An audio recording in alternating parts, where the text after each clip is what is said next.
Welcome to Sleep Audiobooks. If you would like our Better Sleep Quick Guide filled with proven techniques to improve sleep, sign up to our mailing list at sleepaudiobooks.com and we'll send the PDF as a thank you. Subscribing and leaving a comment helps this channel more than you know, so please feel free to offer suggestions for future audiobooks or to just say hi. Thank you for listening. We hope you have an excellent night's sleep. This is Sleep Audiobooks. The Secret of the Silver Car. Further Adventures of Anthony Trent, Master Criminal, by Wyndham Martin. Recording by Anna Simon. Their father dedicates these further adventures of Anthony Trent to Phyllis and Cynthia, but not without a guilty feeling that there must have been something lacking in the ethical training of these estimable children, since they take such interest in the career of a master criminal. Chapter 1. The Puzzling Passenger. "Stop him!" the second officer yelled. "He's going to jump overboard!" The man who dashed past him and through a group of passengers, waving hands at friends on the deck below, was too quick for those who sought to stay him. He balanced himself for a moment on the rail and then jumped 10 feet down to the pier. The gangplanks had already been withdrawn, and the great liner bound for New York was too mighty a piece of momentum to pause now. Furthermore, her commander was going down the river on a favoring tide, and nothing short of a signal from the port authorities would have made him put back for a passenger who had chosen such a singular moment for a leap into the dark. An hour or so later, in the smoking room, the disappearance was discussed with fervour. A collar manufacturer of Troy, named Colliver, was holding his group for the reason he had been standing by the rail when the young man jumped and had even sought to restrain him. "He was too quick for me," Colliver declared. "I surely thought he'd hurt himself jumping 10 feet down." "What did he do after he jumped?" a man demanded. "Picked himself up and looked around as if he expected to see someone. The last I saw of him was going from group to group of people, asking something I couldn't hear." "Very mysterious," another passenger commented. "I don't believe he was crazy. I believe he jumped off just at the right moment for him. I believe we shall find he took some loot with him. The purser's making an investigation now." "I've got a theory," another smoker asserted. "I was just going to ask him for a light when he began that run down the deck to the rail, and believe me, he can sprint. Just as I was about to open my mouth, I saw his face suddenly change. Evidently he had seen or heard something that frightened him." "So he ran away from danger," Colliver added. "That might be. I tell you, on a big boat like this we are surrounded by crooks, male and female, and they look on us as their lawful prey. He might have been a gambler who spotted a victim he was afraid of." "Or a murderer," a Harvard theologian replied nervously. "I never feel really safe on a great liner like this. We all have to take one another on trust. I've been introduced to you gentlemen as a professor of pastoral theology. I may be a professional murderer for all you know. Mr. Colliver here isn't known to me personally, and he may be a really high-class bank robber for all I can tell." Mr. Colliver took the suggestion sourly. "Everybody in Troy knows me," he replied with dignity. "Exactly," the theologian answered, "but Troy is not on the ship's passenger lists to any such extent as to corroborate your statement. There may be Harvard men on board who know me by name, but for all they know I may be made up to represent Professor Sedgley so as to gain your confidence and rob you." "My colours encircle the necks of more men than those of any other maker," said Colliver, quoting one of his advertisements. "My name is known everywhere. No man is perfectly dressed without my colours. I presented a swimming pool to Troy, and there isn't a man or woman in the city but would resent any slur on me." "My dear sir," said the professor, smiling, "I am not attacking your good name or your city's fame. I am only saying that if you were crossing with the idea of making a killing at games of chance, I should not benefit because you assumed the name of one who ornaments the cervical vertebrae of perfectly dressed men. I only meant that anything can take place on a ship such as this is, and that this man who escaped tonight may have done so to avoid capture and possible imprisonment or even death." "The purser had a wireless sent to the company's office, and no doubt has a reply by this time," another passenger broke in. "He is probably in prison now," Professor Sedgley remarked. "You certainly have a cheerful mind," Colliver commented. "I read for mental relaxation the lightest forms of fiction," the Professor answered, "and I am prepared for anything. I maintain that every passenger on a fast ship like this is regarded as a possible victim by the cleverest criminals in existence. For myself, I have nothing of value, being poorly paid, but our friend there, who has so finely benefited his home city, wears a diamond pin of great value. Furthermore, there is a sapphire set in platinum on his finger, which might well tempt the professional robber." "Say," said Colliver a little uneasily, "you're observant all right. Anything else you saw?" "That you have a gold cigar case with initials in emeralds. I have," the Professor said modestly, "trained my powers of observation. I do it to protect myself." He rose from his chair and bowed a courteous good night to the immediate group, and then went on deck. "I don't trust that man," said the manufacturer. "I never trust any man on a ship who wears smoked glasses. He wanted to conceal his eyes. I'll bet he never saw Harvard except on a picture postal." "Damn it!" Colliver cried peevishly. "Why can't a man wear a passable ring and stickpin without it attracting the attention of other people?" The Harvard theologian had sown seeds of suspicion. Colliver, as amiable a manufacturer of collars as any in Troy, looked over at Myers Irving, who ran an advertising agency in New York, and suspected him of being a confidence man. "It's a pretty good-looking ring," Irving said heartily. He wished he had one like it. Now that he knew who Colliver was, he thirsted after his account. His overtures were accepted with marked reserve, and a gloom fell upon the party until the entrance of the genial purser. "Who was the mysterious man?" Colliver asked. "His name was Anthony Trent," said the purser. A man in the uniform of a captain in the United States Army, who had been playing solitaire and had taken no part in this talk, looked up with such sudden interest at the name that the purser turned to him. "Do you know Anthony Trent?" he demanded. "Yes," said Captain Sutton, "I do." "Can you think of any reason why he should jump ashore just as we were starting for the Hudson River?" "He might have been saying good-bye to his best girl and taken no heed of the warning to go ashore." "That won't do," the purser declared. "All his kit is in his stateroom, and he had already seen his table steward and arranged about his seat. He went off on the impulse of the moment, and I'd like to know what that impulse was." "Has anyone missed anything?" Colliver asked. "Don't know," the purser said. "Haven't heard of anything so far. I wirelessed the office and the pier superintendent, and they have lost all trace of him. The last they heard of him was that he was seen offering a taxicab driver double fare to drive fast." "He saw someone on the ship he was afraid of," Colliver said, with the air of one called upon to solve a deep mystery. The purser was determined not to let Captain Sutton get back to his solitaire. "I'm afraid I'll have to ask you more about your friend," he said, smiling. "The whole thing is so unusual that the old man wants a thorough investigation. In confidence, is there anything fishy about this Anthony Trent?" "In confidence, I may tell you," Captain Sutton answered, "but my confidence will be in the captain's cabin, and not here." "Do you think we'd say anything to anyone about it?" Colliver demanded. He feared he was to be robbed of interesting details. "I'm a lawyer by profession," Captain Sutton returned, "and I know how people talk even when they mean to be silent. Anthony Trent is a friend of mine, and I shall constitute myself his counsel. He served under me in the war, was recommended for a commission, and won the Croix de Guerre.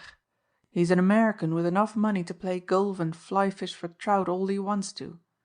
He was in a hospital on the Isle of Wight for 3 months after being wounded, and I had a letter from him saying he would come over on this ship. I came by Liverpool just because I wanted to see him, and when I didn't see him at dinner I thought he had changed his plans. I can give no reason why he should have left the boat in the manner he did, but as a lawyer I can assure the company that it is his affair and not theirs." The purser was skilled in the ways of human beings. He had not straightened out difficulties for his company on 500,000 trips across the Atlantic for nothing. He could see plainly enough that Captain Sutton knew something about Anthony Trent that he would not tell the captain or anyone else unless process of law compelled. There had been a quick look of fear on his face when he realized Trent was the man of whom the group about him had been speaking. Whether Captain Sutton knew the reason why his friend had leapt from the ship's rail was doubtful, but that the act had conjured up sudden fear gave the purser food for thought. "The company certainly does not want to bring suit against a passenger who has paid for a high-priced stateroom and a number of excellent meals and refuses to benefit by them. The old man was annoyed that everyone was talking about it at his table, and he wasn't able to get off his little crop of chestnuts as usual. He'd appreciate it if you would tell him what you know about Mr. Trent." "If I see him it will be as Mr. Trent's lawyer," Sutton retorted. The purser looked at him keenly. "So you admit," he said genially, "that this mysterious Anthony Trent needs a defender?" "I admit nothing of the sort," Sutton replied quickly, but he felt he had not conducted the affair with his usual skill. "There's been a lot of hot air talked about crimes on board ship, and I'm not going to have my friend's name linked with that sort of thing." "Of course not," the purser agreed. "I can understand why you come to the rescue. Still, there's bound to be some misunderstanding about a man who leaves all his baggage behind and takes a desperate jump as he did." "He saw someone on this ship he was afraid of," Colliver insisted. "It might have been you for all I know." "What do you mean by that?" Sutton demanded, and flushed dusky red. Colliver was amazed at the sudden heat. The purser was more interested than ever. He would have been even more amazed if he had known that Captain Sutton honestly believed that it was because Anthony Trent had seen him face to face that he had escaped. The letter of which he had spoken was non-existent. He had lied because of the man whom he had for the first time claimed as his friend. Sutton had been the officer, Trent the enlisted man, and the discipline of the service prevented a friendship that would have been possible in other days and, now war was finished, might again become practicable. The space of an hour was the time the officer had been with the man, and yet he was determined to fight for his interests. Had he suddenly realized that he had begun his fight by antagonizing a very shrewd purser? "My dear sir," the purser said gently, "I am sure you are taking this too much to heart. Nobody is accusing your client of anything more serious than risking a broken leg, which, after all, is more his affair than even his counsel's. Captain Kingscote will ask you a few questions, which you must understand as a lawyer a ship's commander ought to ask. There is such a thing as a log, and it has to be written correctly. Tomorrow morning, perhaps? You will be offered an excellent cigar and a drink that you can't get in all the length and breadth of your native land." "Any time at all," Sutton answered, with an effort to be as genial as the purser. "I only resented the idle chatter that centered around a man who fought very gallantly." "If you mean me by that reference," Colliver said angrily, "I'd like to say that I have as much right to talk as anyone on board." "Certainly," said Myers Irving, "and I can't see why anyone wants to get excited about it. It was that professor who began it. Mr. Colliver, what do you say to a little smile?" Colliver looked at the card Irving handed to him. He did not like advertising men as a rule, but he felt this debonair head of a big agency was an exception. He had come to the aid of big business. "It must be the salt in the air," he confessed. "I don't mind if I do." Left to himself, Sutton closed his eyes and lived over again those moments in France when Anthony Trent had been brought before him as adjutant on extraordinary charges. Once or twice he had seen Private Trent and had been vaguely reminded of a forgotten face. It was only when Anthony Trent had been recommended for promotion and had declined it that he remembered the name. Trent had been the Dartmouth football captain in that historic year when Harvard was humbled. Sutton, a graduate of 10 years previously, had shouted himself hoarse at the great run by which Trent had passed the Crimson score. Private Trent had been chosen on very dangerous business, and the adjutant had no chance to speak to him as he had determined to do.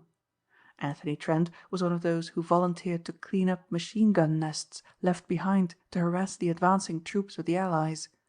He had done so well that Captain Sutton was proud of him for the sake of the old college in Hanover. He remembered the shock he had when Lieutenant Devlin, a former detective in New York and a man to whom he was not drawn, declared that this same Anthony Trent was the most famous criminal of the day, a master craftsman who had never been in police toils. Sutton laughed at the very suggestion. It was absurd. Devlin's answer to this made the soldier lawyer less confident.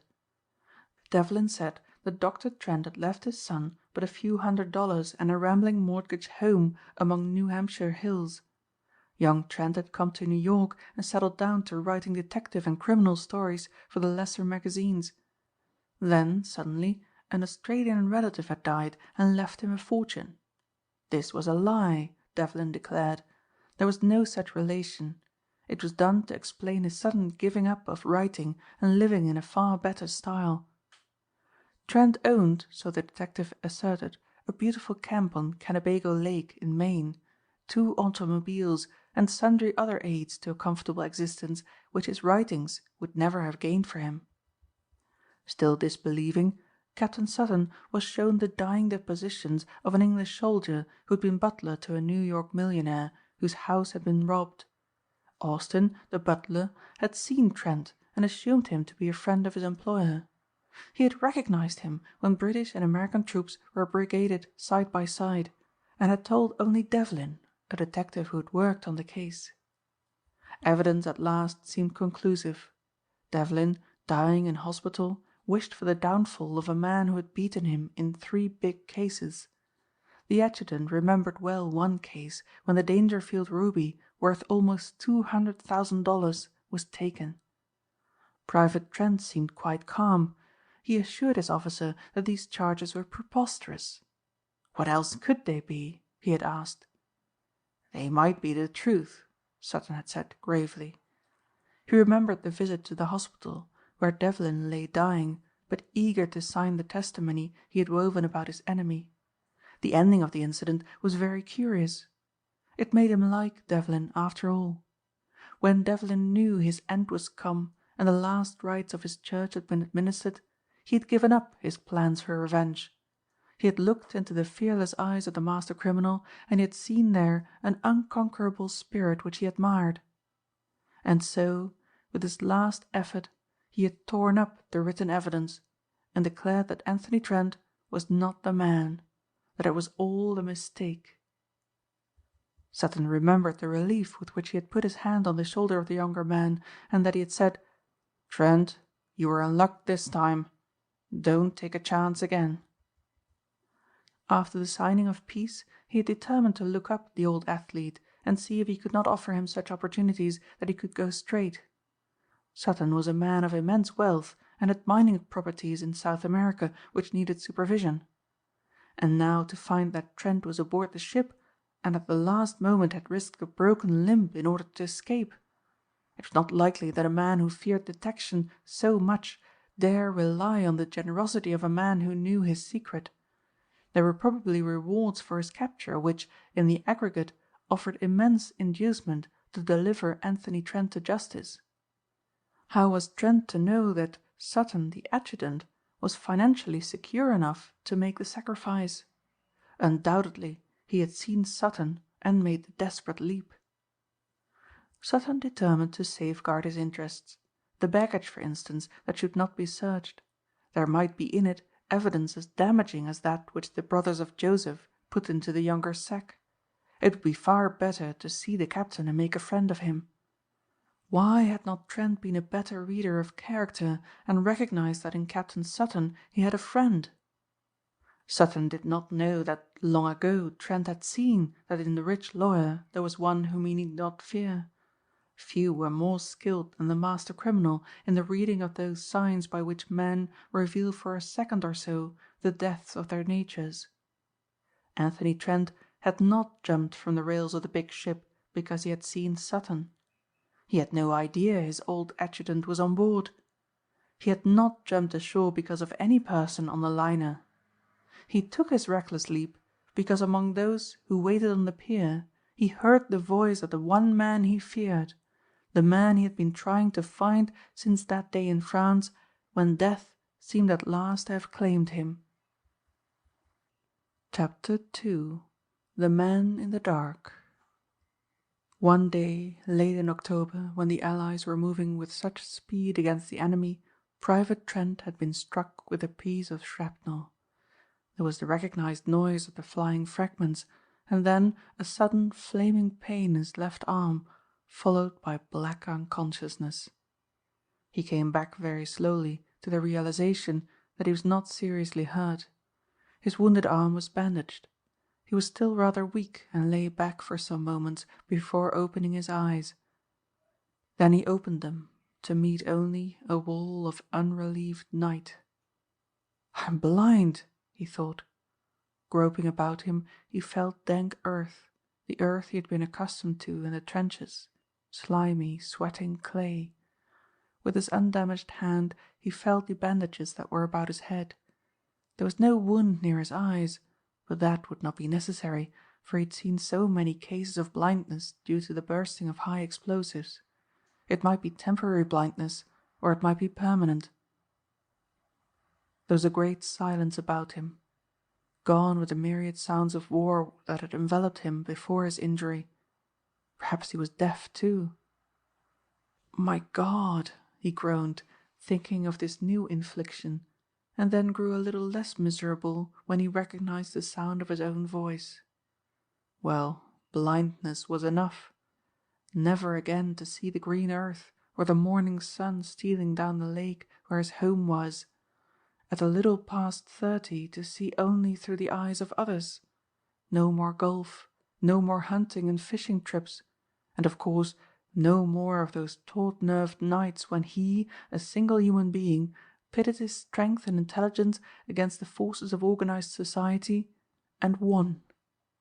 There was small consolation in thinking that now, at all events, Anthony Trent, master criminal, would not be caught. He would go down in police history as the most mysterious of those criminals who have set the detectives by the heels.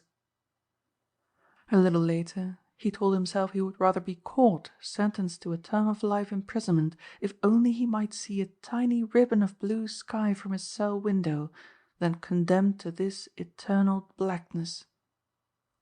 Then the miracle happened. A few yards from him came a scratching sound, and then a sudden flame, and in that moment he could see the profile of a man bending over a cigarette. He was not blind. "Who are you?" Anthony Trent cried, not yet able to comprehend this lifting of what he felt was a sentence imposed. "Where am I?"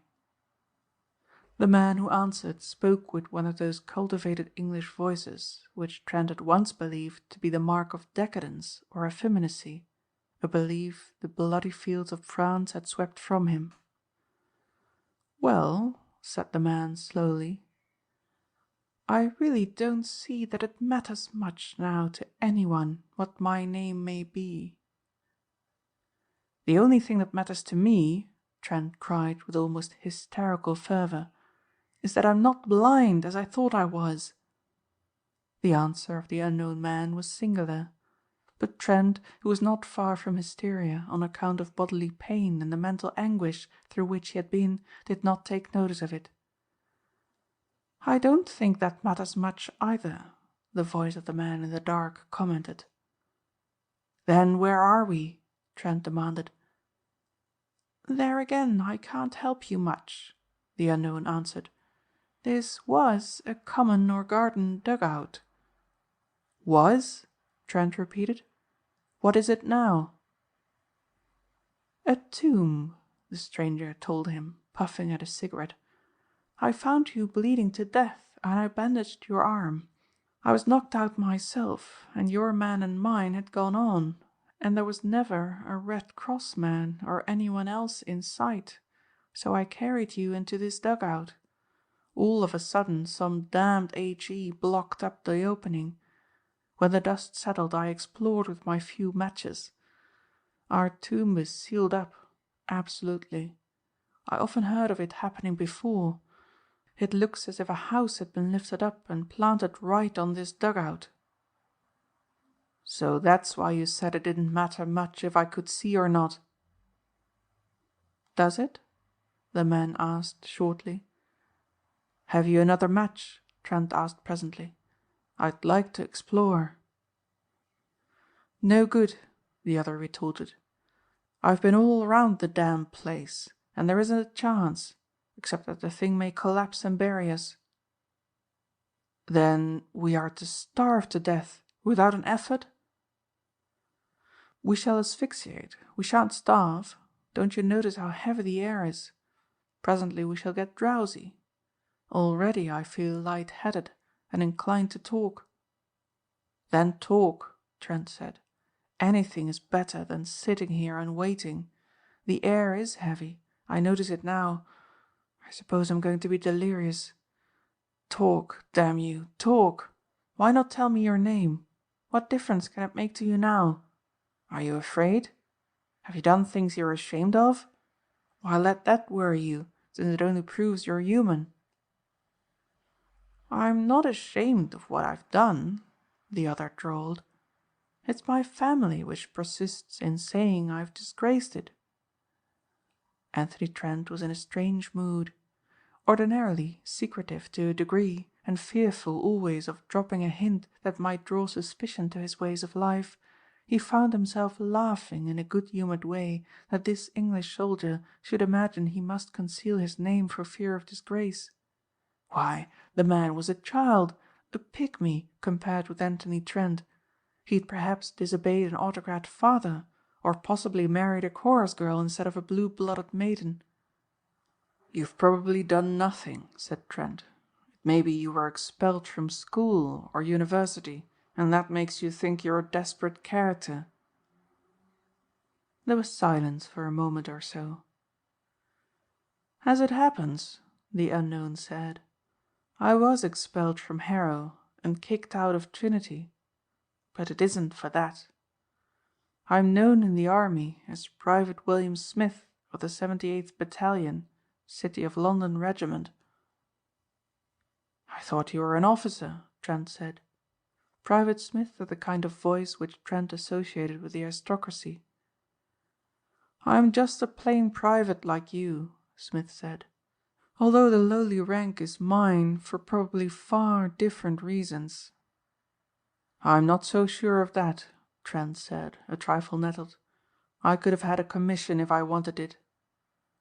"I did have one," Smith returned, "but I didn't mean what I said offensively.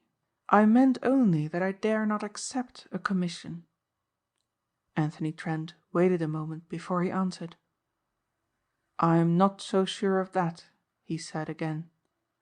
The reasons for which Trent declined his commission and thereby endured certain hardships, not unconnected with sleeping quarters and noisy companionship, were entirely to his credit. Always with the fear of exposure before his eyes, he did not want to place odium on the status of the American officer, as he would have done had screaming headlines in the papers spoken of the capture by police authorities of Lieutenant Anthony Trent, the cleverest of modern crooks. But he could not bring himself to speak of this even in his present unusual mood.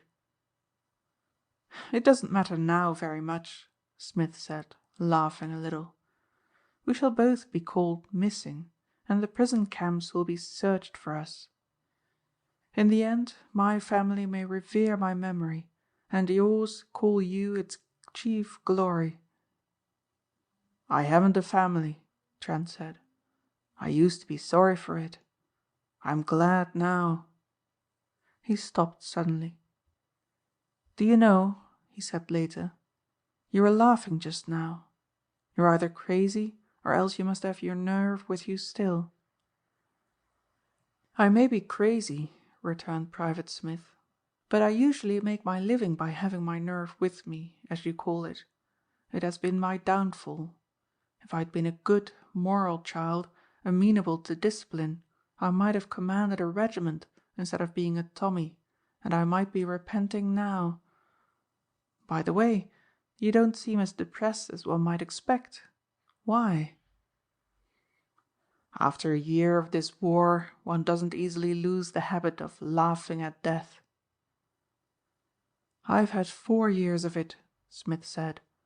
"I was a ranker when it broke out, and saw the whole show from August 1914. On the whole, what is coming will be a rest. I don't know how they manage these things in your country, but in England, when a man has been, well, call it unwise, there is always a chance of feeling a heavy hand on one's shoulder and hearing a voice saying in one's ear, 'I arrest you in the King's name.' Very dramatic and impressive and all that sort of thing, but wearing on the nerves, very." Private Smith laughed gently. "I'm afraid you're dying in rather bad company." "We have something in common, perhaps," Trent said. He grinned to himself in the covering blackness as he said it. "Tell me, did you ever hear of Anthony Trent?" "Never," Private Smith returned quickly. "Sorry. I suppose I ought to know all about him. What has he done?" "He wrote stories of super crookdom, for one thing." "That explains it," Smith asserted. "You see, those stories rather bore me. I read them when I was young and innocent, but now I know how extremely fictional they are. Written, for the greater part, I am informed, by blameless women in boarding houses. I like reading the real thing." "What do you mean by that?" "Reports of actual crimes as set forth in the newspapers, cross-examinations of witnesses and all that, summing up of the judges and coroners' inquests. Was this Trent person really good?" "You shall judge," said the American. He wrote of crimes and criminals from what such actual practitioners had told him. He was for a time a police reporter on the big New York paper and had to hang around Mulberry Street. After that he tried the magazines, but as editors are so remote as a rule from actual knowledge of the world's play and work, he didn't make much money at it. Finally his pet editor, a man with some human attributes, said in effect, 'I can't raise your rates, the publisher won't stand for it. If I paid decent prices, he couldn't buy champagne and entertain his favorites.' This was in the era before Prohibition. The human editor went on giving advice and wound up by saying, 'Why don't you do what your super crook character does and relieve the dishonest rich of their stolen bonds? Conway Parker gets away with it. Why shouldn't you?'" "Of course he was rotting?" Private Smith asked. "Yes," the American said. "He didn't really mean it, but the thought germs fell into the right sort of broth. Anthony Trent wasn't naturally a crook, but he hated having to live in a cheap boarding house and eat badly cooked meals and play on a hard-mouthed, hard, upright piano. Some ancestor had dowered him with a love of beautiful things, rugs, pictures, pottery, bronzes, music, and a rather secluded life. Also, he had dreams about being a great composer. He was a queer mixture. On the whole rather unbalanced, I suppose. His father died and left him almost nothing. All he could do was newspaper work at first." "You mean he actually followed the editor's advice?" "Yes. He had certain natural gifts to aid him. He was a first-rate mimic. It's a sort of gift, I suppose. He'd gone in for amateur theatricals at his college and done rather well. He pulled off his first job successfully, but the butler saw him and did not forget. That was the trouble the butler remembered. It wasn't a big affair. It didn't make any such stir as, for example, as when he took the Mount Auburn ruby." "I read of that," Smith returned eagerly. He knocked out a millionaire surrounded with detectives and got away in an airplane." "He got away, but not in an airplane," replied Anthony Trent. "On the whole, the unknown aviator was rather useful to him, but was absolutely blameless. Then there was the case of the Apthorpe emerald. Did you hear of that?" "Haven't I told you," Smith returned impatiently, "that I read all about things of that sort? How could I have missed that, even though I was in the trenches when it happened? It was the delight of my hospital life to read about it in Reynolds' Journal. It was said a woman murdered old Apthorpe for it." "She did," Trent admitted, "and she took the emerald, but Anthony Trent got it from her and fooled them all. His last big job before the United States got into the war was getting the blue-white diamond that was known as the Nizam's diamond." "100-carat stone," Smith said reverently. "By Jove, what a master! As I never heard of him, of course he was never caught. They are all caught in the end, though. His day will come." For a moment the thought that Anthony Trent's life was coming to an end before many hours had passed took the narrator from his mood of triumph into a state of depression. To have to give up everything and die in the darkness. Exit Anthony Trent for all time.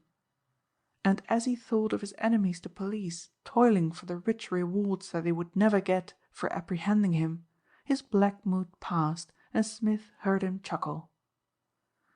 "They all get caught in the end," Smith repeated. "The best of them. The doctrine of averages is against them. Your Anthony Trent is one lone man fighting against so many.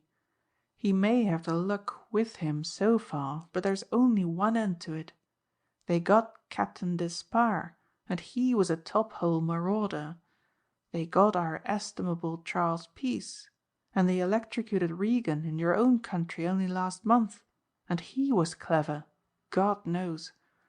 I think I'd back your Trent man against any single opponent, but the odds are too great. The pack will pull him down and break him up some day." Again Private Smith of the City of London Regiment heard the man he had rescued from danger to present him with death laugh a curious triumphant laugh. He had seen so much of war's terror that he supposed the man was going mad. It would perhaps be a more merciful end. "No," said the American. "Anthony Trent will never be discovered. He will be the one great criminal who will escape, to the confusion of the detectives of New York and London. I am Anthony Trent." Chapter 3. The beginning of the search. "You?" cried Private Smith. "Ye gods, and I haven't even a match left so I can see you before we go. I die in better company than I know." Trent could hear that he raised himself slowly and painfully to his feet. Then he heard the soldier's heels click smartly together. "Ave Caesar," he began, but the immortal speech of those gladiators being about to die was not finished. There broke on Trent's astonished gaze a flash of sunlight that made him blink painfully, and the terrifying noise of high explosive hurt his ears, and that swift dreadful sucking of the air that followed such explosions was about him again in its intensity. He had been dug out of his tomb for what? The doctors thought him a very bad case. Of course he was delirious. He stuck to a ridiculous story that he was imprisoned in a tomb with one William Smith, a private in the 78th Battalion of the City of London Regiment, and that H.E. had mysteriously disinterred him. H.E. did perform marvels that were seemingly against known natural laws, but Private Trent was obviously suffering from shell shock. When he was better and had been removed to a hospital far from the area of fighting, he still kept to his story. One of the doctors who liked him explained that the delusion must be banished. He spoke very convincingly. He explained by latest methods that the unreal becomes real unless the patient gets a grip on himself. He said that Trent was likely to go through life trying to find a non-existent friend and ruining his prospects in the doing of it. "I'll admit," he said at the end of his harangue, "that you chose your friend's name well." "Why do you say that?" Trent asked. "Because the muster roll of the 78th shows no fewer than 27 William Smiths, and they're all of 'em dead. That battalion got into the thick of every scrap that started."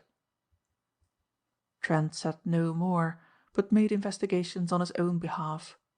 Unfortunately, there was none to help him.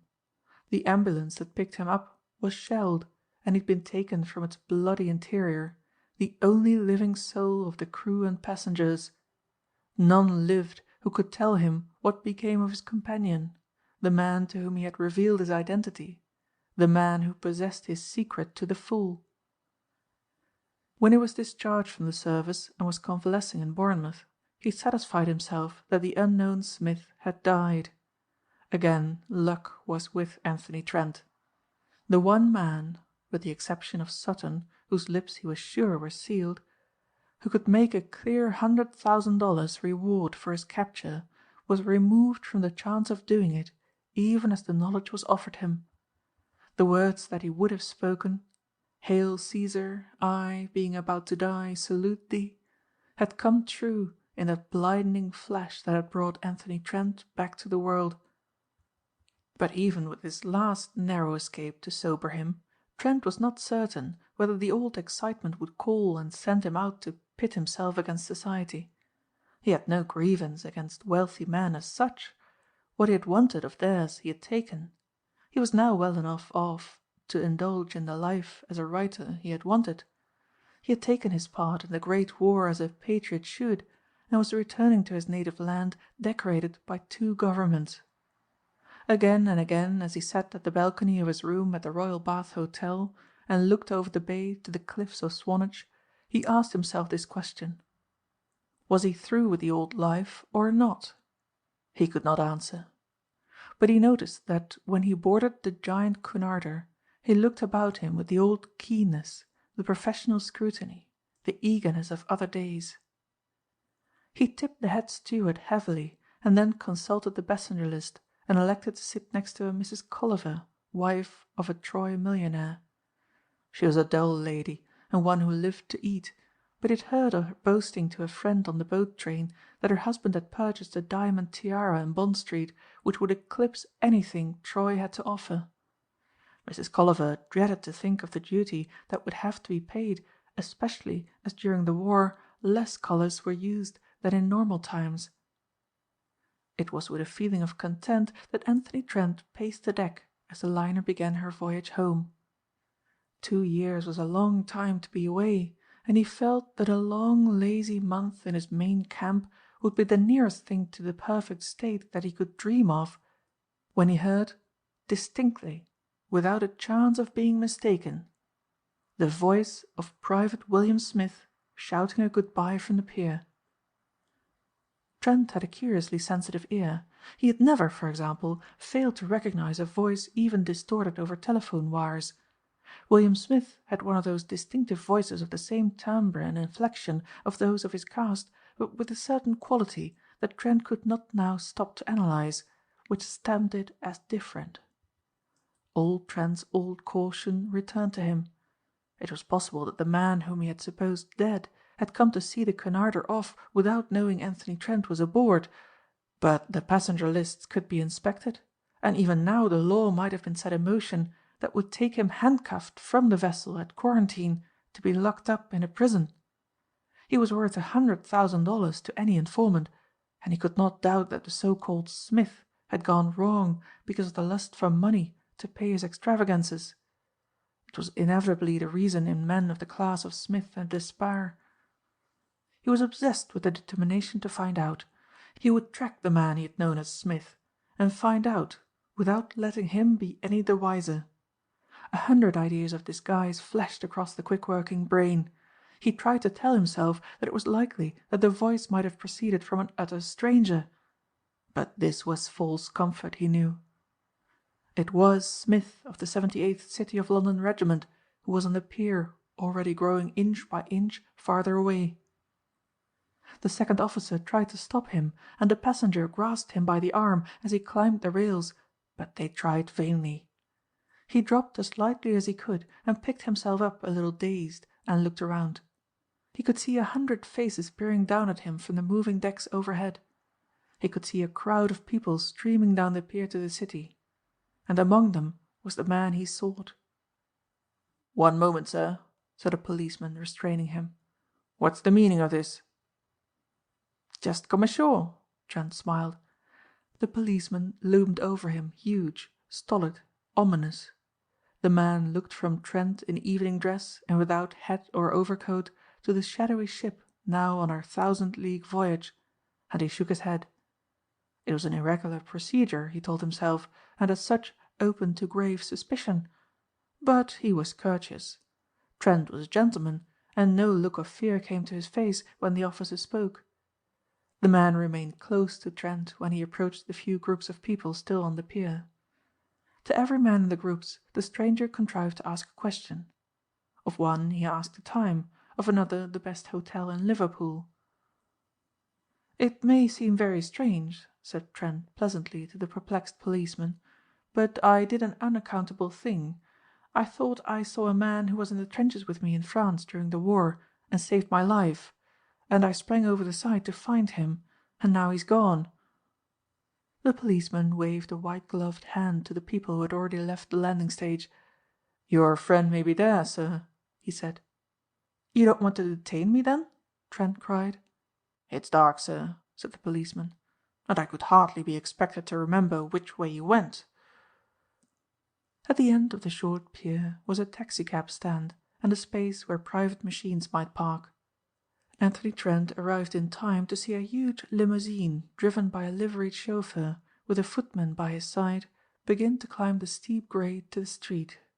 As it passed him he could swear he heard Smith's voice from within saying, "It's the most rotten luck that I should be a younger son and not get the chances Geoffrey does."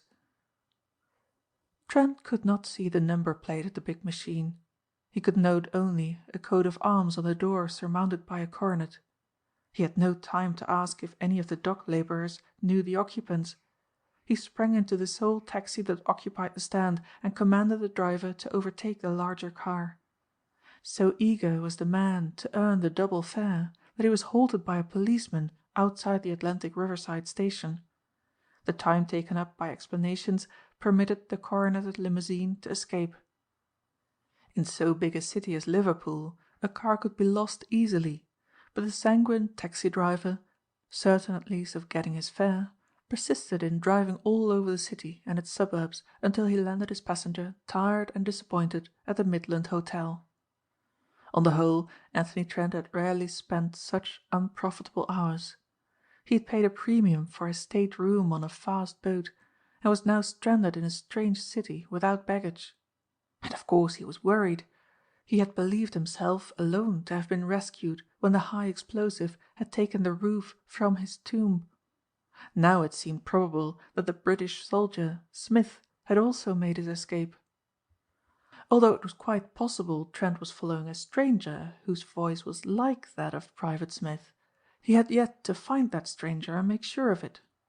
Trent was not one to run away from danger. As he sat in the easy chair before the window he told himself again and again that it was probable the voice he identified with the unknown Smith was like that of 1,000 other men of his class. He had acted stupidly in jumping from a ship's rails and risking his limbs. And how much more unwisely had he acted in that black silence when he was led to cast aside his habitual silence and talk freely to a stranger. In effect, he had put himself in the keeping of another man without receiving any confidence in return.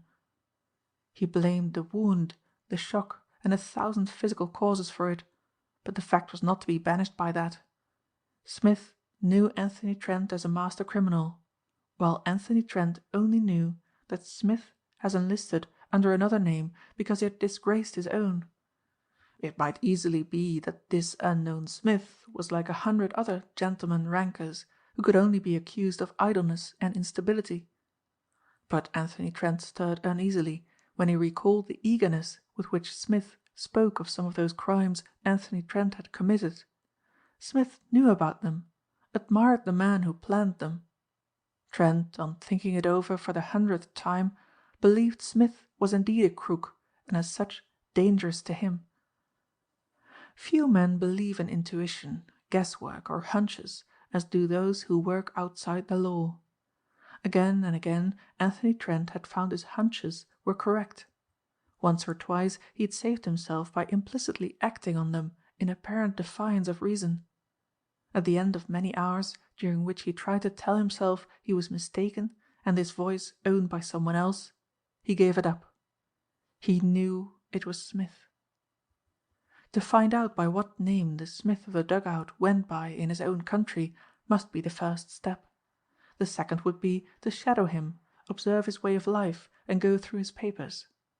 So far, all he had to go upon was a quick glance at an automobile of unknown make upon whose panels a coat of arms was emblazoned, surmounted by a crown. Had he possessed a knowledge of heraldry, he could have told at a glance whether the coronet was that of a baron, viscount, earl, marquis, or duke, and so narrowed down the search. And had he observed the coat of arms and motto, he could have made certain, for all armorial bearings are taxable and registered.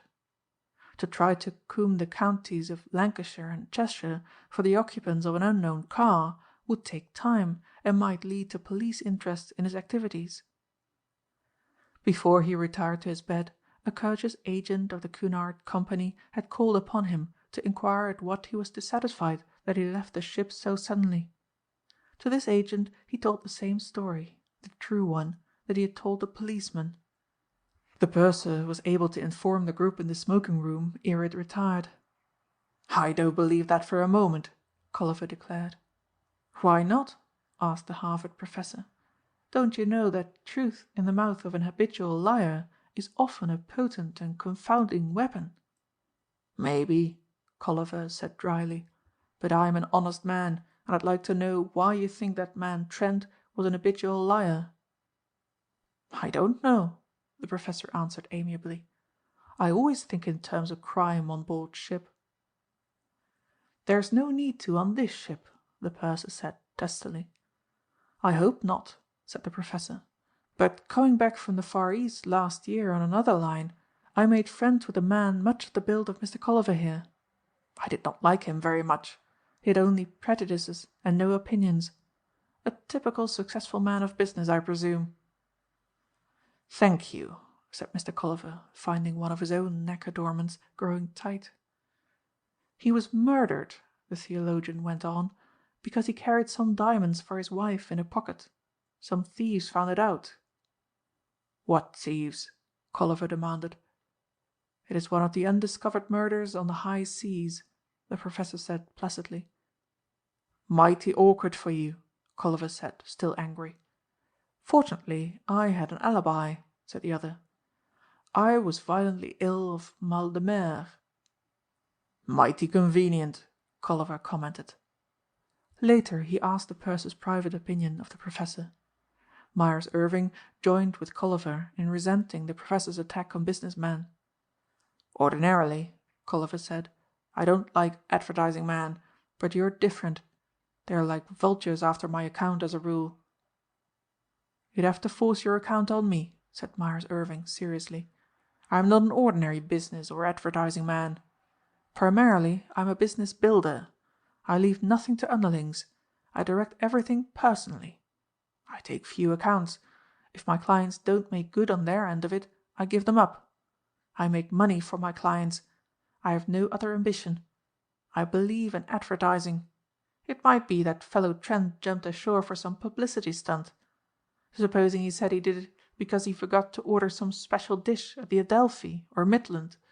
Such a dish would get more publicity than he could shake a stick at. But I'm not here to talk shop." Colliver watched the trim advertising man saunter off. "A bright boy," commented the Troy magnate.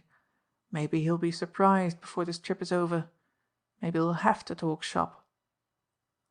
Captain Sutton listened to the purser's explanation as though they were entirely reasonable. But all the time he said to himself, "Why need he have been afraid of me?" Anthony Trent bought himself a suit of clothes in the city and set out for London on the 10 o'clock train. An army list showed him the names of the officers of the City of London regiment. He decided to call upon the adjutant, a Captain Edgell. It took him little time to find out that Edgell had resumed his former occupation of stockbroker and was living with his family at Banstead in Surrey.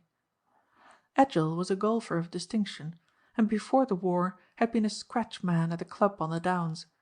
5 years' absence had sent his handicap up a bit, but he was engaged in pulling it down when a golfing stranger from the United States, giving the name of Trent, who had the club's privileges for the day, asked him if he could introduce him to a member for a round of golf. It so happened that most of the men waiting to play were ruddy-faced gentlemen with handicaps of from 12 up to 24. They did not excite Edgell. "Glad to," he said heartily. He had been brigaded with Americans and liked them. "Do you play a strong game?" "I have a 2 handicap at Wykesall," Trent said. "Good business," cried Edgell. "We'll play together." They played. They became intimate during the game, and Edgell learned with regret that Trent was not one of the many American business men engaged in their work in London. Trent beat the stockbroker on the 23rd hole. "If I could only putt like that," said Edgell, "I'd have a chance for the Open Championship." "I wish I could drive a ball the length you do," Trent said, not to be outdone.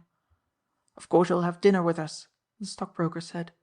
"We don't dress for it any more since the war, so you've no excuse.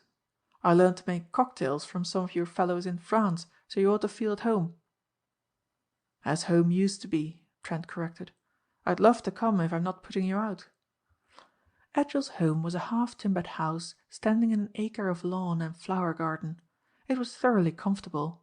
There seemed to be a number of children, but they did not obtrude. Trent could see them playing in different parts of the garden, the little ones with their nurse, and the elder playing clock golf on a perfect green in front of the house. Always the quiet, secure atmosphere of a home such as this brought to Anthony Trent a vision of what he had lost, or rather of what he could never obtain. Little 6-year-old Marjorie Edgell liked Trent on sight, and liking him announced it openly. She told him what a great man her father was, and how he had medals and things. Finally she asked the visitor whether he would not like to have medals. It was the opportunity for which Trent had been looking. Ordinarily averse to talking of himself, he wanted to get on to the subject of the war with the late adjutant of the 78th. "I have," he told little Marjorie. "Daddy," she shrieked in excitement, "Mr. Trent has medals too." "So you were in the big thing?" Edgell asked. "Honestly, wouldn't you rather play golf? I can get all the excitement I want on the Stock Exchange to last me the rest of my life. I enlisted in the city regiment as a private, and I left it as adjutant after 4 years, and I'm all for the piping ways of peace. My battalion was the 78th, and we always had the luck with us. Whenever we got anywhere, something started." "The 78th Battalion?" Trent commented. "I had a pal in your battalion, a pal who saved my life. I'm going to look him up next week. Curious that I should be talking to his adjutant. William Smith was his name. I wonder if you knew him." "I wonder if you know how many William Smith and John Smith are lying in France and Flanders with little wooden crosses over them." "This one came through all right," Trent said. "At least 10 William Smiths came through," Edgell asserted. "I think I remember them all. Which was your man? Describe him."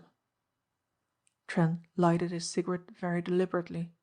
To be asked to describe a man he had claimed as a pal and yet had never seen face to face was not easy.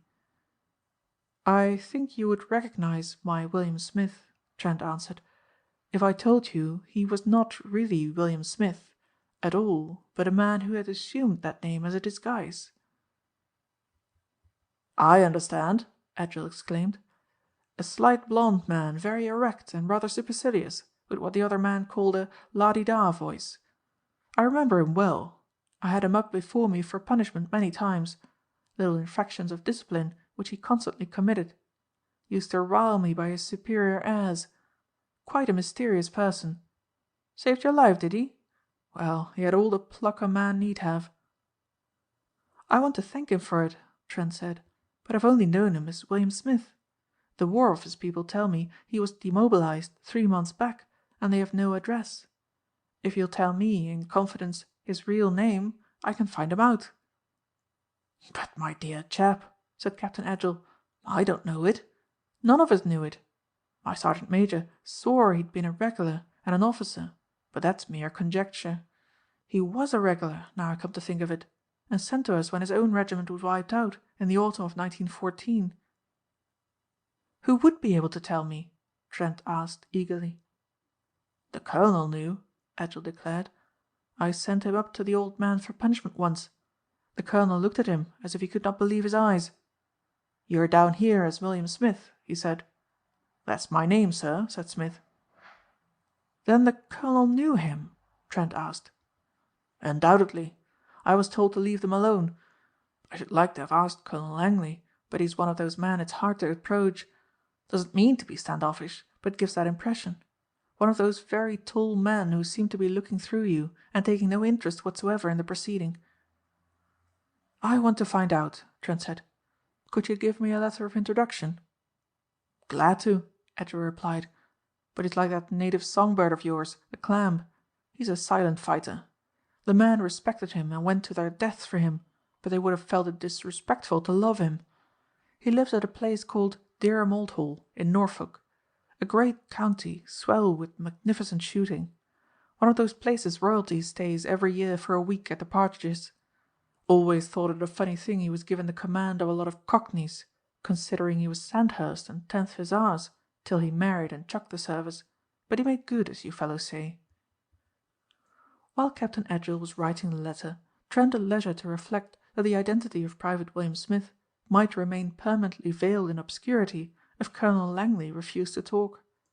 If the colonel was not to be lured to disclose what Trent needed to know, the American would be left in a very unpleasant position. Until he knew whether his hunch was right or wrong, he could never again sleep in peace with the name of Anthony Trent as his own. He was in danger every minute. Smith might have tracked him to the liner to have him arrested in America. That he'd left the boat might easily be known. Therefore, in order to win 20,000 sovereigns English money, or 500,000 francs in the coinage of the country where the two had spent weary months, Smith had only to start the hue and cry in England. The ports would be watched. In the end, they would get him. There was no escape over the borders to Mexico, or dash to safety over the Canadian frontier, as he had planned to do under similar conditions of peril in his own country. Here on an island they had got him. He was weaving evidence that could be used against him by making this display of interest in Private Smith. Captain Edgell could give testimony that would not help his case. "Here you are," said Edgell genially. "I've taken the liberty of calling you an old golfing pal. I've done all I could, but Colonel Langley is not easy of approach. I'm not at all hopeful." "It isn't really serious," Trent explained after thanking him, "but I'd like to see him again. He did undoubtedly save my life and carry me into safety. Quite a physical feat for one of his weight. What do you suppose he weighs?" "About 10 stone 7, the other answered. That was 147 pounds. Trent was gradually building up a portrait of the man he feared. "And about 5 feet 7 in height?" he hinted. "That's the man," Edgell asserted. "Quite a good-looking chap too, if you care for the type. Rather too effeminate for me, although, God knows, he is a man." It was not easy to see Colonel Langley, D.S.O. Trent knew that county magnates such as he was did not see everyone who desired an interview. He stayed at a good hotel in Norwich and enclosed Captain Edgell's letter in one of his own. The answer came back in the third person. It was favourable and punctiliously polite. Colonel Langley would be happy to see Mr. Anthony Trent at 11 o'clock on a certain morning. Dereham Old Hall was a dozen miles from Norwich, city of gardens, city of Norman cathedrals and many quaintly named parish churches. Trent hired a motor car and drove through the leafy Norfolk lanes. Colonel Langley's residence was the work of Inigo Jones and a perfect example of the Renaissance style. It stood at least a mile from the high road. The lodge-keeper telephoned to the house, and Trent's driver was permitted to drive through the deer park and pull up before the great front doors. The room in which Anthony Trent waited for the Colonel was evidently a sort of smoking room. Trophies of the chase adorned the walls. It was evident Langley was a hunter of great game and had shot in all parts of the globe from Alaska to Africa. He was a man of 6 feet 4 in height, grizzled, and wore a small clipped military moustache. It was not a hard face, Trent noted, but that of a man who had always been removed from pursuits or people who wearied him. There was a sense of power in the face, and that inevitable keenness of eye which a man who commanded a regiment could not fail to have acquired. He bowed his visitor to a seat. He did not offer to shake hands. "You have come," he said politely, "from my former adjutant to ask a question concerning the regiment which he writes he could not tell you. I can think of nothing to which this would apply. He had every thread of the business in his hands." "Captain Edgell could not tell me the real name of one of his men who enlisted under the name of William Smith." There was no change of expression on the rather cold face of the lord of broad acres. "And what made Captain Edgell assume I could help you, sir?" "I don't know all the particulars, but he was certain you knew his real identity." "If I do," Colonel Langley returned, "I shall keep that knowledge to myself. I regret that you've had this trouble for nothing." "William Smith," Trent told the other, "saved my life. I want to thank him for it. Is there anything odd in that? You alone can help me, so I come to you. I want to help William Smith. I have money, which I should not have been able to enjoy but for him." "You imagine, then, that William Smith is penniless? Is that it?" "He told me he was," Trent answered promptly. "I can offer him an opportunity to make good money in New York." He looked at Colonel Langley as he said it.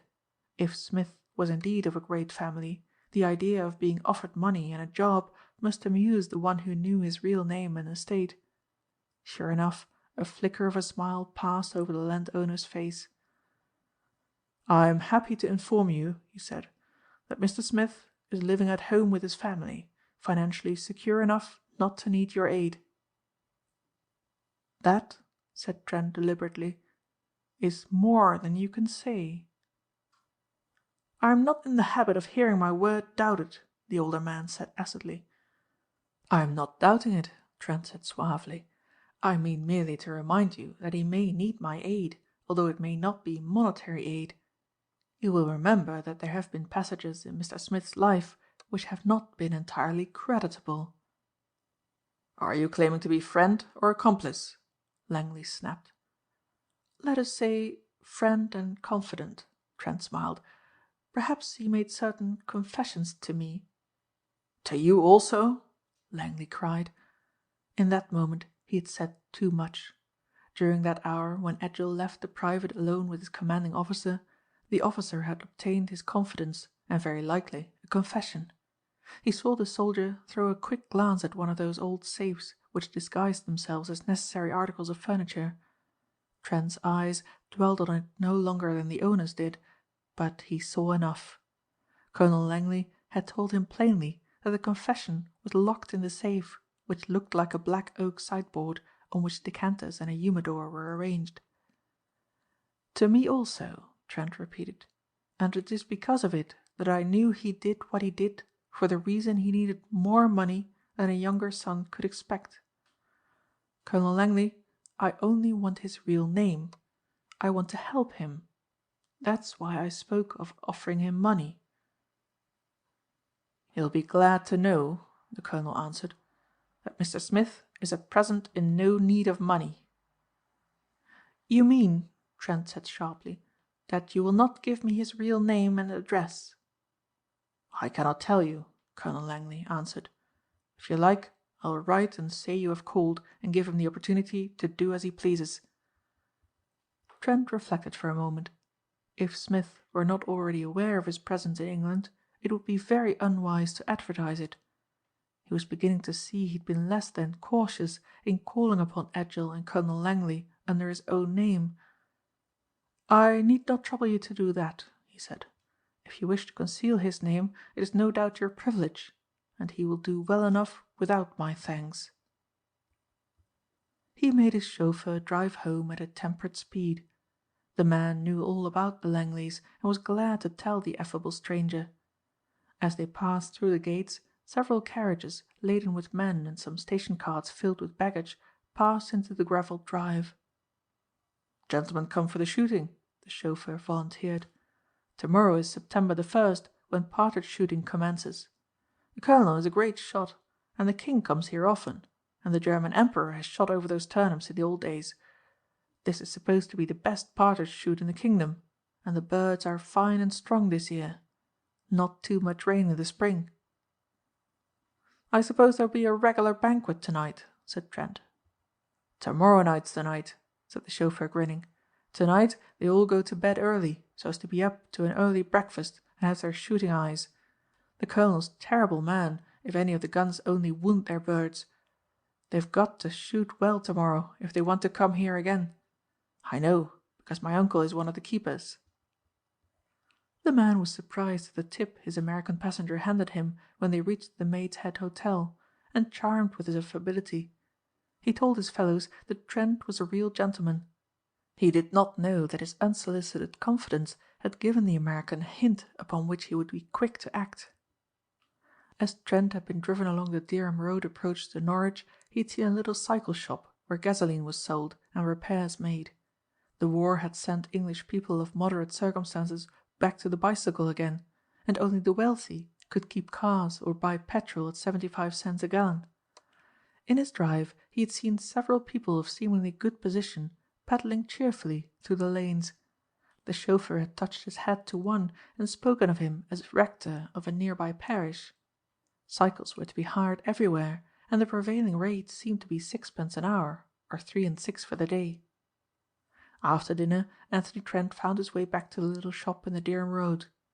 The Wensum Garage, it proudly called itself. Here he said he wished to hire a bicycle for a day.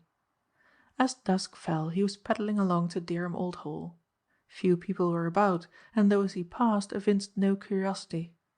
Avoiding the main road which passed in front of the lodge and gates by which he had entered, he hid his wheel between two haystacks which almost touched. Then he made his way through the kitchen gardens to the rear of the house. It was now 10 o'clock, and the servants' part of the big house seemed deserted. Already the lights in the upper stories were evidence that some guests were retiring to rest well before the glorious first. From the shelter of the rose garden he could see a half-score of men and women on the great terrace in front of the splendid house. He could see that they were all in evening dress.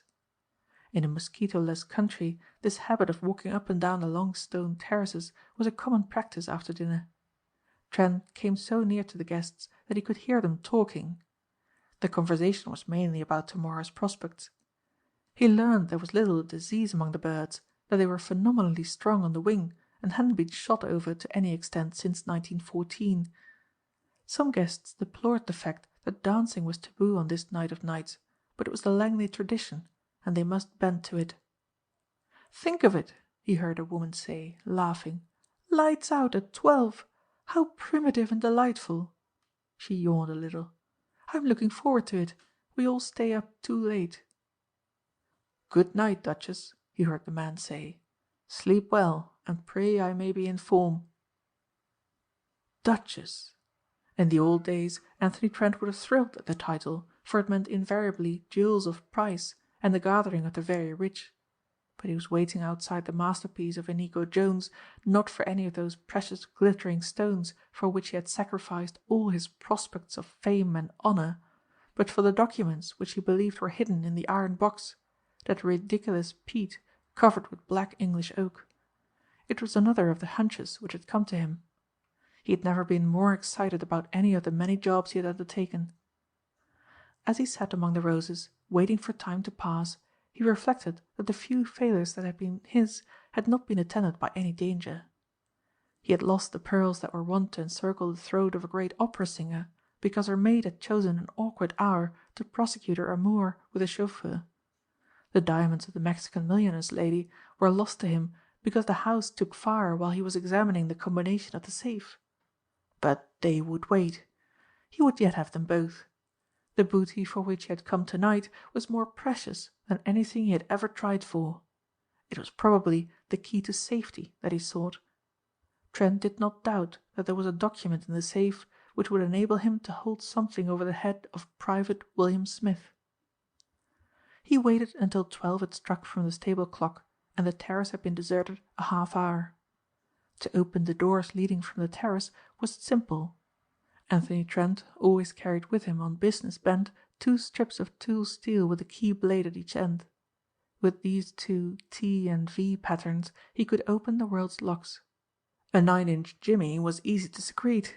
This was of the highest quality of steel, and looked to the uninitiated very much like a chisel.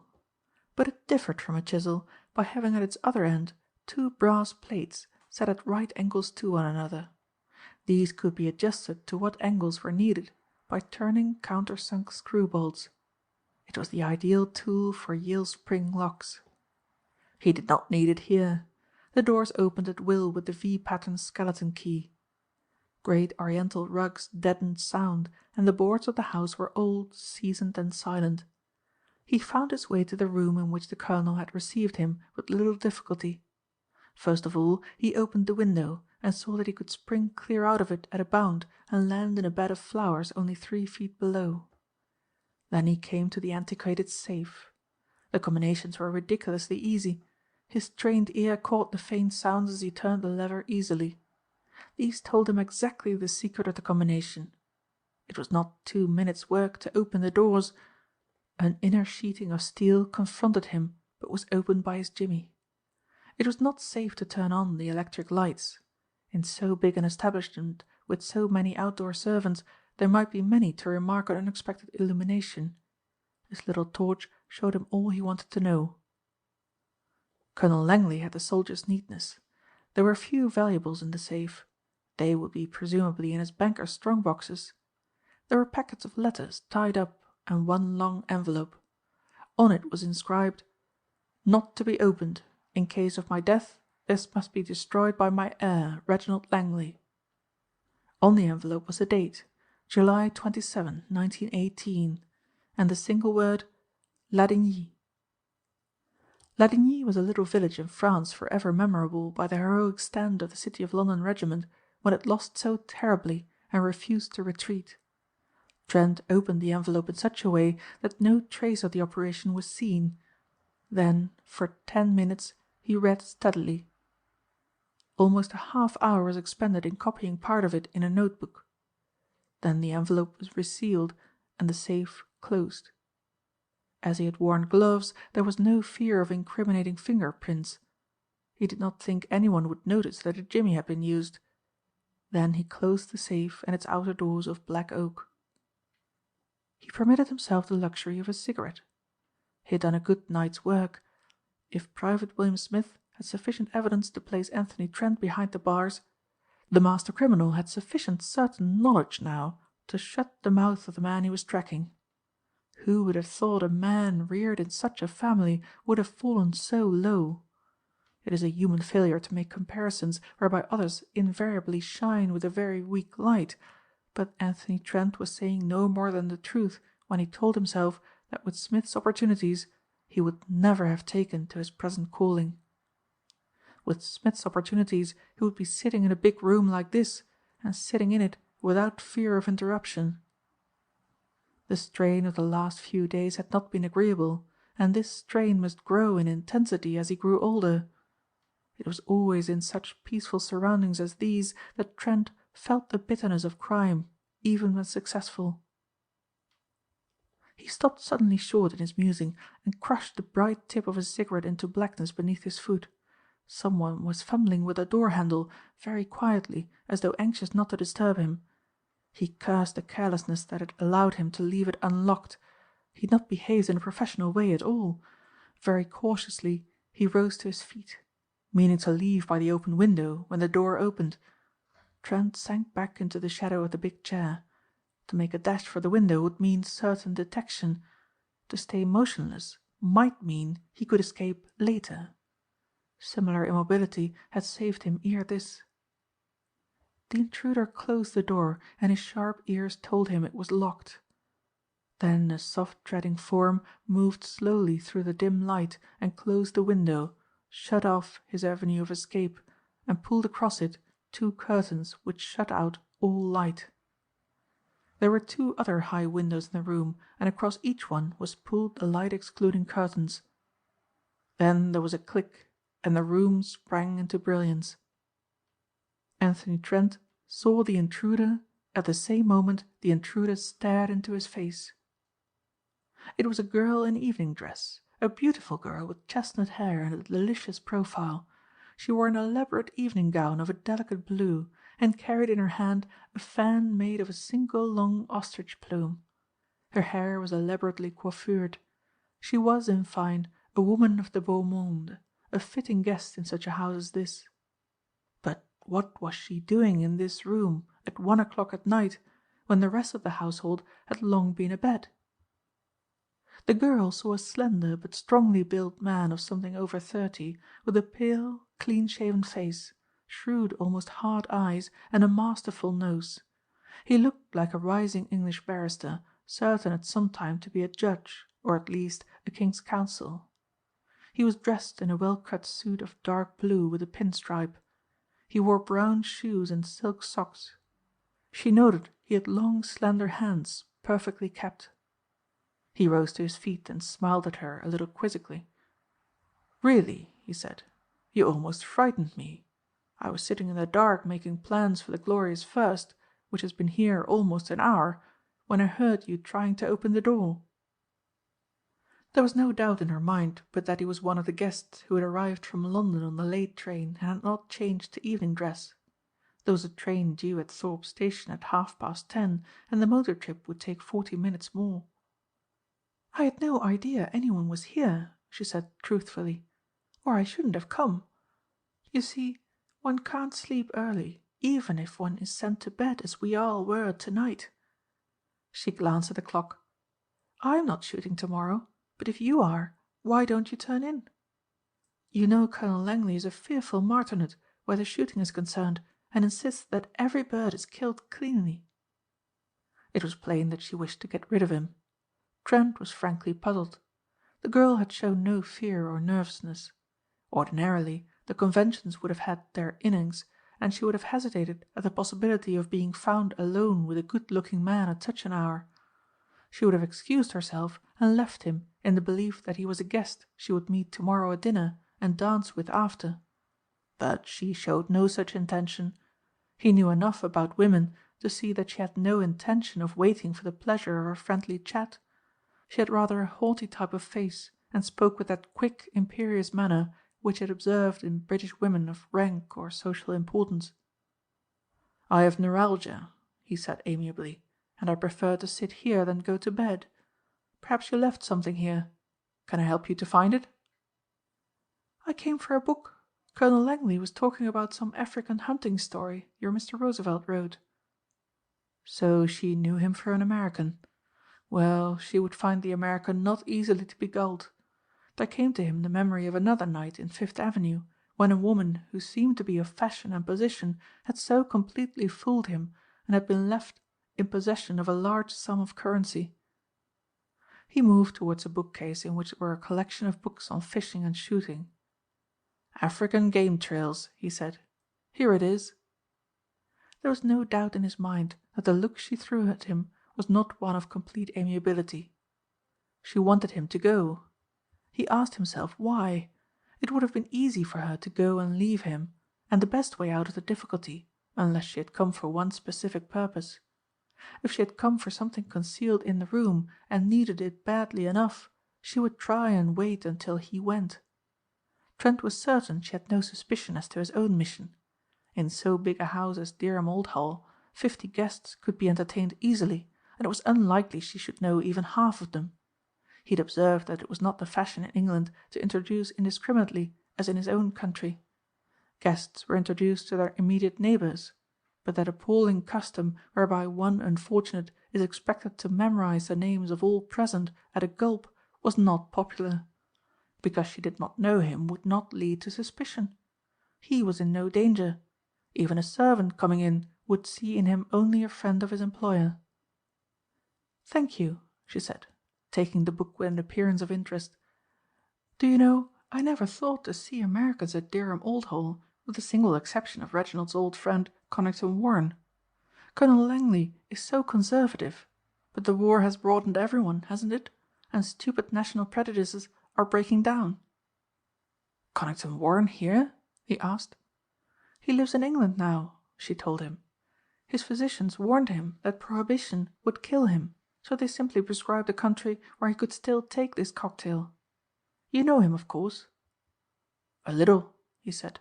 She wondered why he smiled so curiously. He wondered what this beautiful girl would say if she knew it was at Conington Warren's mansion in Fifth Avenue that he had started his career as a criminal. So that great sportsman, owner of thoroughbreds and undeniable shot, was in this very house. After all, it was not a strange coincidence. The well-known Americans who love horse and hound with the passion of the true sportsman are to be seen in the great houses of England more readily than the mushroom financier. "What other people are there here you know?" she demanded. "I can't tell you till tomorrow," he returned. "I only said a word or two to the Duchess. She deplored having to go to bed so early and was disappointed at not being able to dance." "She's one of my dearest friends," the girl answered. "Which means you see her every fault," he laughed. "Isn't your neuralgia better?" she asked after a pause. Anthony Trent shook his head. "I shan't sleep all night," he said despondently. "Going to bed would only make it worse." She was obviously put out at this statement. "Then you'll stop here all night?" "At all events until it gets light. It's only 2 o'clock now. If you are keen on big game hunting, you won't sleep if you begin that book." "You'll frighten the servants in the morning," she said later. "I'll tip them into confidence," he assured her. The girl was growing nervous. There were 100 symptoms, from the tapping of her little feet on the rug to the fidgeting with the book and the meaningless play with her fan. She started when a distant dog bayed the moon and dropped her book. It rolled under a table and Trent picked it up. But when he handed it back to her, there was an air of excitement about him, an atmosphere of triumph, which puzzled her. "You look as though you enjoyed hunting for books under tables." "I enjoy any hunting when I get a reward for my trouble." "And what did you find?" she asked. "A little mouse under the chair?" "I found a key," he said. "Someone must have dropped it," she said idly. "Not a door key," he returned, "but the key to a mystery.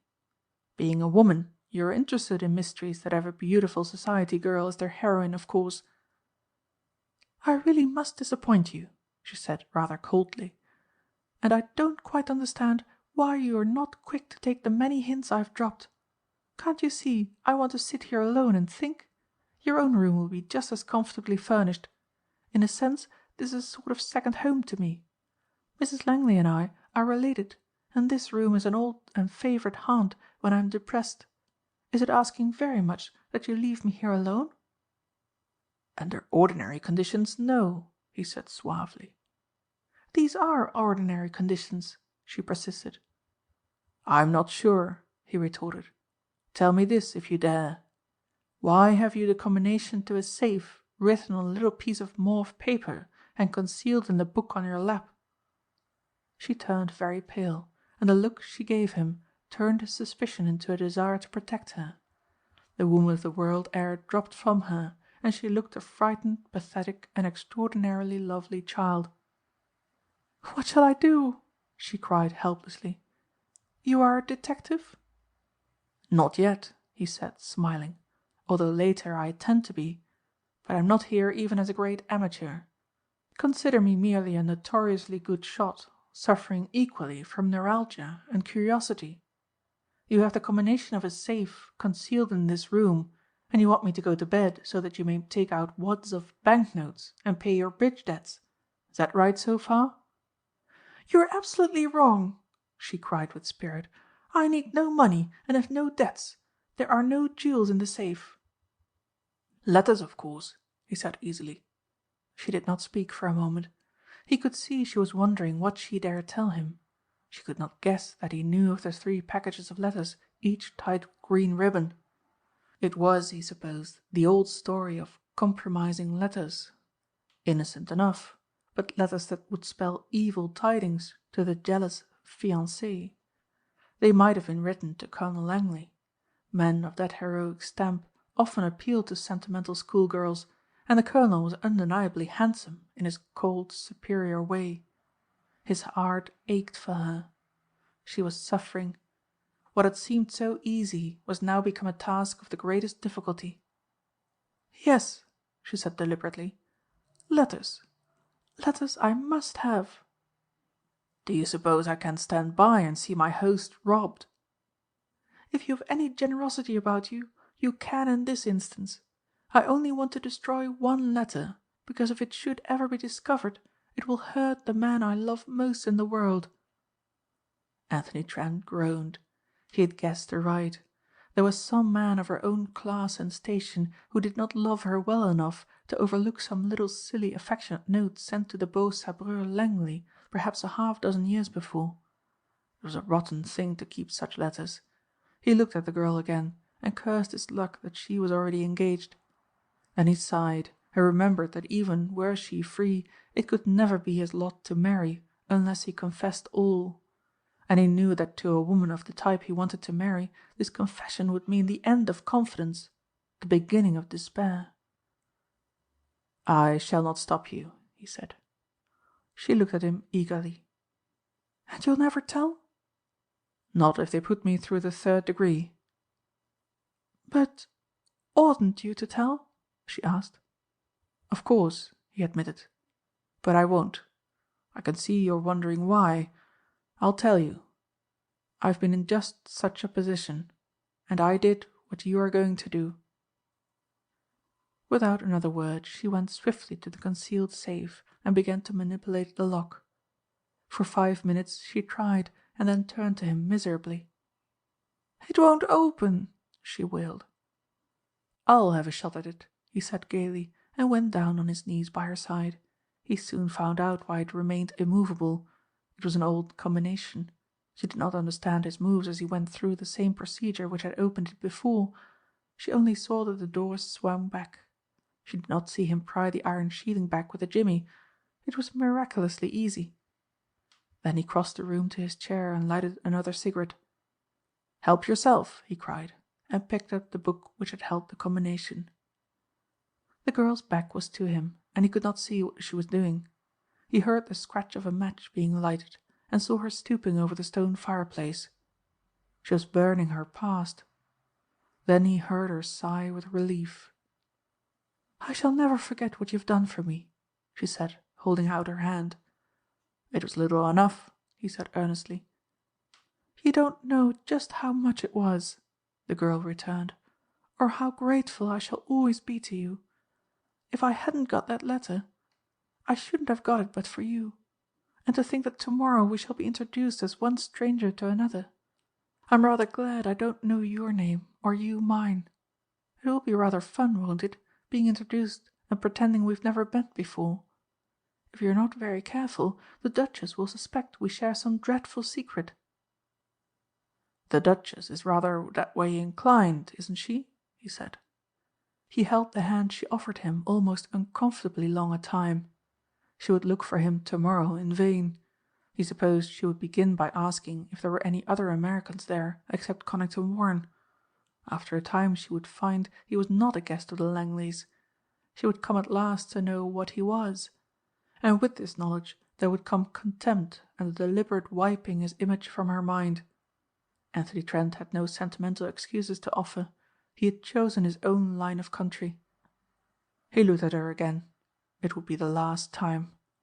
Perhaps there was a dangerously magnetic quality about his glance, for the girl dropped her eyes. "Faustus," he said abruptly, "sold his soul for a future. I think I'd be willing to barter mine for a past." "Au revoir," she said softly. When she had closed the door, he walked across the room to shut the safe. What secrets of hers, he wondered, had been shut up there so long? He found himself in a new and strange frame of mind. Why should he be jealous of what she might have written in the letter that was now ashes? She had probably thought hero worship was love. She had a splendid face, he told himself.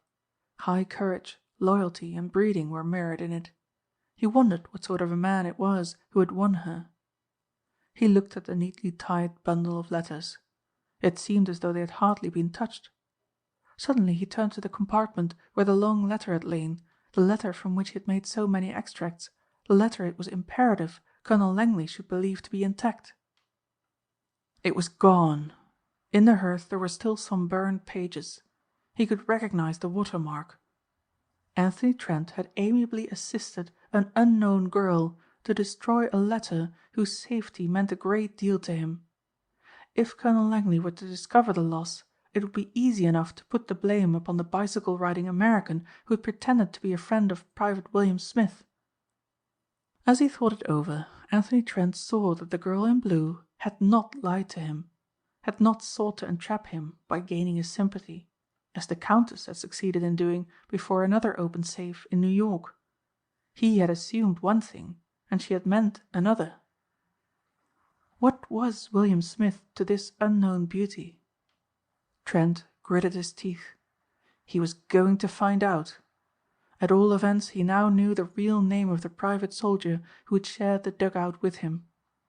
The next thing was to find out where he lived. Chapter 4. A Lady Interrupts. Anthony Trent told the obliging manager of the Maid's Head Hotel that he was interested mainly in the study of cathedral churches, and since he had now studied the magnificent Norwich Cathedral, would push on to Ely. He found England an exceedingly easy place to shake off pursuers, despite its small size. There were always junctions where he could change from one line to another without incurring suspicion.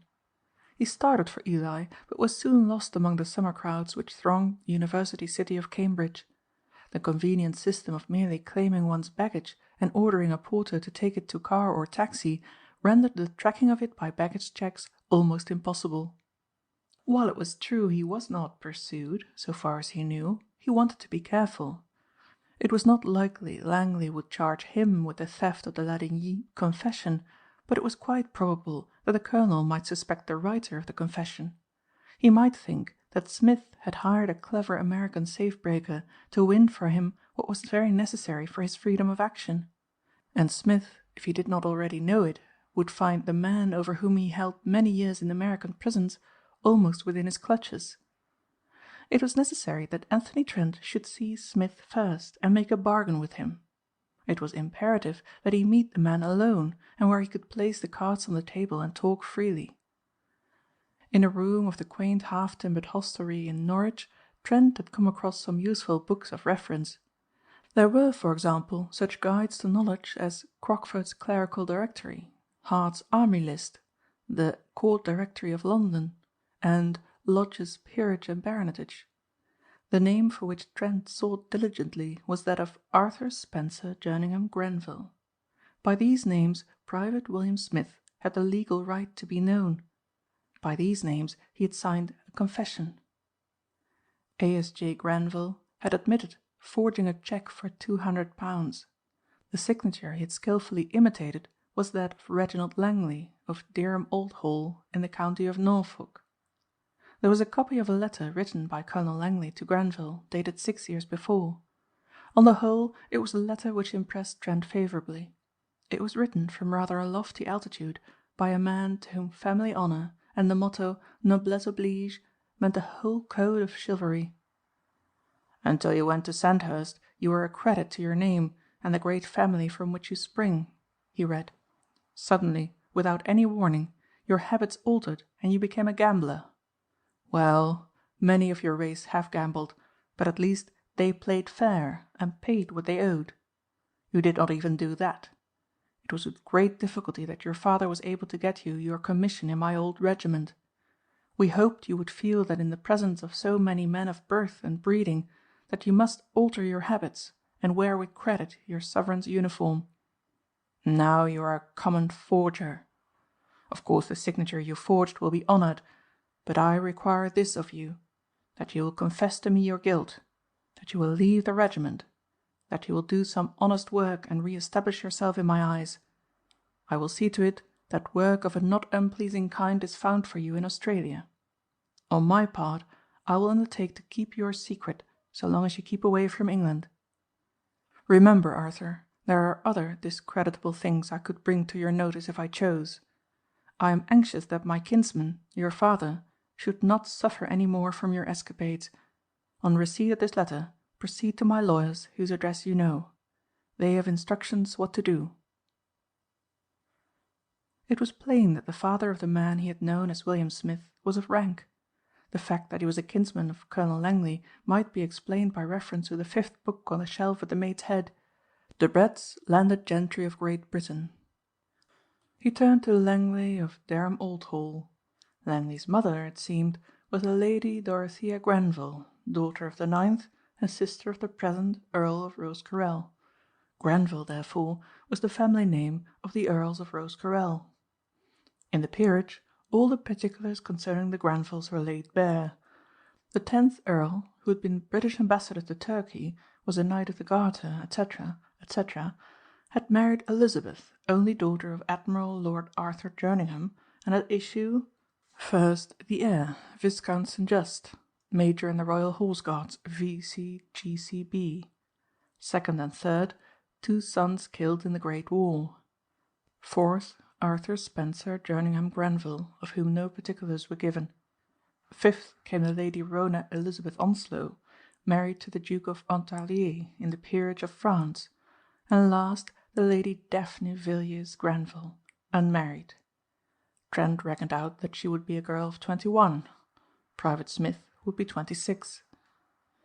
The town house of the Earls of Rosecarrel was in Grosvenor Place, and their country seats were Alderwood Hall in Cambridgeshire and Rosecarrel Castle in Cornwall. Alderwood Hall was 6 miles from the University city, and the house could be seen on one of the small hills to the west of the town. A guide-book informed Trent that the house was thrown open to visitors on Thursdays at a small fee, which went to the local hospital. There were to be seen some notable examples of the Norwich School, works by Crome, Cotman, Vincent and Stark. The butler was distressed by the heat of early September and dismissed the visitors as soon as possible. But he regarded the American tourist in a different light, for Trent had slipped him a half-sovereign. "I want to take my time," said Trent. "I like pictures, and I want to examine these more closely." "Certainly, sir," said the butler. "Anything I can do to help you, I shall be proud to do." Anthony Trent, who had a wide knowledge of paintings of the outdoors, and possessed one of the world's missing masterpieces, none other than the Venetian mask of Giorgione, which he had taken from a vulgar and unappreciative millionaire, looked at the fresh, simple landscapes with joy. "Is the family in residence?" he asked when he had finished. "The Earl always spends the summer at Rosecarrel," the man answered. "He keeps his yacht in Fowey Harbour. I'm afraid his lordship is failing. You see, the loss of Master Gervase and Master Bevil was a terrible shock. We lost 7 out of our 12 gardeners here, and 2 of them that came back won't ever be much good." "What about Mr. Arthur Grenville?" Trent asked idly. "I used to know him." "He's back," the butler said, but the look of affection which the old family servant had shown when he spoke of the 2 who had fallen was gone. "I'll say this for Master Arthur. He fought too and got wounded. There's none that can say aught against his pluck." "He's cool enough," Trent said, and thought of the scene in the dugout when he and Arthur Grenville waited for death and did not give way to terror. "He's down in Cornwall with the Earl, I suppose." "And Lady Daphne," the butler added. "Since the death of the Countess she looks after everything." Trent visualized one of those managing, domineering young women who rule tenants relentlessly but after all exercise benevolent despotism in bucolic matters. "Was he badly hurt?" Trent asked before he left. "I hardly knew him," the butler said. "I give you my word I was fair shocked at the difference. Isn't for the likes of me to question the ways of Providence, but why Mr. Arthur was left and the others taken, I don't understand." Anthony Trent wondered too. It would have saved him a great deal of worry if things had been reversed. On the whole this mauvais sujet of an ancient family was a consistent troublemaker. A Bradshaw's timetable showed Trent that as Lord Rosecarrel's yacht was at Fowey, he would be wise to make a trip to the delectable duchy, as a Fowey author has termed Cornwall, and disguise himself as a tourist, and thus pave the way for a meeting with Private William Smith. He purchased the large-scale automobile map of Cornwall, and when he reached the quaint seaport had a fair idea of the locality. Rosecarrel Castle lay some 10 miles away on the moorland. The local guidebook told him all about it. It was the great house of the neighbourhood, a granite-built fastness which had suffered siege many times. The Granvilles were a Cornish family of distinction, and happier in their own west country than on the Cambridge estates. Trent had always found the consultation of local newspapers a great help toward knowledge of a community, and he immediately solaced himself with what Fowey had to offer. A perusal of the advertising columns gave him a good idea of what he could do to pass his time in a manner that would seem logical to the country folk. Since he was not a painter, and Fowey had no golf links, his occupation, in the absence of a sailing or power boat, was merely that of a sightseer, and he felt out of his element in this innocent guise. The local paper showed him that there were several rough shootings that he might rent for the season. These were tracts of farm and moorland where partridges, hares, woodcock, and an occasional pheasant might be found. One in the parish of St. Breward on the moors particularly attracted him. The local agent commended him on his wisdom. He did not know Anthony Trent selected this desolate tract of granite-strewn moor because Rosecarrel Castle was but a half-dozen miles distant. Trent had been less than a week in Cornwall when he was installed in a farmhouse, the owner of a spaniel of great local repute, and regarded simply as one of those sportsmen who took the shooting every year, and as such was above suspicion. Mr. Nicholls, the loquacious agent who had rented him the shooting, and had driven him over to view it, talked a great deal of the great Earl of Rosecarrel. He regretted that since the death of the Countess, few guests stayed within the castle. There had been brave days a few years back when Lord St. Just, the son and heir, had been master of the North Cornwall foxhounds. "But there's only the Honourable Arthur Grenville there now," said Nicholls, "and Lady Daphne. Lord St. Just is military attaché at Washington." "Since when?" Trent demanded. "Within a few weeks," said the agent. That was the reason why the younger brother had been to see him off at Liverpool. It was quite likely that Private Smith assumed Anthony Trent to be dead, or he might have thought him boasting of another's deeds. But Trent was going to find out if possible. This time he had materials for a compromise. Suddenly Nicholls pointed out a figure on horseback fully a half-mile distant. "Like enough," said the agent. "That's the Honourable Arthur. He rides about on the moors a lot. All this land as far as you can see belongs to the Earl." Trent could see that the rider was cantering along narrow paths inaccessible to vehicles. Well, the meeting would wait. Some morning he would rein in his horse beside that of Private Smith and see recognition dawn in the eye of the man when the visitor announced himself as Anthony Trent. Then covetousness would follow, and the thought of rich reward heartened the ex-private. Trent chuckled to himself as he thought of how the man's face would fall when he outlined his past history, and showed him he was in possession of secrets which, once public, must bring him into the clutches of the inexorable, passionless law of the realm. "Where can I get a horse?" he asked Nicholls. "John Treleaven over to St. Kew has a good hunting horse he wants to sell. Will be a bargain at £60, Mr. Trent. I'll tell him to ride it over tomorrow if you like." "All right," Trent said, "and I want saddle and bridle and so on." So Anthony Trent added Treleaven's stout horse to his possessions, and when he was not shooting, rode over the moorlands purple with Cornish heather and yellow with gorse.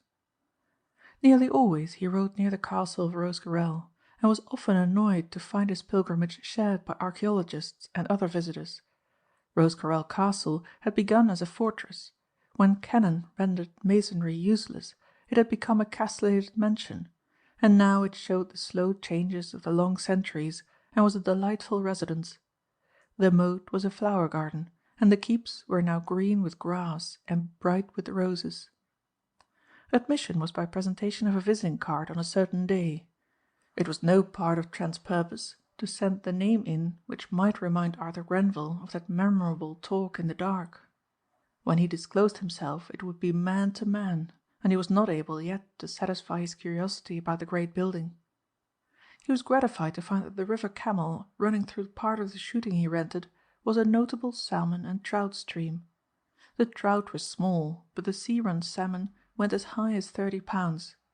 In Kennebago, where his main camp was, the landlocked variety seldom went to more than £7. Directly he had secured his license, and the equipment he wired to London for had arrived, he clambered down the steep hillside to the river. But he fished very little that afternoon, for as he climbed over one of the granite stiles, he came face to face with two other anglers, a man and girl. The girl was none other than the mysterious lady in blue for whom he had opened Colonel Langley's safe. She came forward hand outstretched when she saw him. That she was a little confused he was certain, and perhaps a trifle fearful that he might make some allusion to the oddity of the circumstances under which they had first met. The man was almost 100 feet from her. He was casting, and too interested to look at anything but the deep pool in which salmon were wont to lie. "I was never able to thank you for that night at Dereham," she began, "but my father had one of his attacks, and I had to leave the very next day, just before luncheon. I hope you had good sport." "Unusually good," he said. It was a great piece of luck that she still assumed him to be of the house party. But what was she doing here? When he asked, she said, "We live near here." She looked around to see her companion coming toward her and the stranger. "This is my brother," she said, "Arthur Grenville. Arthur, this gentleman was staying at Dereham Old Hall when I was there. Mr. She looked at him pleadingly. "I'm so stupid about names." The stranger seemed to be looking at her when he answered, but his eyes were upon Arthur Grenville. "Anthony Trent," he said urbanely. "How do you do?" Grenville said, without betraying any emotion. "Had any luck?" "Not yet," Anthony Trent said, still looking hard at him. Things were happening rather more quickly than he liked. Too many discoveries were disconcerting. First, this girl was of course Lady Daphne Grenville, and she had not any other motive in view in abstracting the confession than of helping her renegade brother. Anthony Trent felt himself absurdly pleased to know that. He had thought of her constantly, and pitied her because he assumed her to be under the domination of a handsome, heartless scamp like the Honourable Arthur. It was Grenville's attitude which puzzled the American. The name had apparently aroused no suspicion. It proved the man was more dangerous than he supposed if he were able to master his emotions with such ease. As they stood there chatting about flies and the size of the salmon, Anthony Trent had time to study Grenville's appearance. Assuredly he differed from the mental picture he had formed of him. To begin with, there seemed nothing vicious about him. He was a very handsome man with small regular features, finely formed nose and engaging blue eyes. Anthony Trent thought of the confession he had seen and remembered the talk in the dugout. He called to mind the hints that the Alderbrook butler had let drop and the lack of enthusiasm the agent Nichols had shown in speaking of him. From all accounts, Arthur Spencer Jerningham Grenville should be a very highly polished scoundrel, but coarsened somewhat from his experiences in the rank for so many years. And here he was with a sister he plainly adored, looking with a sort of shy good nature at the stranger. "It's so jolly to meet another keen fisherman," he said amiably. "I know the Camel so well that I can show you the best pools if you'd care about it." "That would be very kind of you," Anthony Trent returned. He did not know what to make of the man he had first known as Private Smith. There might be a mistake, and yet, if there had been, why should Lady Daphne have risked disgrace in breaking open a safe for his sake? And the voice, the unmistakable voice, was that of the man to whom he had confided all his dangerous, deadly secrets. "I haven't fished the river for almost 7 years," the younger man went on. "My brother had been in the army for more than 5 years," the girl said, "and he hadn't much chance then. He was badly wounded, and we are making him well again." "I'm being horribly spoiled, Mr. Trent," Grenville smiled, "and I rather like it. Did you get in the big show by any chance?" "As long as I could be after my country declared war," Trent said, looking at him hard. "We must exchange experiences. Please don't, the girl begged. Arthur's nerves can't stand it. The doctors say he must live outdoors and forget everything. And are you able to forget everything? Trent asked him. Arthur Grenville frowned a little. It was as though the memory of something unpleasing had lingered for a moment. Most things, said the other. Is it wise? Trent demanded. This refusing even by a look or a smile to acknowledge that he remembered the memorable talk was disturbing. Perhaps not, Grenville admitted, but wisdom and I never got on very well together. The sound of a motor horn broke the silence. The car, said Arthur Grenville to his sister. We have to run away because people are coming over from the barracks to lunch. I hope I shall meet you again, Mr. Trent. He nodded pleasantly. Come on, Daphne. Goodbye, Mr. Trent, she said brightly. I hope you'll land a monster fish. Anthony Trent flung himself on the grass at the edge of the pool and lighted his pipe. Lordly salmon were no temptation to him at the moment. Private William Smith had beaten him so far. Private Smith had looked as innocent as a babe. He'd been polite and gracious, but had refused to acknowledge any former acquaintance. Again and again, in the few minutes, Trent had telegraphed to him plainly, "Well, here I am, the master criminal you are proud to know. What are you going to do?" And every time Private Smith had said, "I do not know you. I never saw you before." It was well enough to postpone the conversation until they were alone, but Trent resented the utter indifference of the younger man to his appeal. A man dare only do that who had no fear. That must be the reason. Grenville had made only general statements in his half-confession, statements which could not convict him. He felt he held the whip hand over the master. There would be a different expression on his face when Trent dropped a hint as to the dangers of forging. At the farmhouse where he was living, Trent had little difficulty in getting sidelights on the Grenville family. He had never heard such disapprobation showered on a single member of any family as was the case with the farmer and his wife when they spoke of Arthur Grenville. They said his scandalous life had killed his mother. It was all bad companionship and drink, Mrs. Bassett, the farmer's wife, contended. He was all right till he left school to go into the army. He was cruel to animals and false to his friends. "He doesn't look it," Trent said slowly. "The devil gives his own a mask to fool the righteous," Mrs. Bassett contended. She was a pious soul. "I ought to know. I was a nursemaid at the castle before I married John Bassett." Never in all his career as a breaker of laws and an abstractor of the valuable property of others had Trent been so apprehensive as he was in quiet, beautiful Cornwall, far from cities. In New York he had schooled himself to look unconcerned at the police he met on every corner. Here there seemed to be no police, and yet he looked anxiously at every stranger who passed by the moorland farm. He told himself it was the effect of his war hardships, his wounds and shell shock. But he knew his nerves were steady, his muscles strong as ever, and his health magnificent. He was forced to admit that he was on edge because of this meeting with Arthur Grenville. "This has got to end," he said after breakfast next morning. "I've had enough uncertainty." A few minutes later he was on horseback and on his way to Rosecarrel Castle. It might not be easy to see Grenville in his home surrounded by servants, but he would make the attempt. He had no reasonable excuse for infringing the etiquette of the occasion. He had not been invited to call, and he knew no common friends of the family. It would be a business call. He would send in his card and say he desired to see Mr. Arthur Grenville on a matter of importance.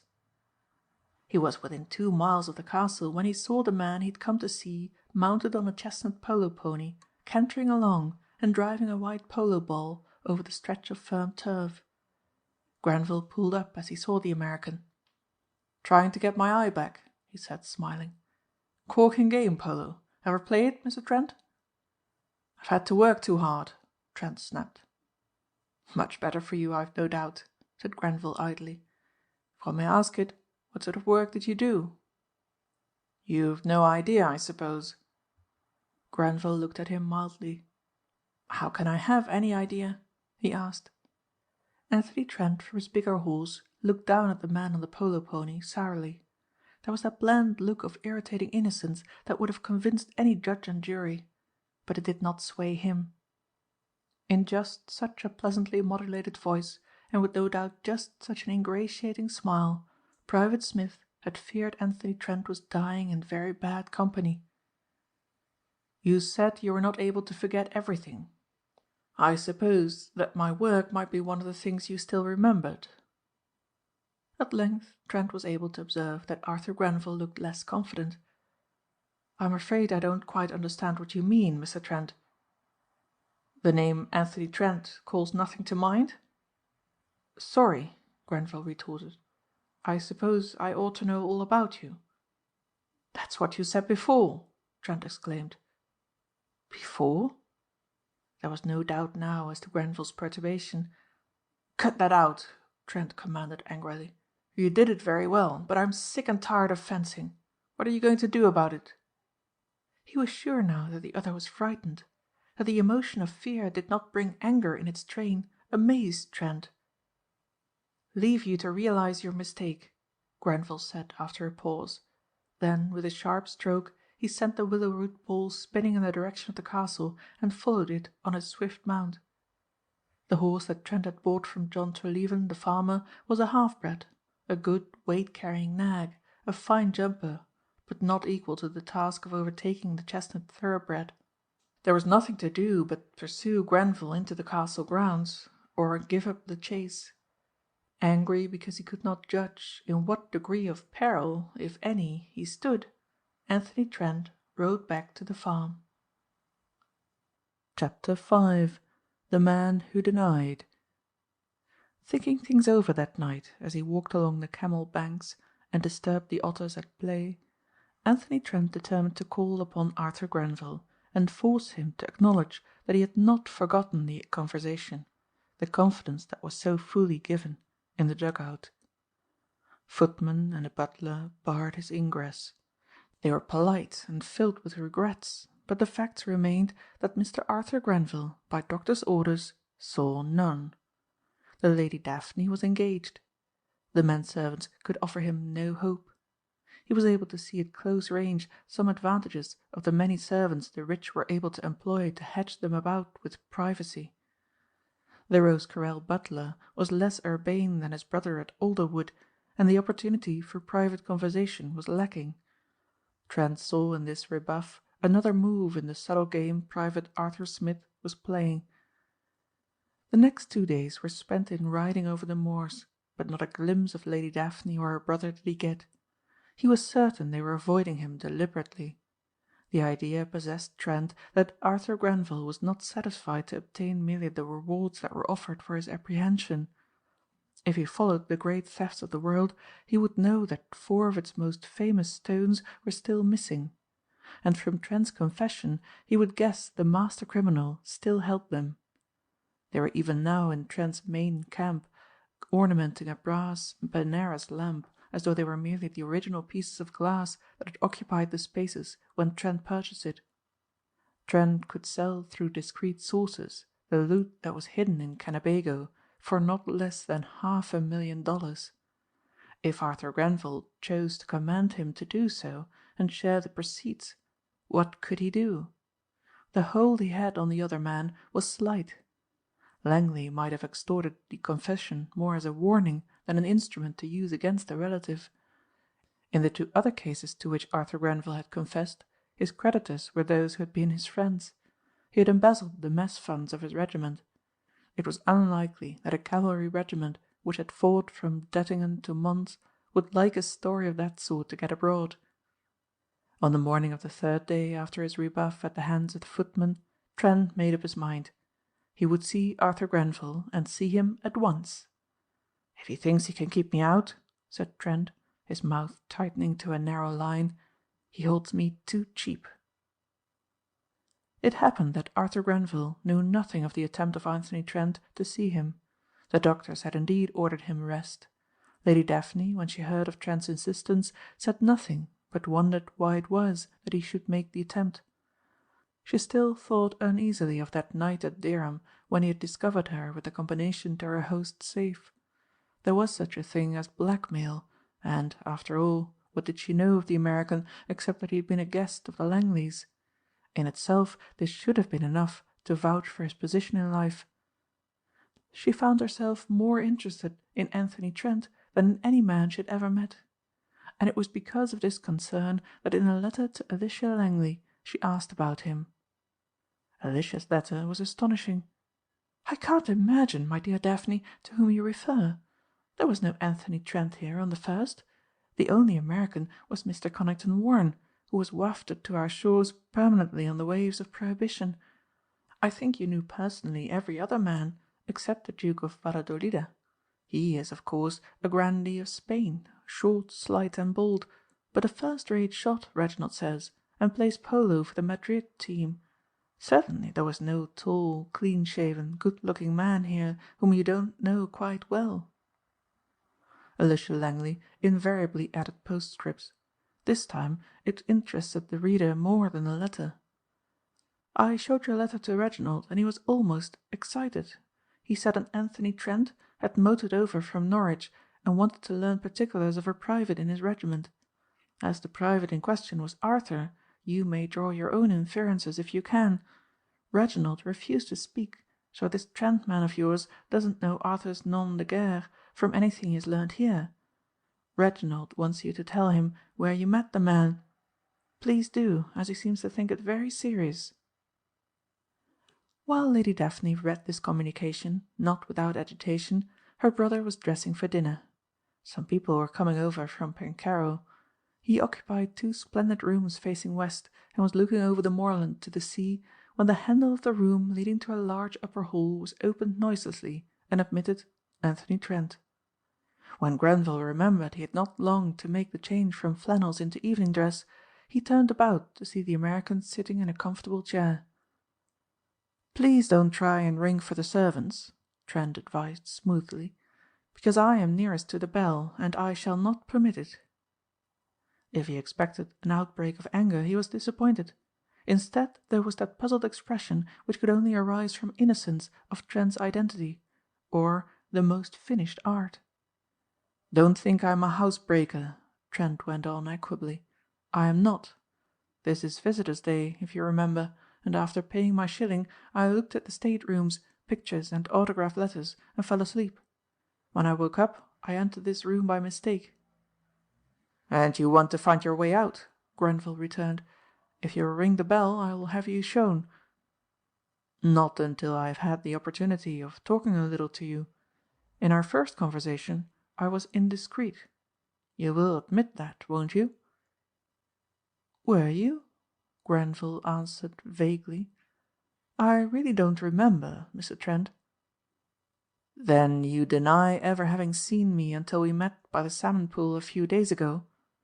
Trent looked at him like a hawk. "I do," Grenville retorted. "Then if you do, why don't you resent my butting in like this? Why don't you call some menservants and have me flung out for a damned nuisance? Say I threatened you. Say anything an innocent man could and would say. Your attitude doesn't fool me in the least. You're playing a deep game, but I can play a deeper." Grenville shrugged his shoulders with a gesture of weariness. "There are many things I cannot explain," he said. "You are going to begin right now," Trent said.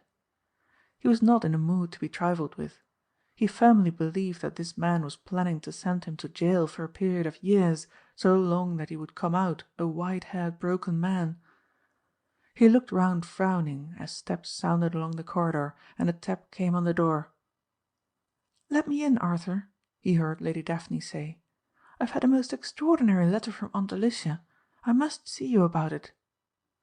She rattled the locked door impatiently. Her brother walked over to it. Trent could offer no objection. He was confused and annoyed that at a moment such as this the girl must interrupt. To Anthony Trent she was as one above and apart. There was no use in concealing that he himself was a crook, no matter how differently he pursued the profession from the lesser lights whom he despised. And Arthur Grenville was as crooked as he, with less excuse for it. Lady Daphne stopped short when she saw Trent rise from his chair and bow. Her greeting was so wholly different from the friendly manner she had shown ere this that he was at a loss to understand it. He did not know that Mrs. Langley was the Aunt Alicia. He could only suppose her brother had hinted that he was not what he seemed. "I was not told you were here," she said. "I'm glad you've come," Arthur Grenville said. Trent could see that he only spoke the truth. From what did he expect his sister to protect him?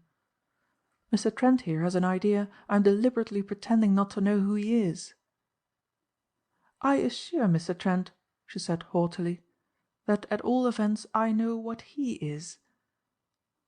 Trent looked at her a little quizzically. "I wonder if you really do," he commented. "I shall be very glad to prove it," she answered. "But I am not anxious that my brother should have to listen. I hoped he understood that he is under the doctor's orders and must not be worried. As dinner is almost ready and I have several things to do, will you be kind enough to put this discussion off until tomorrow morning?" "Just as you please," he said. "When and where?" "You are staying at the Bassetts, I think. Very well. I will drive over there tomorrow at 10:30. He flushed. The inference was plain. He was not permitted to meet her within the castle. The servant who showed him out seemed to feel differently today. He felt outcast. There was a little apple orchard behind the Bassett's stone-built barns, where each day Anthony Trent used to practice short approaches with a favourite mashie. He held it as an axiom that if a golfer kept his hand in with short mashie practice, he would never be off his game. He was industriously trying to approach over a tall spreading tree when he heard the sound of wheels outside. It was not yet time for his appointment with Lady Daphne, but he could see from the higher ground of the orchard that it was she. She was driving a dashing pair of chestnuts to a mail phaeton. By her side sat a man with a powerful, unscrupulous face who was evidently amusing her by his conversation. Trent supposed he was a guest at the castle, some man who had the right to meet her by reason of being on the right side of the law. Almost jealously, Anthony Trent saw him help her to alight. He was a heavily built man, but not an ungraceful one, and he was exceedingly well dressed. Trent judged him to be 45 and used to dominating men. He had noticed often that men most ruthless with their fellows have the most charming ways with women. "I shan't be very long," Lady Daphne said, laughing. "You'll be able to smoke just 2 cigarettes, Mr. Castoon." Castoon. Of course, it was Rudolph Castoon, the banker, the English-born member of the great continental firm of bankers and financiers. One of the brothers was a leader among New York capitalists. It was said that each Castoon was loyal to the country where it had been arranged he should be born. It was in the sweet-smelling sitting-room of the Bassetts that Trent found her. She was standing up and refused to be seated. Her enmity now was hardly concealed. "I find," she began, "that you have deceived me. You claim to be one of the guns at Colonel Langley's shoot." "I permitted you to assume it," he corrected. "But that is not an excuse." "Colonel Langley is very anxious to know where it was I saw you and under what circumstances." "You will hardly inform him as to that," said Trent, smiling. "If it becomes necessary I shall," she replied. "At all events I was in the house of a relative while you were there." "As a thief in the night. Thank you." "You were there as a detective." She had never seen him lose his calm before. He flushed red and a look of hatred came over his face. "A detective? I? If you knew how I loathed them, you would never suspect me of being that." "If not, why are you down here hounding my brother?" "Hasn't he told you?" "He says you persist in pretending to know him." "Lady Daphne," Trent said earnestly, "was your brother a Private William Smith, a gentleman ranker in the 78th Battalion of the City of London Regiment?" "Yes," she answered. "And wasn't this same man under his own name expelled from Harrow School and Trinity College, Cambridge?" "Then you are a detective!" she cried. "On my honor, no," he exclaimed. "Lady Daphne, your brother saved my life, and when I wanted to speak about the very terrible and unusual experience, he denied knowing me." "You are not telling me everything," she said after a pause. "I am glad you are not a detective, even though you may be not what I thought you. But is it reasonable you should try to force yourself on a man who quite evidently wants to be alone with his thoughts, just to thank him for doing something every soldier was glad to do for any other Allied soldier?" "There was something else," he admitted. "I may as well tell you what. We were, as we had every reason to think, dying. We told each other part of our past lives. Why, I don't pretend to understand. Nerves, I suppose, and the feeling that nothing mattered in the least. I told him part of my past, which in effect put a club in his hand to use over me. When I got better, I assumed he was killed. I found he wasn't, and followed him here to ask what he was going to do with his knowledge. You wondered what errand I had at Dereham Old Hall. It was to read through the confession which you burned. I had read it and replaced it before you came in." "Then you know all about him?" she gasped. "I know what was written there," he answered. "I wanted to know so that I could tell him I, too, had a weapon with which to fight. I am not his enemy. Far from it." "You mean you don't want to threaten him, or hold your knowledge of what he did over us?" He looked at her gloomily. To think that this was the impression she had of him hurt. "So that's what you think of me," he said slowly. "Indeed it isn't," she answered quickly. "I didn't think it in the beginning, and I don't want to do so now. But what was one to think?" "It was your brother's behaviour that puzzled me," he said, "and still puzzles me. Don't you see, I only want to be sure that he won't use what I told him." Lady Daphne looked at him curiously. Here was a man whose manners were perfect, who seemed to have the same sports and occupation of the kind of men she knew, hinting that he had done things of whose consequence he was afraid. She supposed there were many temptations into which a man might fall, lapses of which he might repent and still go in fear of discovery. "I don't wonder you were bewildered," she said presently, "and I understand far better than you how it was. Mr. Trent, you need never be afraid that the man who was Private Smith will ever say a word to any living soul of what you said to him." "How can I be certain?" he demanded. "You don't know the rewards that a man might gain for speaking the truth about me." "Private William Smith and my brother Arthur are two different people." He looked at her in astonishment. Was the weary chase, the long uncertainty, to begin again? There was never a doubt in his mind but that what she told him was true, even if it was hard to be believed. "Then where is Private Smith?" he asked. "Where is the man who knows the real me?" "At the castle," she said. He made a gesture of despair. "It is incomprehensible."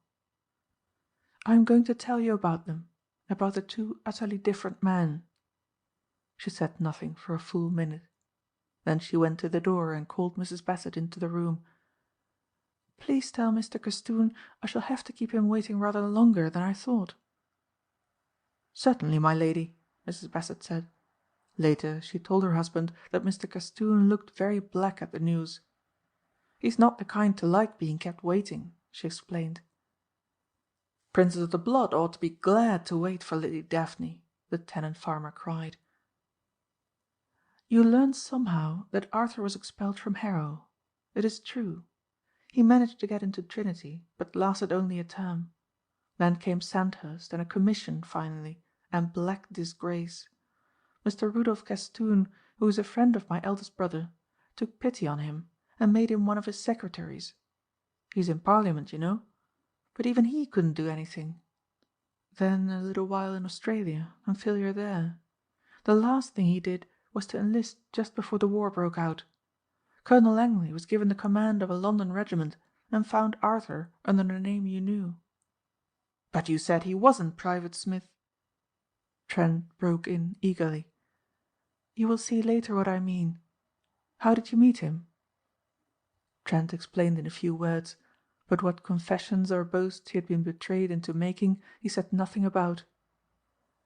"My brother was expelled from Harrow when he was 18. Until he was 17, he was one of the sweetest-natured boys you could imagine. He was full of fun and mischief, but all his tutors loved him, and there wasn't a particle of vice in him. Suddenly he seemed possessed of devils. He drank, he gambled, and cheated. He was insolent to his teachers. It broke my mother's heart. It helped to make my father the silent, broken man he is today. It was the same when he went up to Trinity, and the same when he was at Sandhurst." There was a long pause. Trent could see she was struggling against tears. There welled up in him an almost divine pity. He wanted to soothe her, comfort her, and let her cry on his shoulder.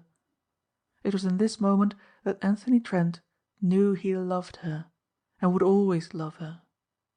Those passing affections of adolescence were pale, wan emotions compared with this, and it was an hour of grief to him. He realized that his ways of life had cut him off irremediably from marriage with such a woman as this. "What happened," she said at last, "when you came to after being blown from that dugout?" "I was badly hurt," he answered, wonderingly. "Those high explosives play the strangest tricks with one." "This is what happened to my brother. He was unconscious for a very long time, and his head was fearfully mangled. When he came out of ether, he said very distinctly, 'Oh, Bingo, how rottenly clumsy of you.'" "Who was Bingo?" Trent asked. "At the time nobody knew. Arthur's uniform was torn off in the explosion, and his regiment unknown." "He could have told them," Trent asserted. She shook her head. "You are mistaken. He could not tell them. They thought he was, what's the word, malingering. They thought he wanted to be sent back and get out of the fighting. Then he complained of the dreadful noise. By degrees they found that he did not even know of the war. They thought, of course, he was pretending. My father heard of the wound, and although he had disowned him, he had him brought to our house in Grosvenor Place. We had specialists, those new sorts of doctors who don't depend on medicines. Arthur thought he was still at Harrow 8 years or more ago. Then I remembered a boy who shared a study with him there, a boy who had stayed here, a son of Sir Willoughby Hosken, who has a place near Penzance. Bingo was somewhere in the Struma Valley with his battery, and in answer to a letter said that the only act of clumsiness he could call to mind was when he accidentally hit Arthur with an Indian club in the gym at school. One of the doctors went over to Harrow and found Arthur had been hit like this and was in the infirmary for 3 days. Mr. Trent, it was after that accident he altered entirely." "I've heard of such cases," Trent said quickly. "Pressure of some sort on the brain, they call it. There was quite an epidemic of such incidents in America a few years ago. It was supposed to be a cure for bad boys. Then you think—" "I know," she said emphatically. "He is now exactly as he was when he was a boy, gentle, thoughtful and clean. Our specialists saw the army surgeons, and they supposed that in dressing his dreadful wounds they removed the portions of depressed bone and so made this extraordinary cure. They say the war has proved this sort of thing again and again." The news, which spelled salvation to Anthony Trent, seemed too tremendous to believe. There was no miracle about it. It was a simple fact demonstrated by surgery and accepted now by the laity. The years in which Arthur Grenville had sown wild oats and disrupted friendships and relationships was wiped from his consciousness. Trent now understood the half-diffident, almost shy manner so inexplicable in a man of the type William Smith had been. "My father thinks," the girl went on, "that as he will have to find out some of the things he did, it will be as well to prepare him for it and shield him against consequences." "Consequences?" he hazarded. "I'm afraid," she said gravely, "that it will not be easy. His creditors, for example, have learned that my father has forgiven him, and they are coming down on him. Fortunately, my father can afford to pay, but there is always the dread of some adventurer turning up and letting us into some dreadful secrets." "Men like me?" he asked. "You know I didn't mean that," she said. "I think it most wonderful that you are here, because you will be able to tell him something about the good part of his life, you know. He's always hoping that his memory will come back, but the doctors say it won't." She hesitated a little. "Poor Arthur is very much depressed at times. Could you try and remember as much about him as possible?" "Surely," said Anthony Trent. "As it happens, I met a man out there who knew him well and said he was a good soldier." "I wish my father could know that," she said. "I'm going to ask you to luncheon tomorrow, and to meet a man whose life Arthur saved would cheer him enormously." "We shall be alone." She frowned. "I'd forgotten Mr. Castoon, who is probably furious at being kept waiting. I promised him I'd be back in 2 cigarettes' time. I was going to drive in to Camelford, but I don't think I will. I feel almost that I want to cry." She held out her hand impulsively. "Forgive me for what I thought about you, and come to luncheon at 1 tomorrow." "You don't know how I'd like to," he said wistfully, "but you have forgotten about my past. And I had no such excuse as your brother." "You are exaggerating it," she said more brightly. "Anyhow, it's all over." Exaggerating? And even were it all over, which he doubted, a blacker past remained than ever she dreamt of. "I don't want Mr. Castoon to see that I've got tears in my eyes. Please tell him to wait a little longer while I talk to Mrs. Bassett. Au revoir." Anthony Trent watched her go and then sighed, and he told himself that had he met her 10 years before, he would have had the strength to win a fortune honestly and not take the lower road. He went outside to where Rudolph Castoon was sitting in the phaeton. The 2 horses were champing at their bits, a little groom at their heads trying to soothe their high tempers. He approached the financier with no personal feeling of any sort. In the beginning he expected to admire the man, as he did all such forceful characters. He often suspected there was more kinship between him and the ruthless financier type that Castoon represented than the world comprehended. Rudolph Castoon looked at him sourly. "Well?" he snapped. Anthony Trent looked at him and knew instantly that he would always share the hate he saw in the capitalist's face. For a moment he was at a loss to understand the reason. Then he saw that it was jealousy, furious, dynamic jealousy. Lady Daphne had come to see Mrs. Bassett. Instead, Castoon found she had come to see a younger and better-looking man. Trent did not fall into the error of underrating Castoon. In the event of a contest of any kind between them, he would walk warily. But he never expected to see the man again, and his peremptory way of speaking angered him. "Well?" Castoon demanded again. "Thank you," said Trent urbanely. "I find the air of these moorlands of great benefit to me. Formerly I slept poorly, but now I sleep as soon as my head touches the pillow, and my appetite is better. I eat 3 eggs for breakfast every morning. Do you sleep well?" "I did not come here to sleep." Castoon frowned. "But if you're here for long, you must," Trent said pleasantly. "I'm not in the least interested in your health or how many eggs you can eat for breakfast." Castoon's manner was frankly rude. "I want to know where Lady Daphne Grenville is." "She said she had forgotten you," Trent answered. "She also said you would probably be furious at being kept waiting." "I am," Castoon asserted. "Would it be too much to ask the reason?" "I expected you to," Trent said affably. The time he took to select a cigarette from his case, and the meticulous manner in which he lighted it, added to the other man's ill temper, just as Anthony Trent intended it should. "If you're quite finished, sir," Castoon cried, "I should be glad to hear."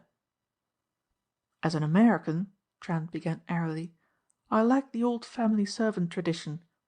Lady Daphne is talking over her childhood days with Mrs. Bassett. My mother was from the Southern States, and I suppose I inherit a liking for that sort of thing." "Will you come to the point, sir?" Castoon exclaimed. "I thought I told you that Lady Daphne was talking over nursery reminiscences with an old servant." "She may be doing that now, but what was she doing before? I'll tell you. She was talking to you. Do you deny it?" "My dear man!" Trent cried in apparent surprise. "Deny it? I boast about it. It is the only thing I hope will be printed in my obituary notices." "I'm not sure I should be desolated at reading your obituary notices," Castoon said, keeping his temper back. He could say no more, for Lady Daphne came hurrying along the hydrangea bordered path to the gate. "I'm dreadfully sorry, Mr. Castoon," she cried. "I can forget everything now that you're here," he returned gallantly. "Even the humour of this young man whose name I don't know." "Mr. Anthony Trent of New York," she told him. "You'll meet him at luncheon tomorrow." "That will make it a very pleasant function," the financier said grimly. He could say no more, because the horses reared impatiently, and for a moment there was danger. "That off-horse nearly came over backward," Castoon said when the team had settled down a little and the farm was a half-mile behind. "But it didn't," Lady Daphne said calmly. "So why worry?" "It would have been his fault," Castoon said venomously. "You don't seem to like him," she said, smiling. "I hate any man who looks at you as he does."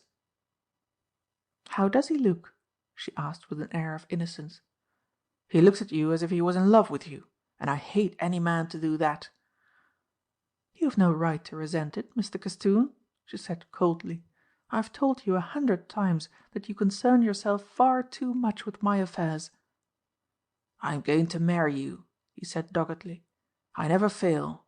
Look up my life history and see where I've been beaten. I know you don't care for me yet. You'll have to later." "My father doesn't care for you either." Rudolph Castoon sniffed impatiently. "His type is dying out. He still remains ignorant that money has displaced birth." "It's the one thing money won't buy, though," she reminded him. "Birth can't buy power," the financier said quickly. "And money means power. Your father has had both.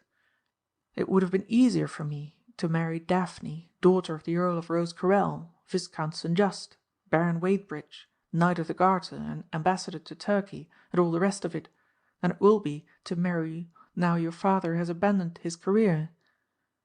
"That sounds merely silly to me," she exclaimed. "Some day I will explain to you how very sensible it is. You will understand exactly." "Do you mean you are so inordinately vain that you would rather marry an ambassador's daughter than the daughter of a man who isn't a power politically any more?" "At least I can say I don't mean that. I am vain, that's true, but I wish you were one of the daughters of a tenant farmer on these purple moors instead of being an earl's daughter." He sighed a little. Then the recollection of Anthony Trent came back. "Who is this man Trent?" he demanded. "A delightful man," she said. "An American who knows how to behave. I met him at a house party somewhere or other. He used to know Arthur." Castoon could not keep back a sneer. "That vouches for him, of course." "At least he wouldn't say anything as underbred as that," she cried angrily, and touched one of her high mettled chestnuts with a lash. Castoon hung on to the seat as the pair tried to get away. "You'll kill yourself some day, driving such horses as these," he said later. He was not a coward, but unnecessary risk always seemed a childish thing to create, and he believed himself heir to a great destiny. Chapter 6. Fresh Fields. If Anthony Trent thought he was to be the guest at a small luncheon party where he could meet Arthur under friendlier circumstances and talk to Daphne intimately, he was mistaken. Castoon was staying at the castle, and a number of people motored over from Falmouth, as well as the owner of a big yacht lying for the time in the Fowey River. Lord Rosecarrel was very amiable. He seemed intensely grateful that Trent gave up a morning's shooting to attend a luncheon. There was no trace of suspicion about him. He had been told that Mr. Trent, an American of means, had been a guest at Deer Mold Hall. His daughter had not informed him of Alicia Langley's letter. But he was most interested to know that his son had saved the visitor's life. It was the one good act in the black years which had given him so much sorrow. Also, Daphne had told him that Arthur liked Trent and would be a good companion. The physicians who were watching Arthur's case recommended that he should be kept interested. They desired that the apathy which threatened to take hold on him should be banished. The Earl was growing more and more to leave things to the girl. The death of his 2 sons had been a terrible blow, and he was beginning to find in solitary yachting and fishing trips a certain refreshing solace. From the deference that most of the people paid to Rudolph Castoon, it was evident that he was a man of great influence and promise. Trent sat next to a rather pretty dark girl, a Miss Barham, who had come over from her father's yacht. "Everybody seems to hang on his words," he said. "Why?" "He's phenomenally rich," she answered, "and he has a career. He'll probably be Chancellor of the Exchequer in the next cabinet. Finance is bred in the bone of his sort. Hasn't he a brother in your country?" "A great power in Wall Street," Trent told her, "but we suspect a capitalist. And while Rudolph may get a title and much honor, Alfred in America couldn't get a job as dog catcher." "Of course, you've seen he's simply mad about Daphne," Miss Barham said later. "I've seen his side of it," Trent said, frowning a little. "But what about Lady Daphne?"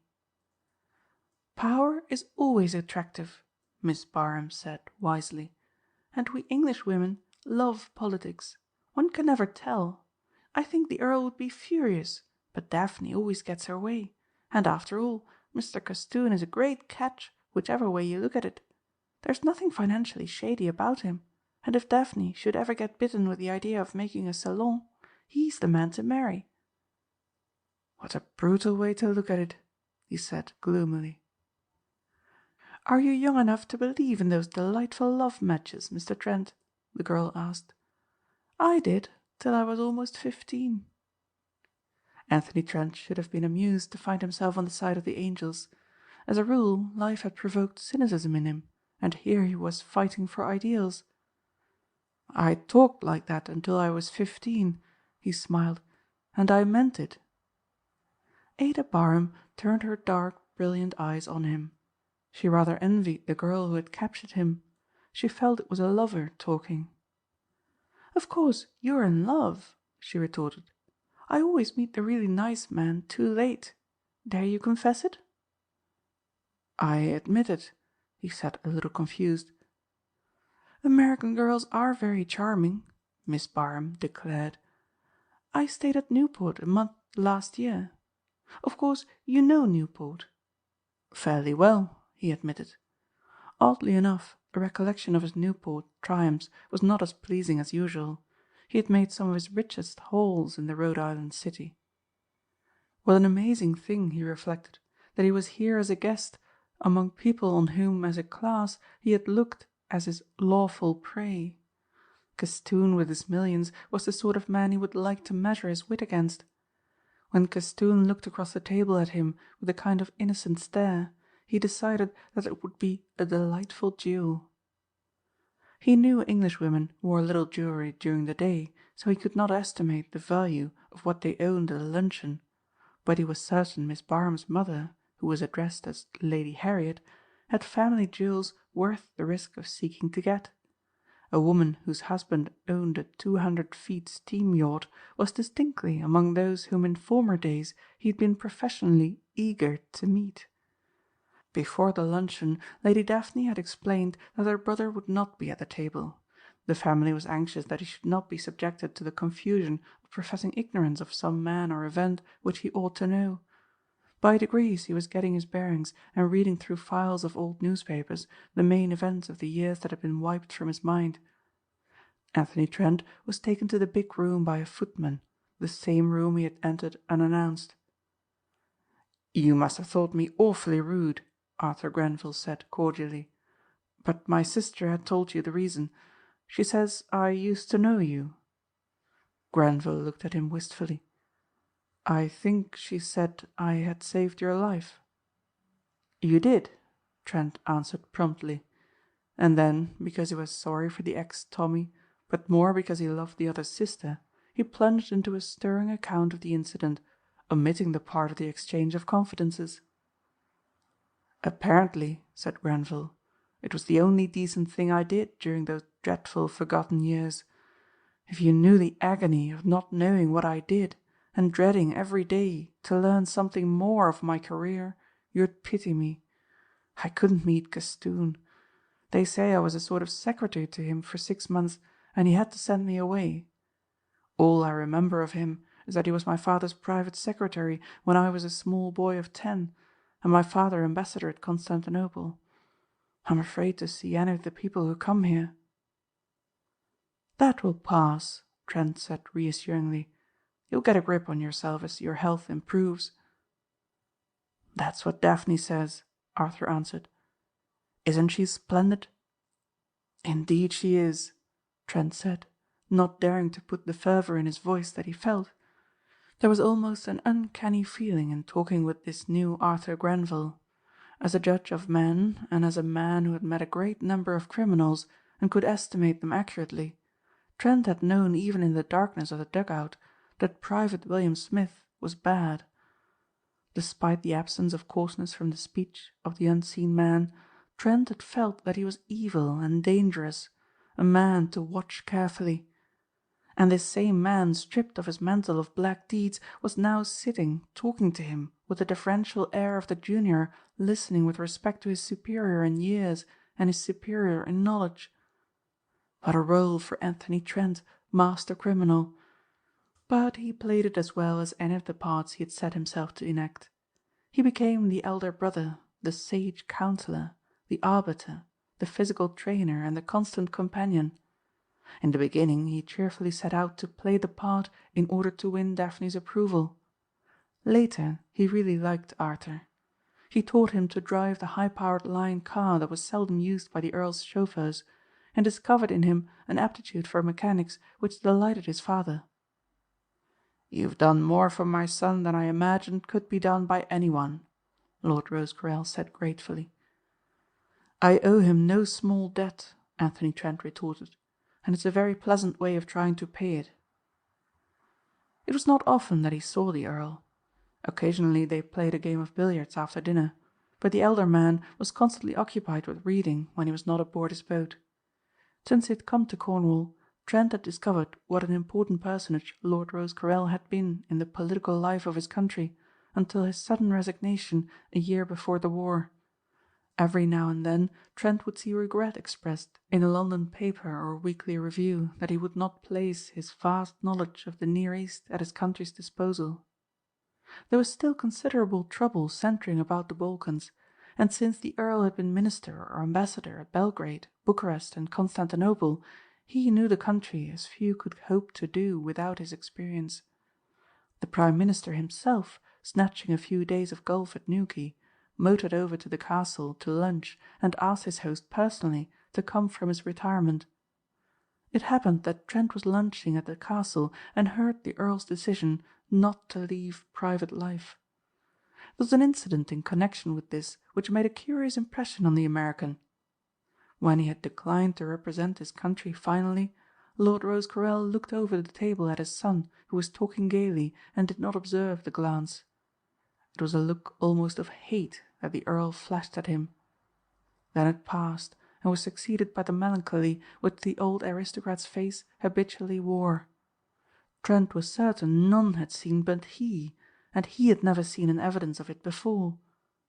He reflected that Arthur was never wholly at ease in his father's company. Again and again he had caught a certain shamed look when the Earl was speaking. Of course it was the knowledge of how in the forgotten years he had disgraced an honoured name. That was understandable. But why should the father, who knew all and had forgiven, suddenly throw this look of hate over the table at the unconscious son? "Arthur," said Trent one day to Lady Daphne, "looks as if he were still begging forgiveness. Why?" "It must be fancy on your part," she said, and changed the subject instantly. He supposed it was some other skeleton from that full closet whose rattling bones had not been buried yet. There was something which still rankled in the Earl's memory. He knew he would never find its origin from Daphne. His intimacy with the Grenvilles began to alarm him. It was a fellowship which must sooner or later come to an end. He was utterly without vanity when it came to his relationship with Lady Daphne, but his love for her gave him such an insight and sympathy with her that he could not but be conscious that of late a softer mood had come to her when they were alone together. He knew that she looked for his presence where before she had been indifferent. Sometimes, when they touched hands at parting, there was the faint, lingering hold which said more than looks or spoken words. It distressed him to hear that she had defended him valiantly when the wife of a nearby landowner had referred to him as an American adventurer and fortune hunter. Daphne had sprung to his rescue in a flash. Half the country gossiped about it. It was very loyal of her, he felt, but also very unwise. The Earl had heard of it and was displeased. But he trusted his daughter, and Trent was working amazing changes with Arthur. It was only when the Prime Minister spoke of the American that Lord Rosecarrel knew he must not ignore the thing any longer. "And who is the good-looking lad upon whose words your daughter hangs?" "A delightful fellow," the Earl said. "I don't know what Arthur would have done without him. He's reconstructing the poor boy." And indeed the Earl was fond of the stranger. But his daughter must marry into her own station in life. His other girl's home was in France, and he wanted Daphne to remain in England. It occurred to him as very strange that he had made so few inquiries into Trent's antecedents. He supposed it was the man's personal charm and the fact that he was himself not in good health that had allowed him to be careless. One day at a dinner that came in the week after the Prime Minister's visit, a dinner to which Trent alone was bidden, he said, "We shall miss you very much when you have to go, Mr. Trent, but I suppose your affairs in America call you imperatively." Anthony Trent made no answer for the moment. It was as though sentence of death had been passed upon him. He could only admit that this was the logical, if long delayed, end to the pleasantest days of his life. He had brought it on himself by his own weakness. For all his strength, he was in some ways deplorably weak. He had been weak to leave the ways of honest men. Primarily he had none of those grudges against organized society which drive some men to crime. He had fallen because he was tired of narrow ways of life and a toil which offered few high rewards. And, more than all, he had been weak in that he had encouraged an intimacy with a family of this type. The Lady Daphne was not for him. He called to mind a phrase that Miss Barham had said about Castoon at this very table. She had said there was nothing financially shady about him which might prevent marriage between him and Daphne. No matter how much Anthony Trent sought to deceive himself about his way of crime, and comfort himself with the reflection he never despoiled the poor or worthy, but inevitably set himself against the rich and undeserving, he knew he stood condemned in the eyes of decent men and women. He was aware that Daphne and Arthur were listening for his answer. Daphne's face was white. "I shall miss you all, sir," he said, "more than I can say." "You're not really going?" Arthur cried. "I must," he said. "My affairs at home need looking after, and I've lingered on here, forgetting everything." Lady Daphne said nothing. He did not dare to look at her. He knew she was thinking that but for her father's mention of his leaving she might not have known until he chose to tell. And he had told another first. Because he was grateful that Trent had been quick to take the hint, the Earl of Rosecarrel was particularly gracious to his guest and proposed a game of billiards. It was while the old nobleman was making a break that Daphne dropped into a chair at Trent's side. "Are you really going?" she asked. "I ought never to have stayed so long," he answered. "Do you want to go?" "You know I don't," he said passionately. "And is your business so important?" "Wait," he said, rising to his feet when his opponent had finished a break of 53. "It's my turn." "I've never," said the Earl, chalking his cue, "seen you miss that particular shot before." Anthony Trent came to the girl's side. "We can't talk here," he whispered. "The hounds meet at Michaelstowe tomorrow and draw the Trenewth covers. Will you be out?" "Yes," she said. "But what chance shall we have to talk there?" "We can lose the field," he said, "and ride back over the moors alone." Arthur Grenville had taken the mastership of the North Cornwall foxhounds and persuaded Trent to follow them. The American had added a couple of better bred faster horses to his hack, and now enjoyed the gallop after a fox as much as any hardened fox hunter of them all. A fox was discovered almost immediately when the Ternouth covers were drawn, and got well away, making in a westerly direction for the Wadebridge road. Daphne and Trent made a pretence of following, but soon drew apart from the rest. The music of hounds became fainter, and they turned back to the moors. "You might have told me," she said reproachfully. "I didn't know," he answered. "I only realized when your father spoke that it was more or less a command." "My father may be the Lord Lieutenant of the county," she said, "but he has no power to send a man away if the man doesn't want to go." "Can you think I want to go?" he demanded. "I only know you're not going to stay." She touched her horse lightly on the shoulder and put him to a canter. Trent saw that she was heading for Rough Tor, one of the two mountains guarding the moorlands. Once or twice they had ridden to its rocky top and looked at the hamlets through whose chimneys the peat smoke rose, and those strange hut circles of a prehistoric people. The path along which she went was too narrow to permit him to ride by her side, and he was forced to ride in silence for almost an hour. When she dismounted at Rough Tor and he tethered the horses to a short wind-shorn tree, he could see that she was not the same cheerful girl of yesterday. "Why did you stay here so long?" she asked presently. "Because I love you," he answered. "Why do you go away?" "Because I love you better than I knew." She looked at him with a faint smile. "That is very hard to understand, Tony."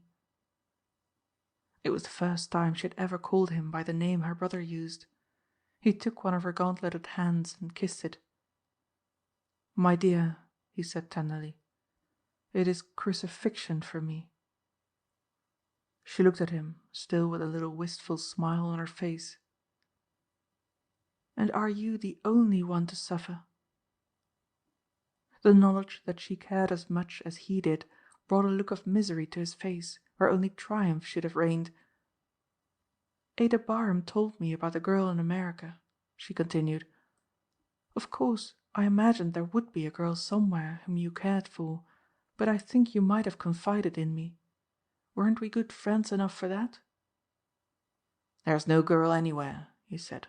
"I told Miss Barham that because I didn't want her to suspect it was you." "Then why must you go away?" There was almost a wail in her voice. "I have told you," he answered, trying desperately to keep his voice even. "I must go because I love you better than anything else in life." She laughed a little bitterly. "And so that is how men behave when they are in love?" "When a man really loves a girl, he should think first of her happiness." She looked at him simply. There was none of the false shame that lesser natures might feel in avowing love. "Don't you understand," she said in a low voice, "that you are my happiness?" For a moment the devil tempted him even as the Son of Man had been tempted upon a mountain top. Why should he think of the future when today was so sweet? In the big Lion car in the castle garage he could make Southampton in time enough for the White Star liner which went out tomorrow. They could be married on board, or at any rate directly they reached America. Then with the money he had saved they could be happy. She was the woman he wanted, the woman he worshipped. Then the other side of the picture presented itself. He saw them married on board and radiantly happy as they approached the land that was to be her home. Then the hard-faced man who showed official badges and informed him he was wanted for a series of crimes which would keep him away from wife and home and liberty until she was an old woman. One ending to the trip was just as likely as the other. Situated as he was, he could never be certain of safety. This period in quiet Cornwall was the first time since he had taken to crime that he had become almost careless. He would break Daphne's heart, for she was of the kind who would never love another man. And the disgrace he would bring upon this kindly family of hers, which had suffered enough already. The screeching headlines in the press of the Earl's daughter who married a crook. It is not to be thought of." "Dear," he said softly, "if there were any obstacles which could be removed by human effort, I should not say good-bye like this. Please don't ask me to tell you anything more. You said at Dereham that you felt you could sell your soul for a past. Is that it?" "That is the irrevocable thing," he told her. "Pasts can be lived down," she whispered. "Not mine," he said dismally. "Daphne, I have not been here all this time without knowing you and the sort of people from whom you spring. It is because of your tradition of honour that you felt Arthur's misfortunes so much. I can bring upon you and yours a greater disgrace than he could." "I won't believe it!" she cried. "I don't want you to," he said gratefully. "I remember the things said about your family, the Grenvilles for loyalty, and I love you for it. But Lady Polruan was right when she called me an unknown adventurer from America. The other countrymen of mine you meet here, like Conington Warren for instance, have their place at home. I haven't. I am without the pale. They don't know me, and I can't know them. There is that great gulf fixed which you can never understand. I want to go away, leaving you still my friend. If you ask me questions about myself, and I answer them truly, I may have to carry away with me the picture of your scorn. Be kind, Daphne, and don't ask any more." "I should never scorn you," she cried. He put his arms about her and kissed her. "My dear," he whispered, "my sweet, believe always that there is something God himself could not alter, or I would never give you up like this." "It is very hard," she said presently, "to have found love and then to know it must only be a little dream that passes." "It is my just punishment," he answered. "When do you go?" "Tomorrow." She put her arms about his neck and looked him full in the eyes. "Darling," she said, "I shall never love anybody but you.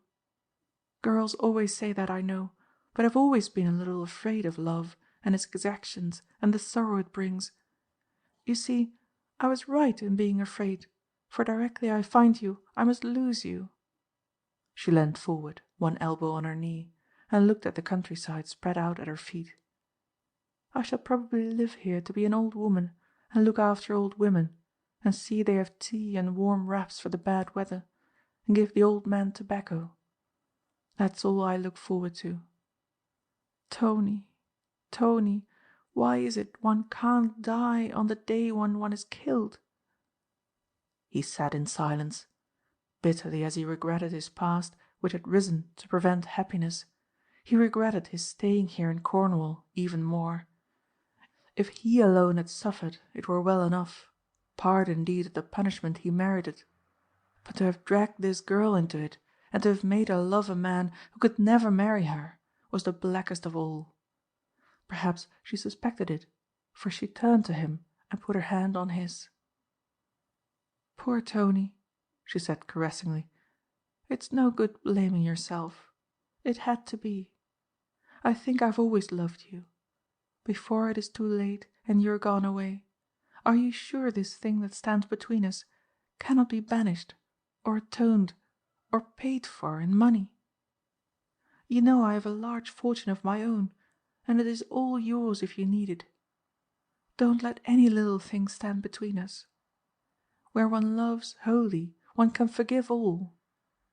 I shall not ask you again. But, my dear, if any human agency can give you to me, let me know." Anthony Trent thought of the view he once had of a great penitentiary in which a man he used to know was serving a life sentence. The prison was set among arid country and sandy plains. Along the top of the stone walls sentries were placed at intervals, men with sawed-off shotguns waiting the opportunity to kill such as sought to escape the dreary days and dreadful nights. His friend made the desperate attempt, and died as warders crowded about him and congratulated the guard on his marksmanship. It was this place which might at any moment received the person of Anthony Trent. He could not think of the law as a human agency. That was one of the differences between the Anthony Trent writer and Anthony Trent crook. The writer regarded the law and its officers with a certain meed of respect, but the criminal hated them. "There is nothing that can help me," he said. There was silence for a little. Then she rose to her feet and pointed out scarlet-coated men in the distance and galloping horses. Arthur's hounds had lost their fox in Turgana woods and had found another stout dog-fox headed for his earth on the moors. "We can follow after all," she said, with an attempt to be cheerful. They kissed silently, and then remounted the impatient hunters. By devious ways they joined the field again. The moorland was a dangerous country to ride. Great stone walls divided small fields, and there were sunken roads and paths by which, thousands of years before, the Phoenicians had taken their way.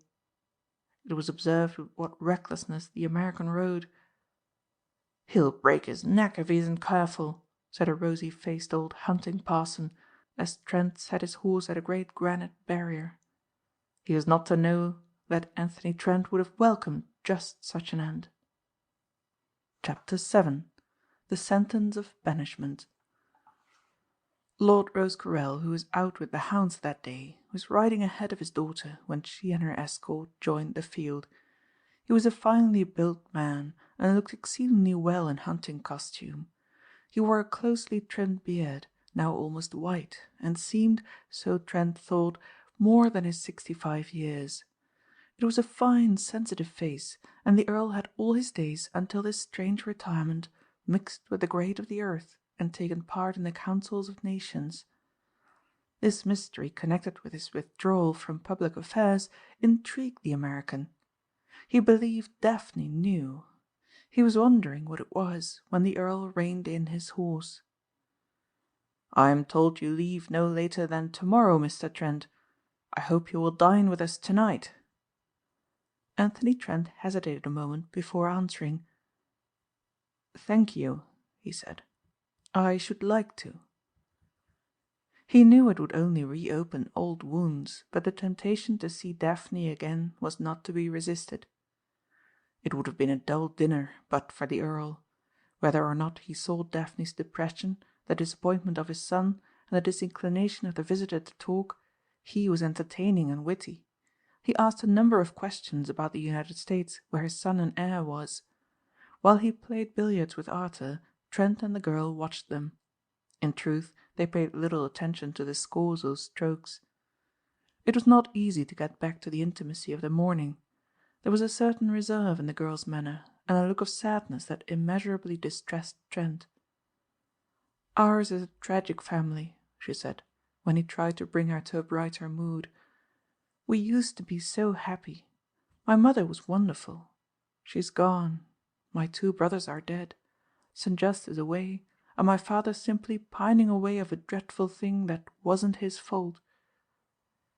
"I wish you would tell me what it is," he said. "Impossible," she said decisively. "It poisons his whole life."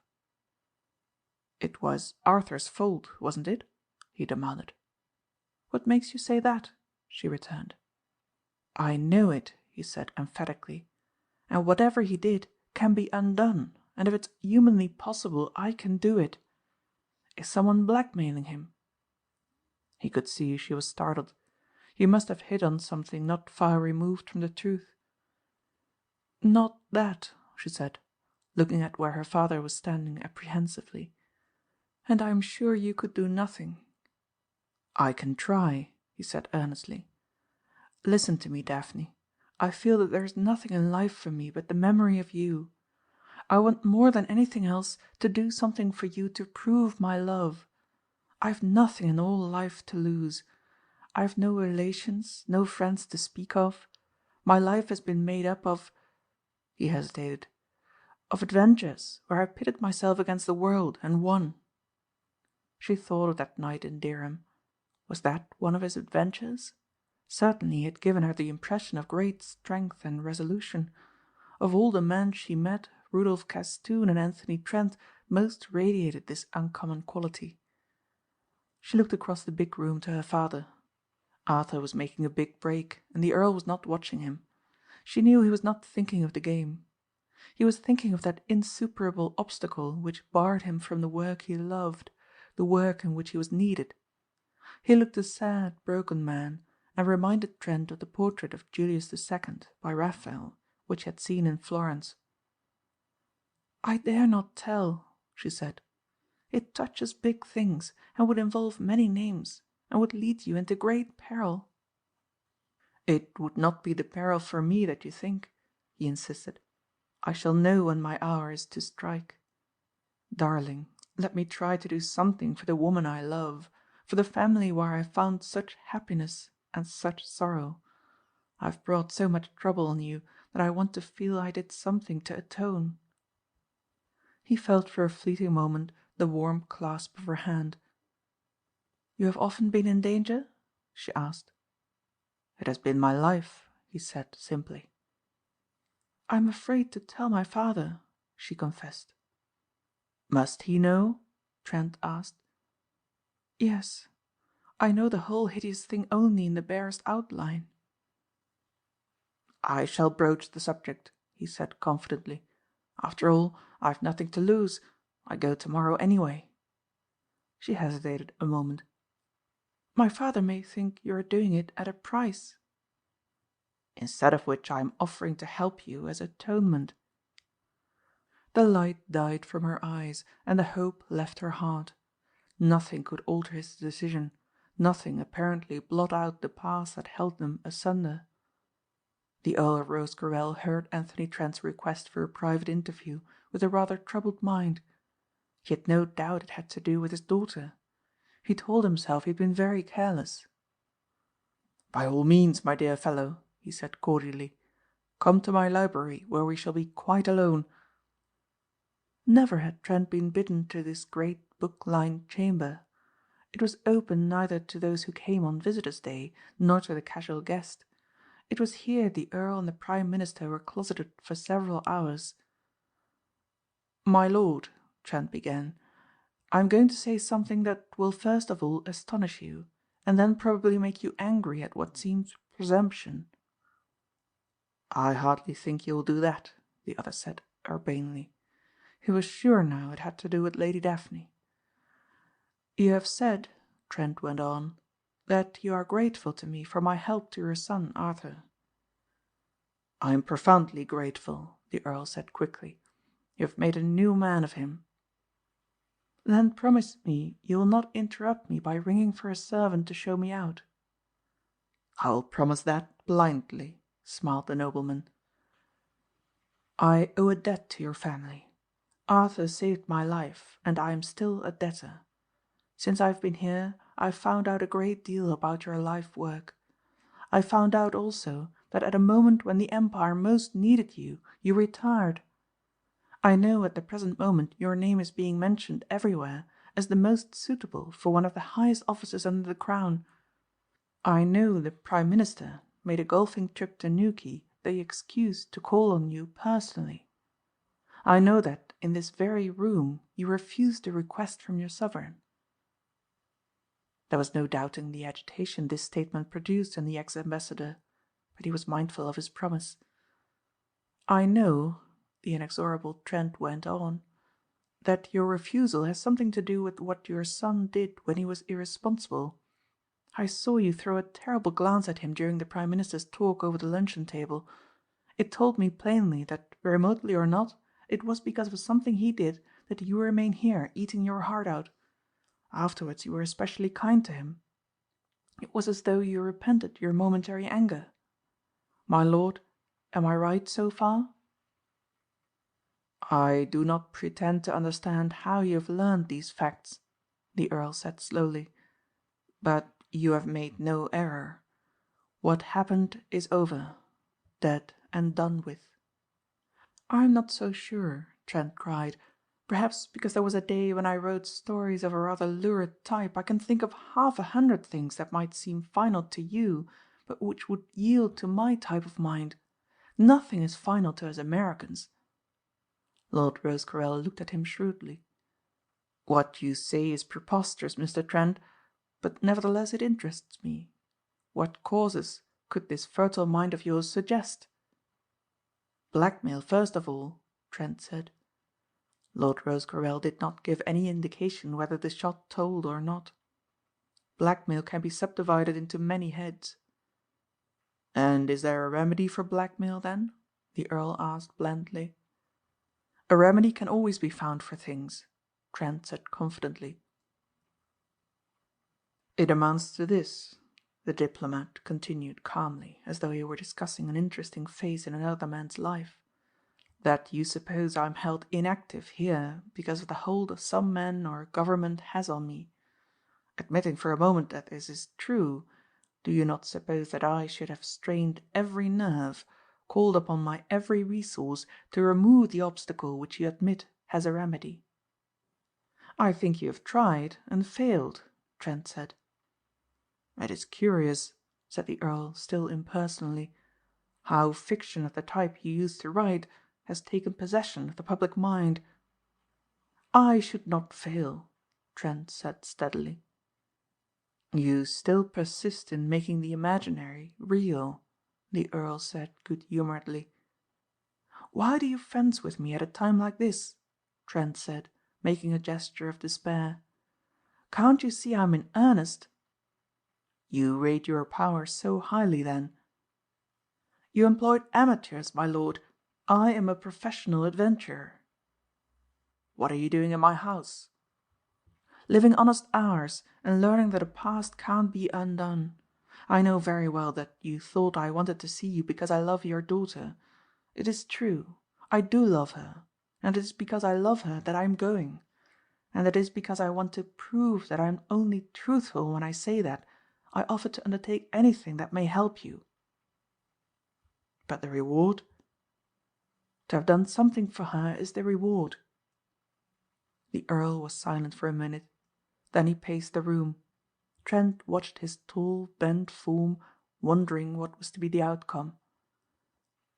"Mr. Trent," said the Earl, pausing before him, "you are either a scoundrel or else the most chivalrous gentleman I have ever known. For the moment I hardly know what to think, or say, or do. If I give you my confidence and you abuse it, the public will share the knowledge of a disgrace which now only my enemy knows. If you set me free from my bondage, you put me under an obligation that I can never pay. If I let you make the attempt in which two men have given their lives and you fail, I shall never forgive myself." "But, my lord," Trent reminded him, "I am a professional. I have never failed. I detest a brawl, but I love danger, and life means less to me than you might suppose. If I fail you will never be compromised. I shall want no help, nor send any plea for assistance. I work alone, always." The Earl did not answer him directly. "The hounds met at Michaelstowe this morning," he said, "and I took the opportunity of sending off a wire in reply to this postcard which came last night." Trent looked at it. It was in a language unknown to him. "It is in Hungarian," Lord Rosecarrel told him, "and it says, 'Please let me know that the report in today's Times that you have accepted office is incorrect.' The telegram I sent to the writer said, 'The report is wrong. I have refused.' There you have my secret. The man who sent the postcard in effect threatened me with exposure if I came out of retirement." "Then it is blackmail," Trent breathed. "I am going to trust you," the Earl said suddenly. "I am going to think of you as a chivalrous gentleman. The man who wrote the postcard is a very big figure in the politics of what used to be called Mittel Europa. Our interests clashed. He was on one side and I on the other. It happened that I was usually able to outmaneuver him because my training had been such that no man in public life knew the Balkans as I did, and do still, the wheels within wheels, the inner hidden things that make national sentiment so dangerous at times, or so valuable as the case may be. In time he came to think me the one man who could comprehend his activities and check them. He set out to ruin me. He believed his ends justified other methods than I used. I was shot at on the Ferenc Josef Rakpaard, for example, and a companion killed." "Do you still seem a menace to him?" Trent asked. "More than ever if I take the position offered me in the Near East. You see, the rumour in the Times brings instant recognition. I knew he was in London." Trent looked at the speaker and wondered what it could be which kept him from the work his country demanded of him. Assuredly it was not lack of courage. "He was in London when he obtained the hold over me that keeps me buried here. Arthur was at the moment a secretary of Rudolph Castoon. One night he opened a strong box of mine and took some banknotes to pay a racing debt. It was a terrible blow to think he had fallen so low, but I was more alarmed to find a tentative draft of a treaty which was never made effective, a document in my own writing, had disappeared. At the time it might have incensed a country since allied with us, almost to the point of a declaration of war. Arthur told me it was gibberish to him and he had thrown it on the fire. A month later I was summoned to a cabinet meeting. A friend told me I was to be asked to produce the treaty draft. I called Arthur to see me. I told him my honour was involved and that if he had not destroyed it or was holding it to sell another power, I must know. He gave me his solemn word of honour, uttered in the most convincing manner, that he had thrown it into the open fire. When the Prime Minister asked for the draft, I told him I had destroyed it, thinking its value gone, and fearful of the danger of having it at my house in Grosvenor Place.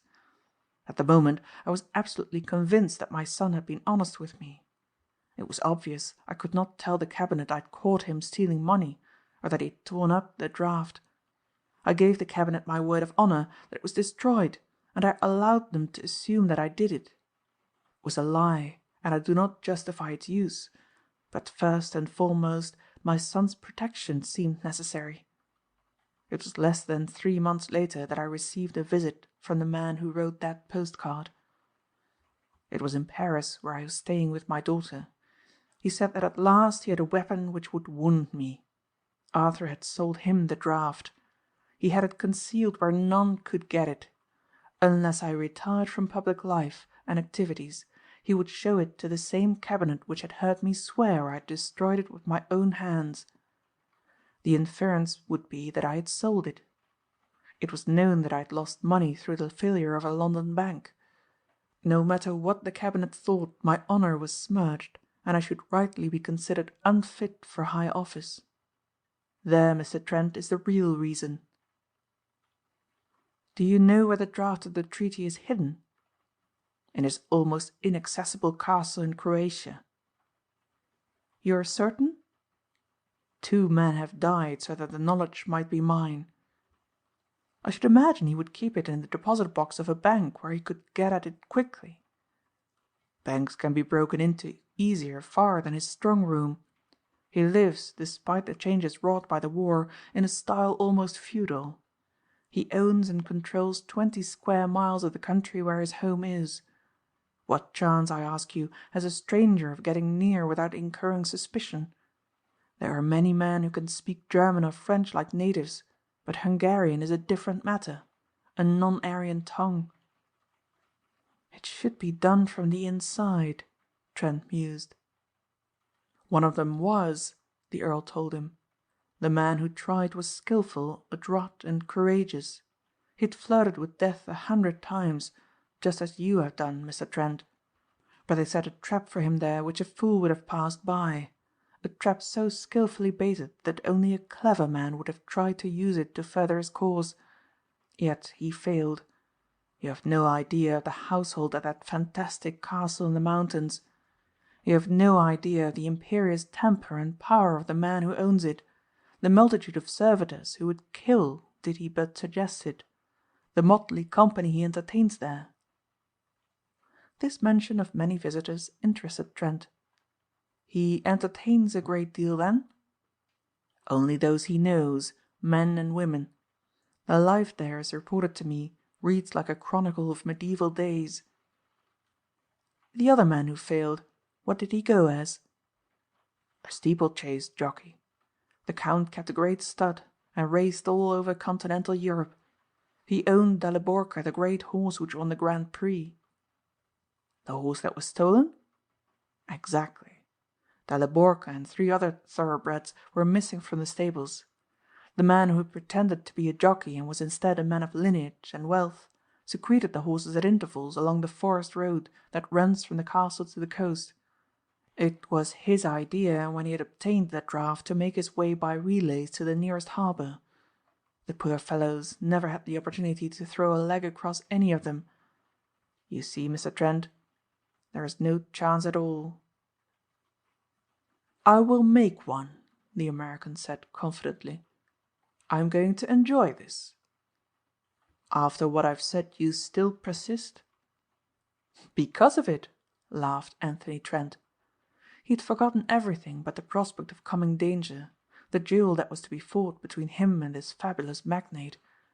It was characteristic of Trent that he swept aside all other possible inmates of the lonely castle as beneath his notice.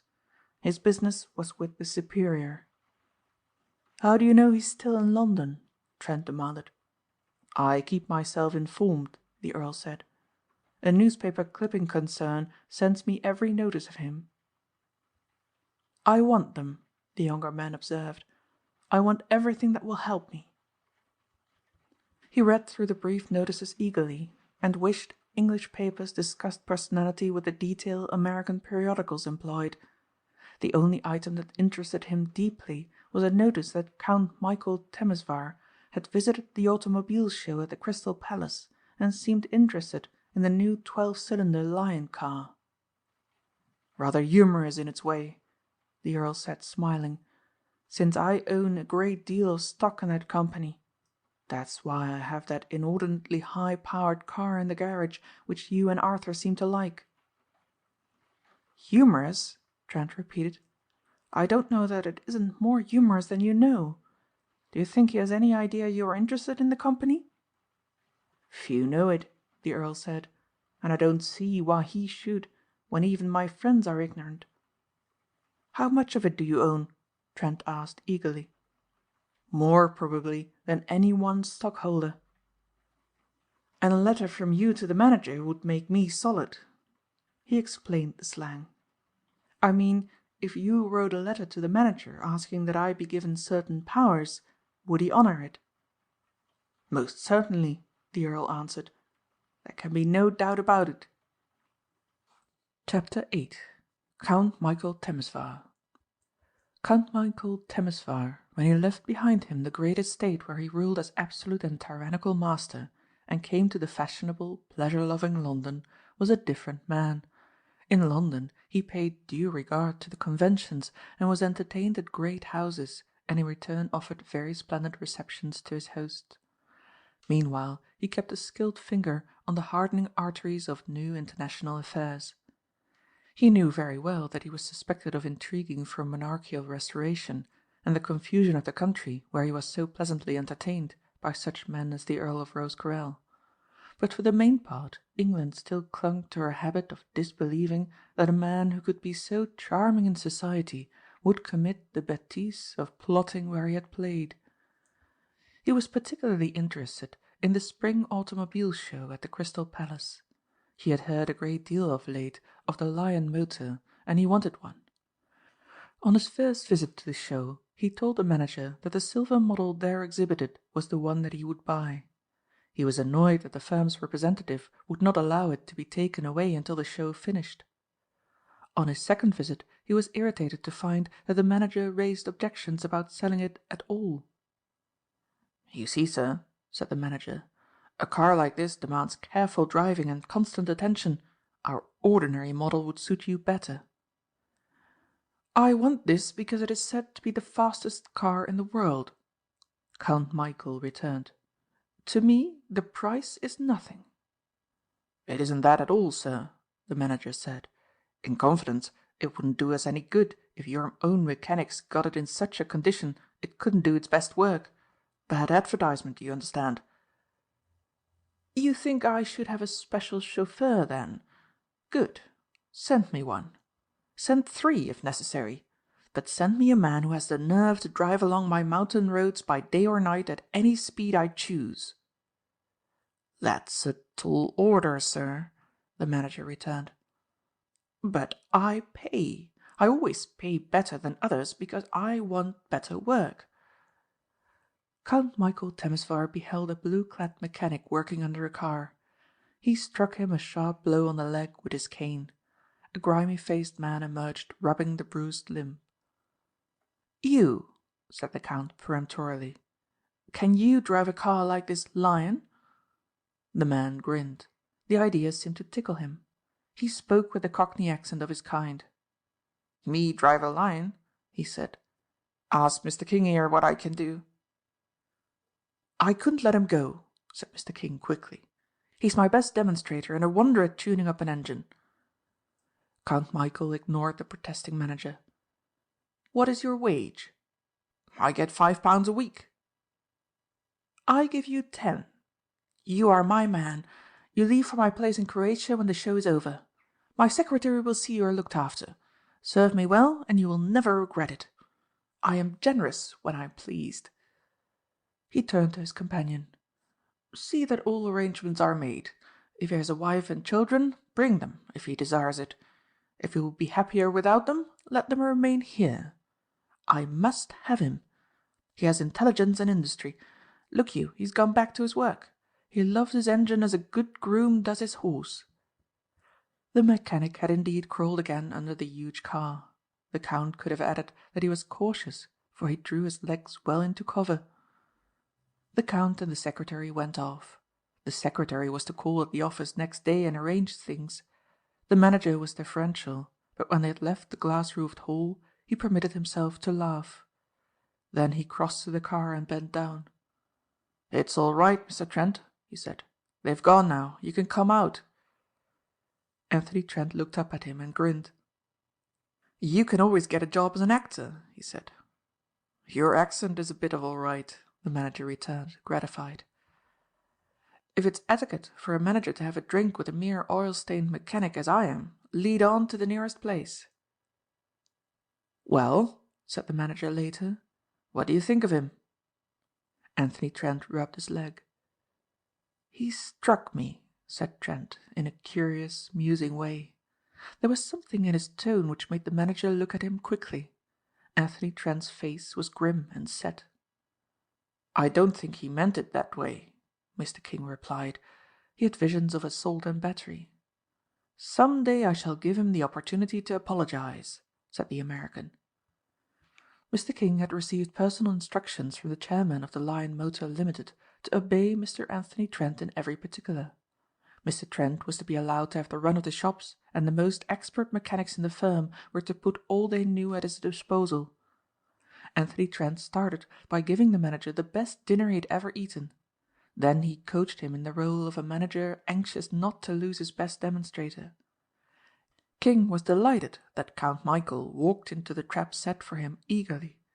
He liked Trent, but thought poorly of his chances in a tussle with this big-girthed foreigner. "Must be 50 inches round the chest," he observed, sipping his drink delicately, "and most of it muscle. One of the most powerful men I've ever laid eyes on, Mr. Trent. Built like a wrestler. About 5'10", I judge, a couple of inches less than you, but 5 stone heavier." "What was the big car on the ale opposite us at the show?" Trent asked, as King thought, irrelevantly. "The Amazon," King answered scornfully. "All varnish and silver plate and upholstery, with a motor that isn't worth a tinker's dam."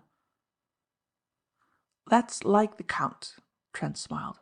"Champagne, high living and general dissipation have made a shell of him. He looks well enough to the eye, like that Amazon car, but call on the motor and you'll see 'em both hang out distress signals." "Maybe," King conceded. "I'll put my bet on a Lion." He smiled in a friendly fashion at the other. "And the Eagle." They fell to talking technicalities and kept it up till the hour when Michæl Count Temesvar went to dine at a house in Bruton Street. He told his host that as a compliment to this country, his second home, he had just bought an English car and engaged an English chauffeur. The other guests thought it so broad-minded of him. He further endeared himself to his company by deploring the retirement of his old adversary, that eminent diplomat, the Earl of Rosecarrel. His old adversary's occupation at the moment would have surprised him. The Earl was devising an ingenious cipher code, having, it would seem to the uninitiated, the various parts of a Lion motor which might need replacing by telegram to the London factory. Anthony Trent would take a copy with him, carefully concealed, and any telegram sent by him to the works would instantly be forwarded to the code's inventor. "What makes you so cheerful?" his daughter asked as she bade him good night. "That amazing American of yours," he answered. "Of mine?" she repeated, but even in the grip of her unhappiness she was not sure that the dim future did not hold some alleviation. Few people were more careful of appearances than Anthony Trent. He was always dressed with quiet distinction. In the early days of a profession where it is not well to be too prominent, he chafed at this restraint. Later he saw that it was the sign of sartorial eminence. On assuming the name and characteristics of Alfred Anthony, he also had to dress the part and talk the part.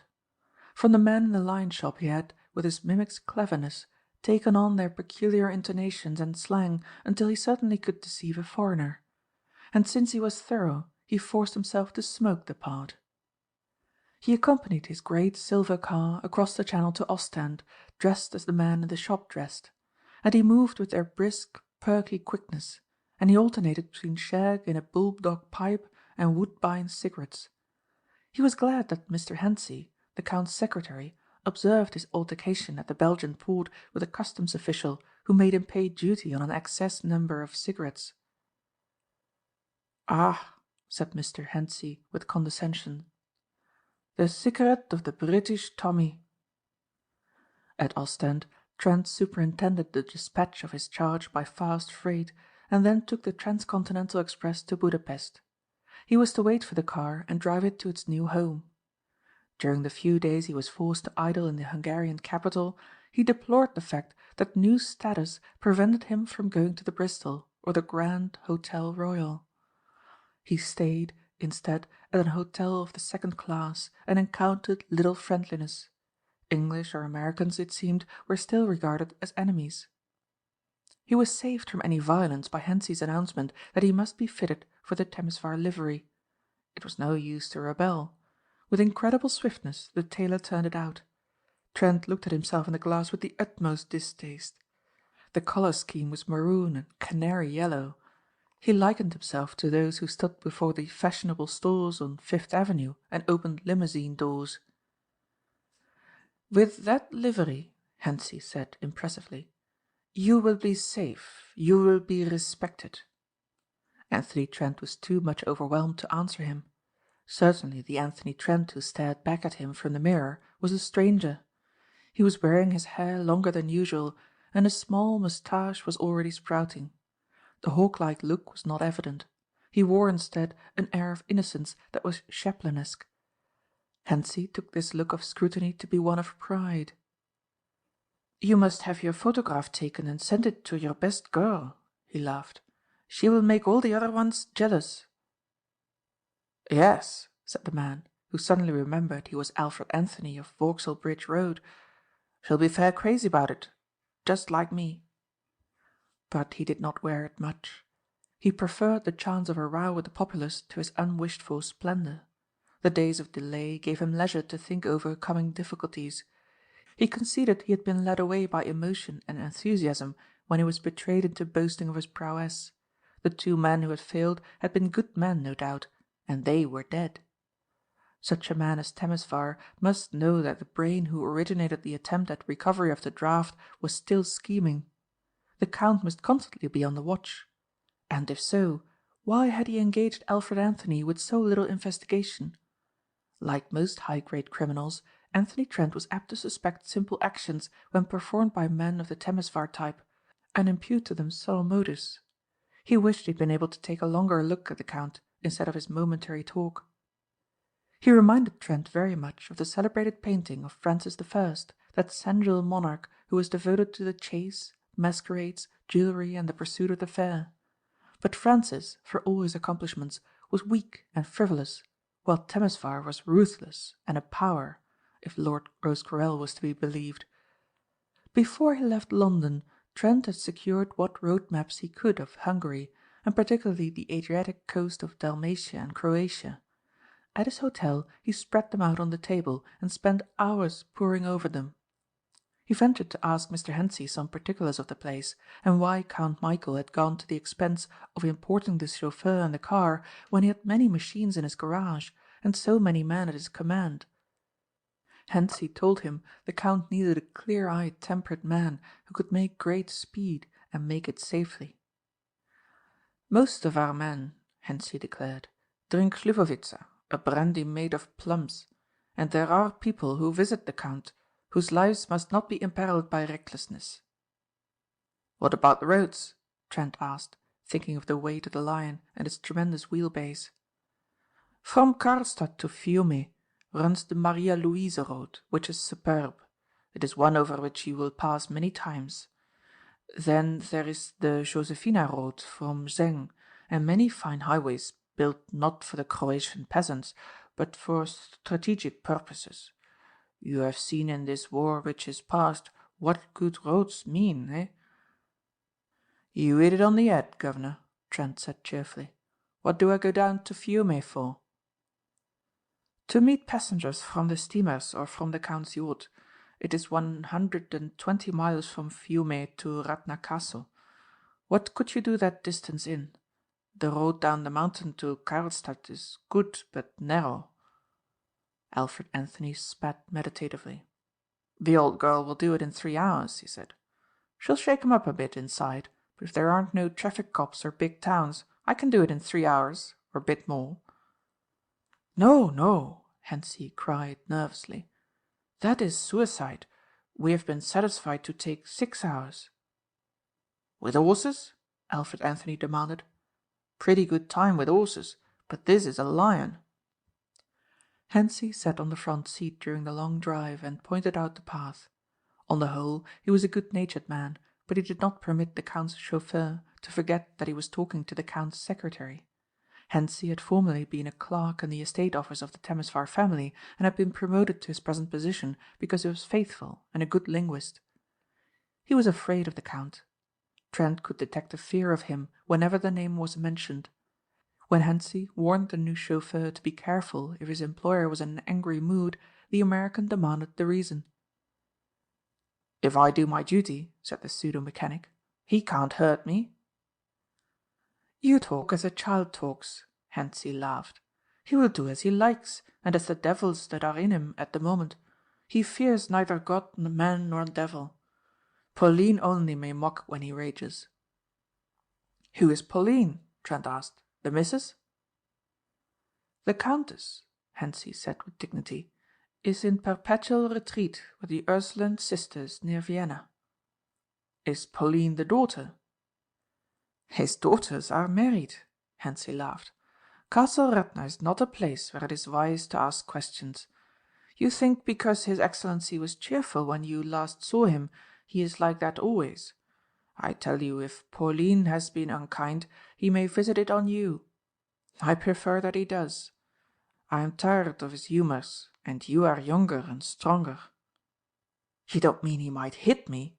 Trent cried. Hentzi seemed to find Trent's anxious manner amusing. "Most certainly he will," the secretary assured him. "But you need not be alarmed. He will fling you gold when his temper has spent itself." "I'm not going to let any man strike me," Trent said doggedly. "It would raise the devil in me, and I might be sorry for it." "You would," Hentzi said, thinking that the chauffeur meant he might lose his job.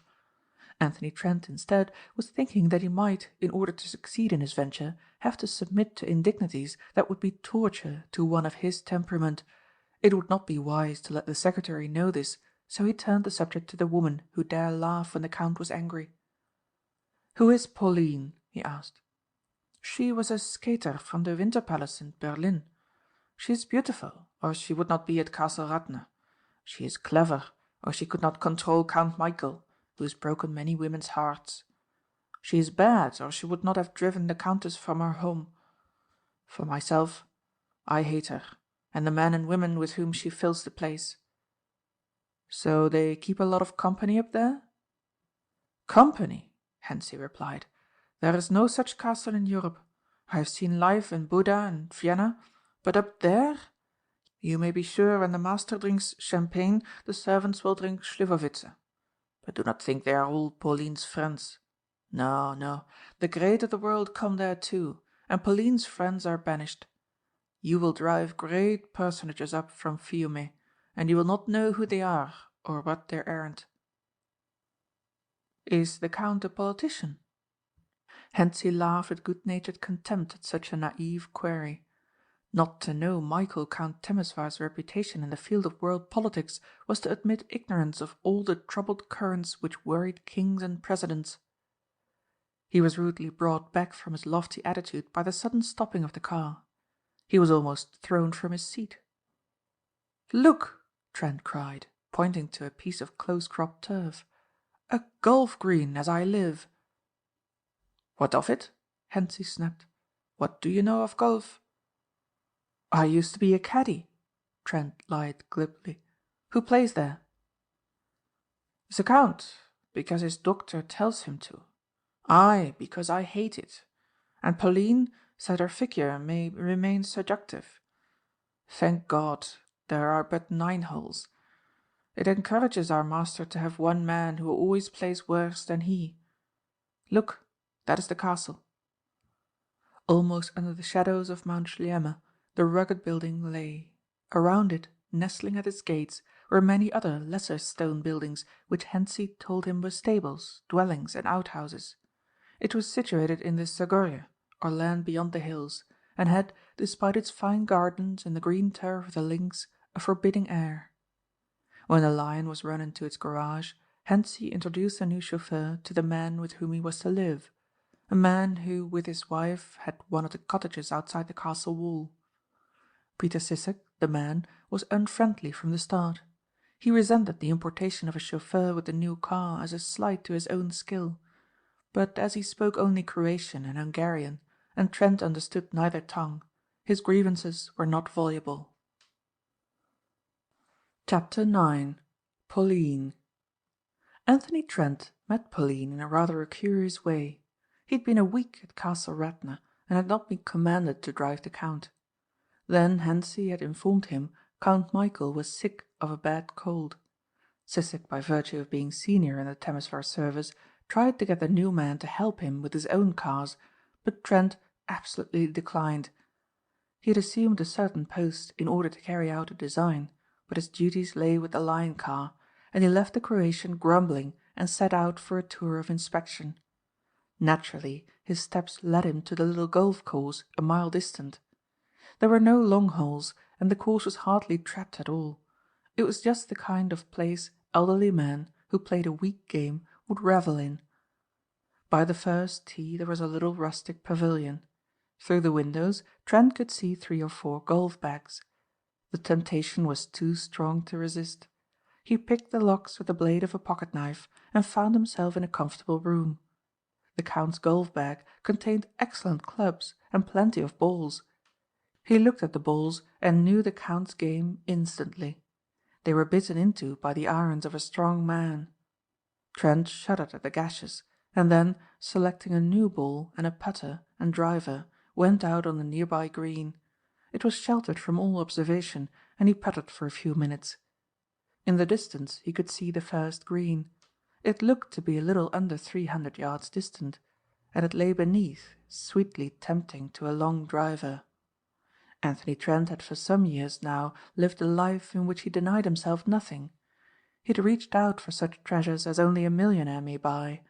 The question of right or wrong in the matter of using his employer's clubs bothered him little. He did not want to be observed in case the privilege were denied him.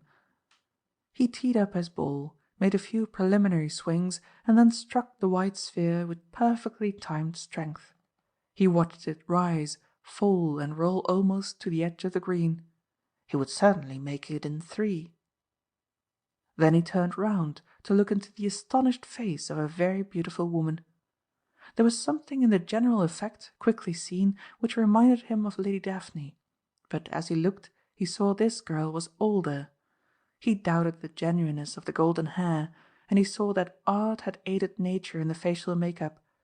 But she was no more than 28, and her figure differed from Daphne's slim, almost boyish slightness. She was dressed in a curious shade of green.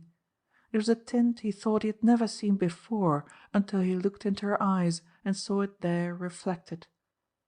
Pauline had known the Count had engaged a chauffeur from London, but she had assumed him to be of the usual type.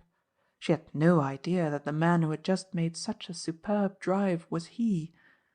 Pauline had been used to much social enjoyment of a sort, and while Count Michæl had been away, she had to behave circumspectly. She was dull, and she was bored. And now, as though in answer to prayer, fate had sent her a handsome young man who stood like a bronze statue as he followed the flight of the ball. Since the Count had given permission for the families of the neighbouring landowners to use his course, she imagined it to be one of these, or perhaps a guest at some local mansion. Anthony Trent was never one who made a habit of the pursuit of the fair. His profession had taught him caution. Almost always the feminine element had brought the great criminals to peril. There had been 1 or 2 harmless flirtations, but his love for Daphne was the great affair of his life. He groaned when they looked into Pauline's bold eyes and saw admiration looking from them. Other women had looked at him like that. Pauline was absolute at Castle Radna. Her enmity might be very harmful. Her friendship might be ruinous. He assumed the bearing of Alfred Anthony, which he had abandoned unconsciously. He even touched his cap to the lady, as a servant who habitually wears livery should do. She frowned as he did so. "Who are you?" she said in German. "I'm the new chauffeur, miss," he returned in English. "What are you doing here, then?" "Having a bit of a game," he said with an air of timidity. "I hope you won't tell the governor." "The governor?" she repeated. "The Count," he said, "the old toff with the beard." Trent produced a woodbine and lighted it luxuriously. He had all the quick nervous gestures of the Cockney. "Where did you learn to play golf like that?" she asked, looking at the white speck almost 300 yards distant. "Anyone can make a fluky drive," he said. "One drive doesn't make a golfer, miss. I used to be a caddie at the Royal Surrey Club." "Then you can carry my clubs," she said. She looked at him with a frown. "How is it the door is open?" "Someone must have forgot to shut it," Trent said simply. "I just walked in." All his excuses to get back to his garage were ineffectual. "You will understand later," she said imperiously, "that if I order a servant to obey me he must do so. I wish you to teach me to play better golf. I shall pay you." "I'll be glad to have a little extra money to send the missus," said Trent cheerfully. "That means you are married, eh?" she said. "You've hit it," he smiled. He misjudged Pauline if he thought this would have any effect upon her. She was a specialist in husbands, an expert in emotional reactions. Pauline played a very fair game. She had not been properly taught, but she was strong and lithe, and although she had begun the game in order to keep her figure, she played it now because she liked it. When she had performed professionally in London and big provincial cities, she had seen that efficiency in some sport or another was de rigueur among women of importance, and she hankered after the social recognition that unusual skill at sports often brought with it. "Make another such drive," she commanded after she had driven only 100 yards. "Not like mine, but like your first." Trent having committed himself to a term of caddydom at a great club where caddies have risen to the heights as professionals, he was not compelled to play a bad game. Pauline had never seen such golf, and she worshipped bodily skill at games or sports more than any mental attainments. His short approaches amazed her. The skill with which at 100 yards he could drop on a green and remain there with the back spin on the ball seemed miraculous.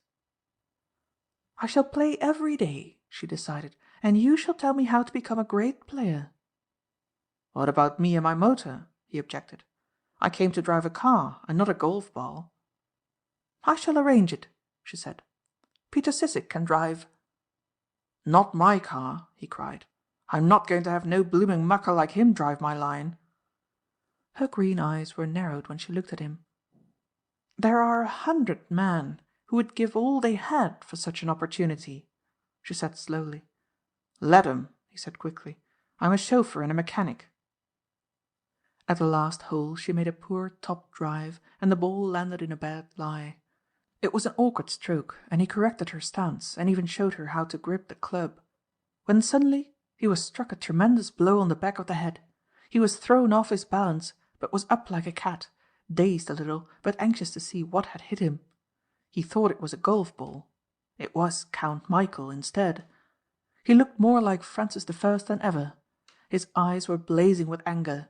He had stolen upon them unaware at the moment when Trent's hand was holding the white hand of Pauline as he tried to explain the grip. The Count was too angry to understand the look that Trent threw at him or to realize how nearly the pseudo-chauffeur lost control of himself. But Trent pulled himself together, dissembled his wrath, remembered his mission, and even presented a rueful but free from resentment appearance. "'Ere, guv'nor," he cried, "steady on. I haven't done anythink." "It is you I blame," the Count said to Pauline.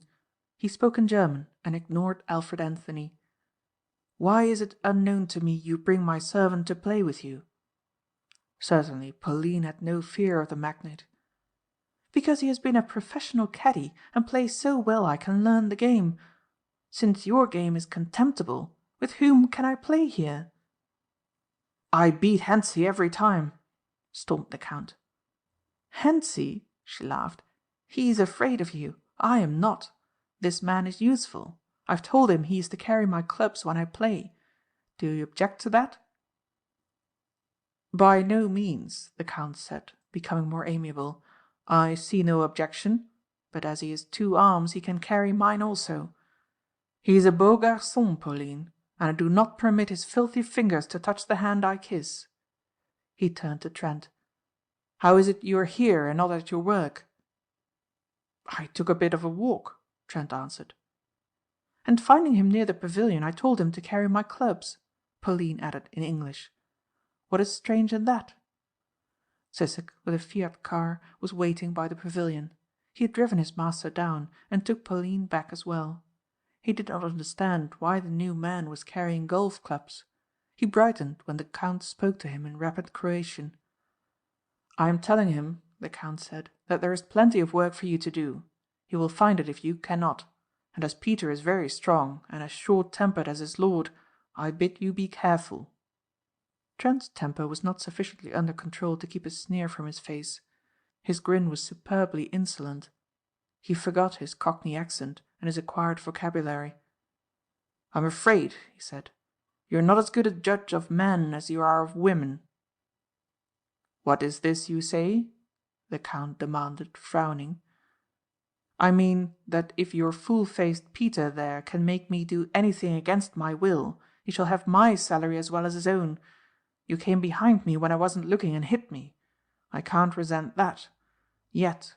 But warn him if he tries anything on me like that, I'll—" He paused, conscious of having said too much and aware that Pauline was gazing at him with vivid interest. "I'll make him sorry." Trent felt it was a weak ending. "He is funny, this new chauffeur from London. Is he not, Pauline?" But Pauline had a mischievous idea. She spoke to Peter Sissek, that powerful and jealous servant, and he flashed a look of hatred at Trent. He thoroughly believed that the new man had indeed made the insulting remarks Pauline ascribed to him. "Michæl," said Pauline caressingly, "let us see what this bold man would do if Peter threatened him. We will not let Peter hurt him, but it will be a lesson." Pauline knew men, and she saw in Trent one who could not easily be forced to do anything. Poor Peter Sissek, urged by his master to avenge himself upon this hated alien, rushed to his fate. In a way, Trent was sorry. He had no real grievance against the man. But Peter was immensely strong and spurred on by a lively hatred. It was his idea to get his long arms about the slenderer man and throw him to the ground and there beat his sneering face in. He was stopped in his rush by a stinging left jab which caught him square on an eye. While he stood still in amazement, another blow fell, this time on his nose. The big man paused in angry amazement that one built so much more slenderly than he could hit with this terrific force. Pauline leaned forward, her lips parted and the red flush of excitement victor over art's rouge. She was a woman of violent loves and hates, and had urged many a lovesick swain into unequal contest for amusement's sake. Although Trent had attracted her, she was not sure that she did not want to see Sissek punish him. He had paid as little attention to her charms as though he had thought she was old and ugly. As she looked at the foreigner, she noted that his face had changed. He looked keen, hawk-like, dangerous. It would have been wiser for Anthony Trent had he allowed Peter Sissek to triumph. Then, suddenly, Peter made a rush. He put down his bullet head and jumped at his man. Anthony Trent saw the opportunity for as pretty an uppercut as one might need. For Peter Sissek it was the whole starry firmament in its splendour that showed itself, and then the night came down. "He has killed Peter!" the Count roared. "That is not death," Pauline said, clapping her hands.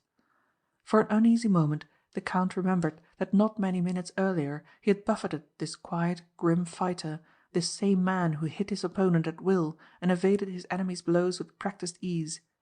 These English-speaking peoples, with their odd notions of independence and their skill with their brutal fists, were dangerous.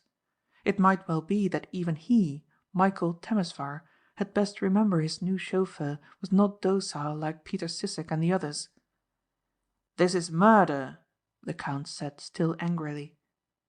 "He'll come to," Trent said carelessly. "Shall I drive you back?" "No," said the Count. He looked coldly at the man who had charge of the line. But Trent knew very well that the anger in his face was not from any sympathy with Peter Sissek.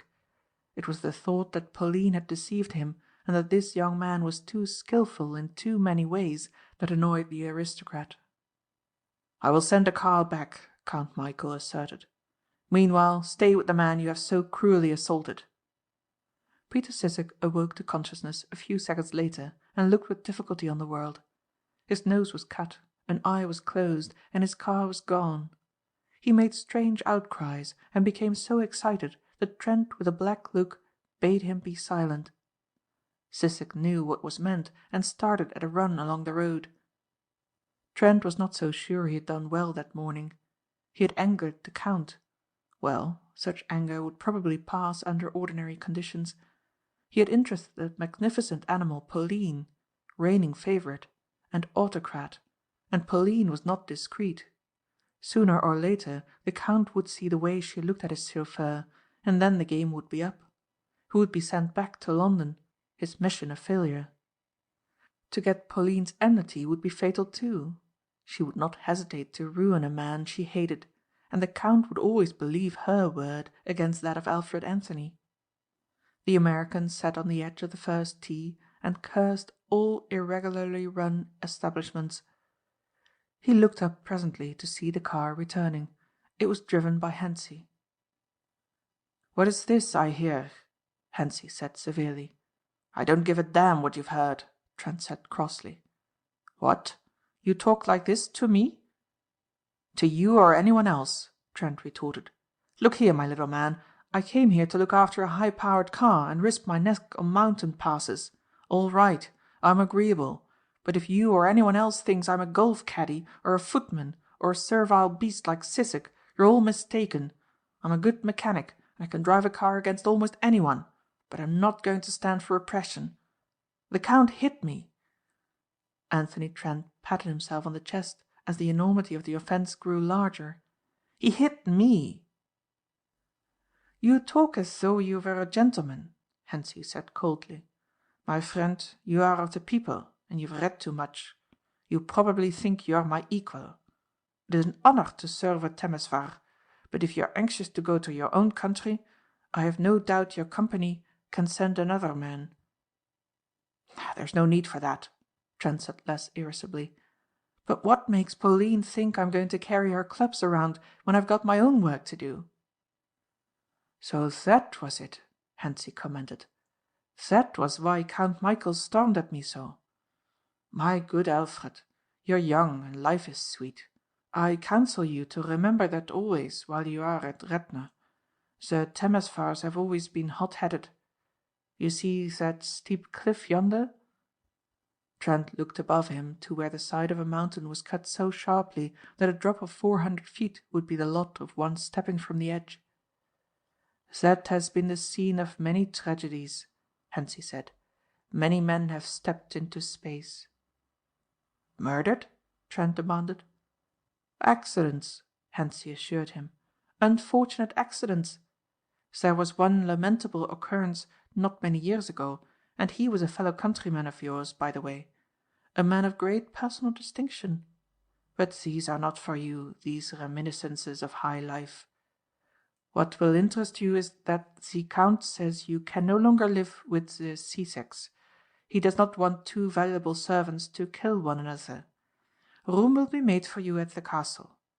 That pleases you, eh?" "Yes," Trent said, conscious that his look of triumph had puzzled Hentzi. "I do not like Mrs. Sissek's cooking." In reality he was delighted. Here he was to be taken into the castle without having to make an effort. It was the first step. It would be strange if one as skilled and silent as he could not soon have every detail of the house at his command.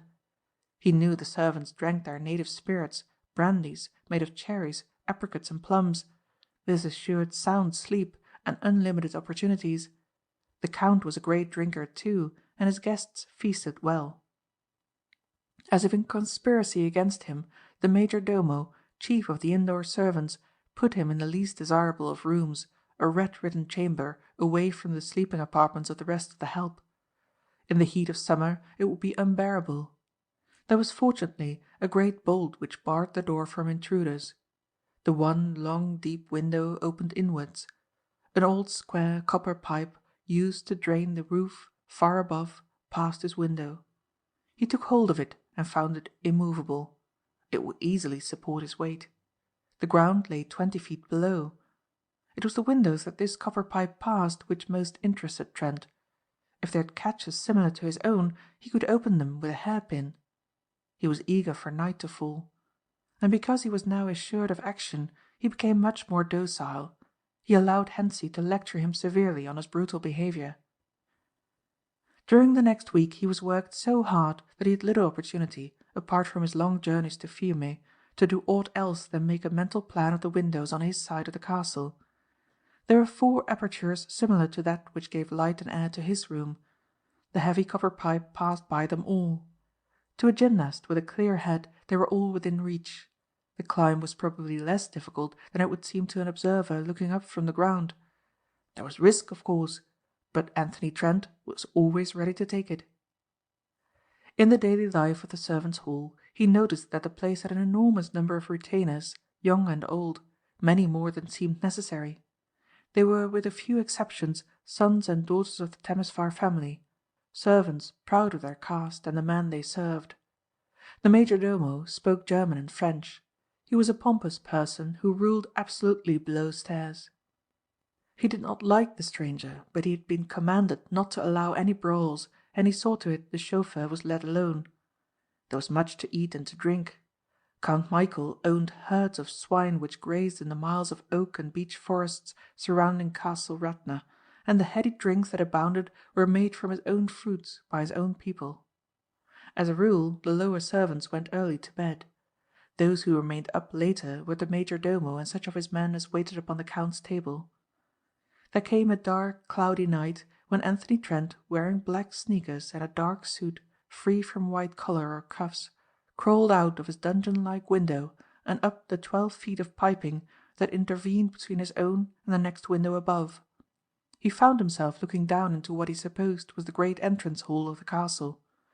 Just below him was a great seat raised above the hall level on a platform of stone at the base of the fine sweep of stairway. It was the official seat of the major domo. He could see the portly servant in a sort of antique evening dress, white gloves on podgy hands and a gilt chain of office about his thick neck. Below were 3 or 4 footmen in the maroon and canary of the Temesvars. They were yawning as though weary of inactivity. Plainly Trent could not emerge a few feet above the major domo's head and in full view of the footman. A climb to the next embrasure revealed what at first seemed a checkmate to observation. He found on investigation that some great article of furniture was backed against the window. It was immovable. Another climb and he was able to step through the easily opened window to a dark corridor. Anthony Trent, in a great silent house where danger and disgrace would attend his discovery, was in his element. He moved silently, surely, and seemed possessed of a seventh sense. He had never before professionally worked in such a vast, rambling place as Castle Radna. It was not easy even for one trained as he to keep the plan of the place in mind. He found himself on a floor of bedrooms, few of which were occupied. He bent over one slumberer whose breath was strong with plum brandy, and found he had discovered Hentzi's bedroom. He did not need to be very quiet here. Underneath him was the floor where the main bedrooms would be, and he had an idea the Count might keep his valuables there. It was necessary that he should be able to enter from the outside, since the stairway leading down was brilliantly lighted from the main hall and stone stairway, where the men servants seemed permanently stationed. Trent had the ability to snatch sleep when he desired it. It was now only 11 o'clock. He crawled under Hentzi's bed and slumbered until 1. There was no danger of discovery. He did not snore, and the man in the upper berth would not wake till morning. Anthony Trent had made a profound study of the value of snores in the determination of the tenacity with which the snorer clung to sleep. When he shut Hentzi's door and stepped out into the corridor, he saw that the lights had been extinguished below, and he was free now to make his way to the floor beneath. He tried no doors, but went at once to the aperture covered by the article of furniture. It was a huge ebony armoire, inlaid with panels of tortoise shell and ornamented by intricate designs of brass and ormolu. It was probably put in this spot for the purposes of decoration, and he picked the lock to prove himself right. It was empty, and there was space enough to stand upright in it. He felt vandalism to break the back panel, and feared once the loud cracking of wood might arouse the house. But there were few in Castle Radna who went without a nightcap. It took him almost 2 hours to hack an aperture that would admit him easily. Then he slid down the pipe and went to bed. It was not easy to sleep. He had done very well so far. He was free of the house.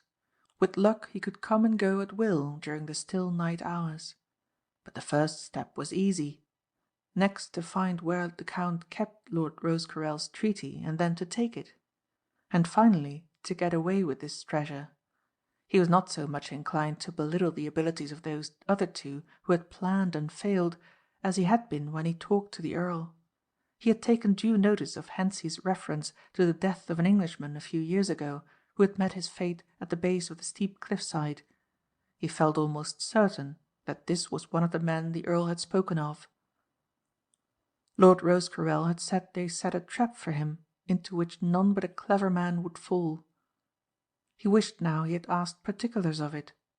So far Anthony Trent had escaped snares and the nets of hunters because he had outguessed his opponents. Sometimes he told himself that in the end the deadly law of averages would make him its victim. The pitcher would go once too often to the well. These reflections, while they made him more than ever cautious, did not lessen his zeal. Plainly it would be easier to work a remote castle in Croatia than a New York mansion protected by burglar alarms, night watchmen and detectives. Yet he had always succeeded so far in the face of these obstacles.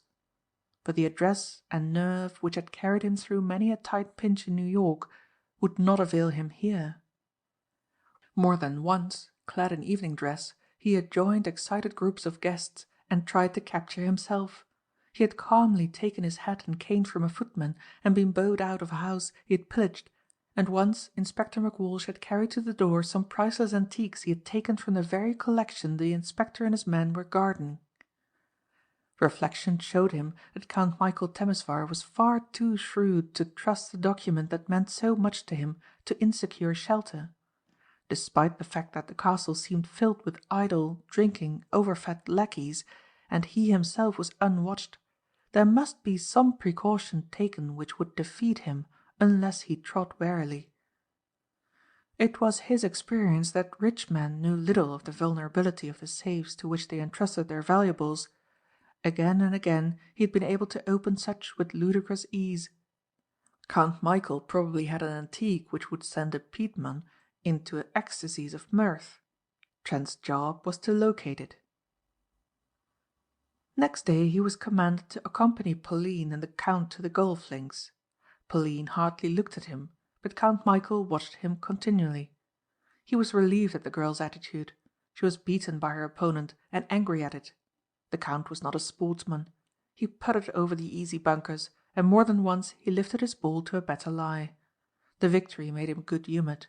His heavy bearded face was wreathed with smiles. Trent had the opportunity to observe him more closely than ever before. It was a bad, crafty face, but it was not merely the face of a pleasure-loving fool. If rumour spoke rightly, he was, more than any other man, the prime mover in activities aimed against the English-speaking peoples.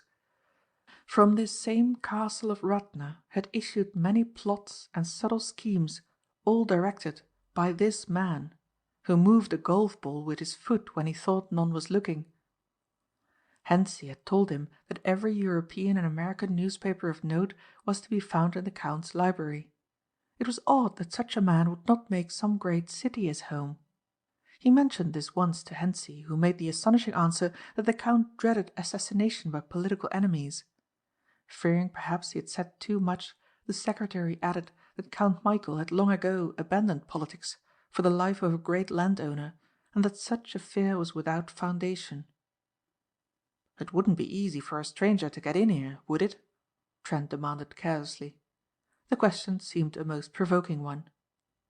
"Let such a one try," he returned smiling, "and he will see how we welcome him here in Radna. You who are of another world would not understand." "I suppose not," Trent said, and talked of other things. But he was not reassured. He set himself to master the roads that led to safety. There might be the need to know them. He had not yet been down to Fiume alone.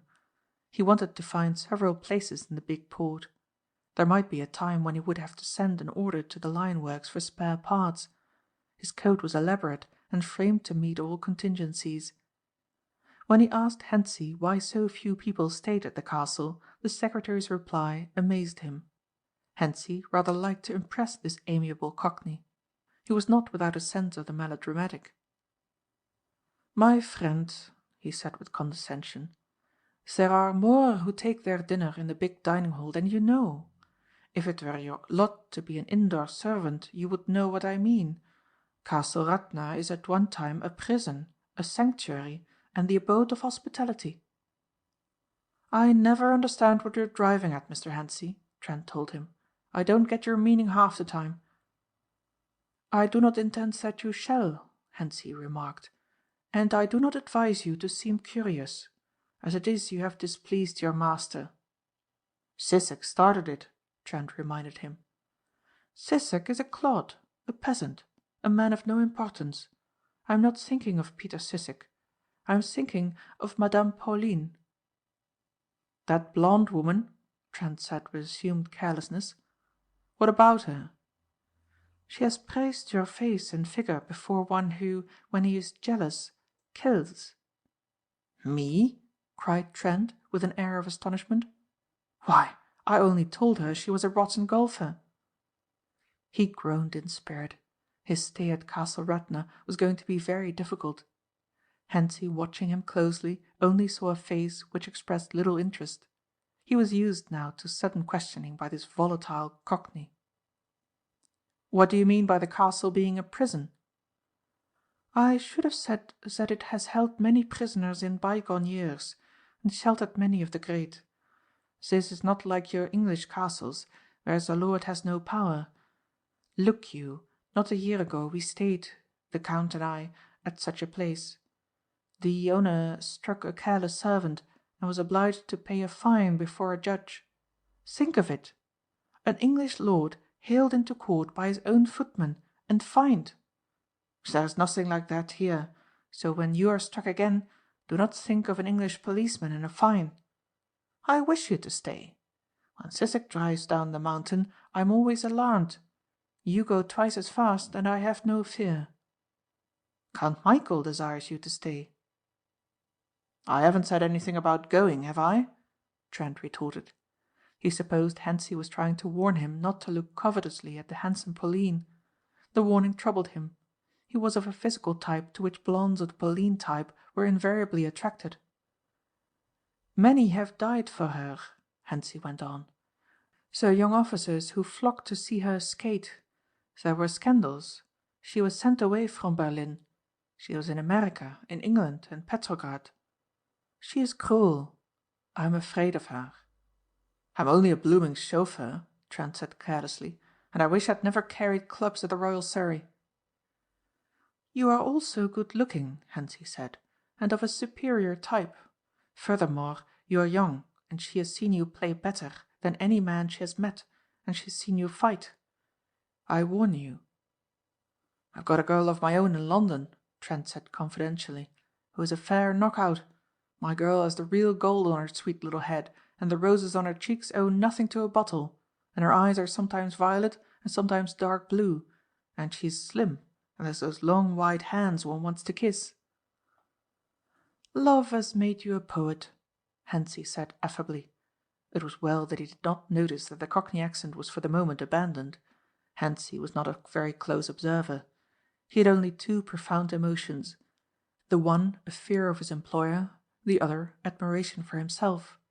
He considered Trent to be much impressed by his superior knowledge, and, here a little and there a little, imparted much valuable information as to the castle, its inhabitants, and their method of life. He considerately pointed out the Count's library, the room into which no stranger had ever been bidden. Anthony Trent, therefore, at 1:30 a.m. the next morning, was better equipped for exploration than on his previous venture. Hentzi had told him that so long as the Count remained up, a servant waited to attend on him, old Ferencz by name. Trent remembered him at the servants' table as a surly old man who was silent and reserved and unpopular even among his fellows. He was liable to meet this man at any time. Trent was glad the Temesvar men servants had not the same silent ways as the Rooskarel men. The men at Castle Radna walked heavily, lacking the thin shoes of the Earl's servants, and talked loudly. There was little of the perfect discipline and service of the great English houses. It was due no doubt to the fact that the men were almost feudal retainers, and not highly trained servants going from country estate to town house with the seasons. Almost the moment he stepped from his tall ebony armoire, Trent heard steps coming toward him. He was at the moment passing a door. His pass key opened it instantly, and he stepped into darkness and shut the door carefully. But he knew he was not alone. There was a heavy unrhythmic snoring of a man far gone in sleep. As his eyes grew accustomed to the darkness, Trent saw the outlines of a big bed. He passed the foot of it on hands and knees. The professional always takes this precaution. A man waked from sleep by hearing a stranger at the foot of his bed invariably aims at a man supposed to be standing up.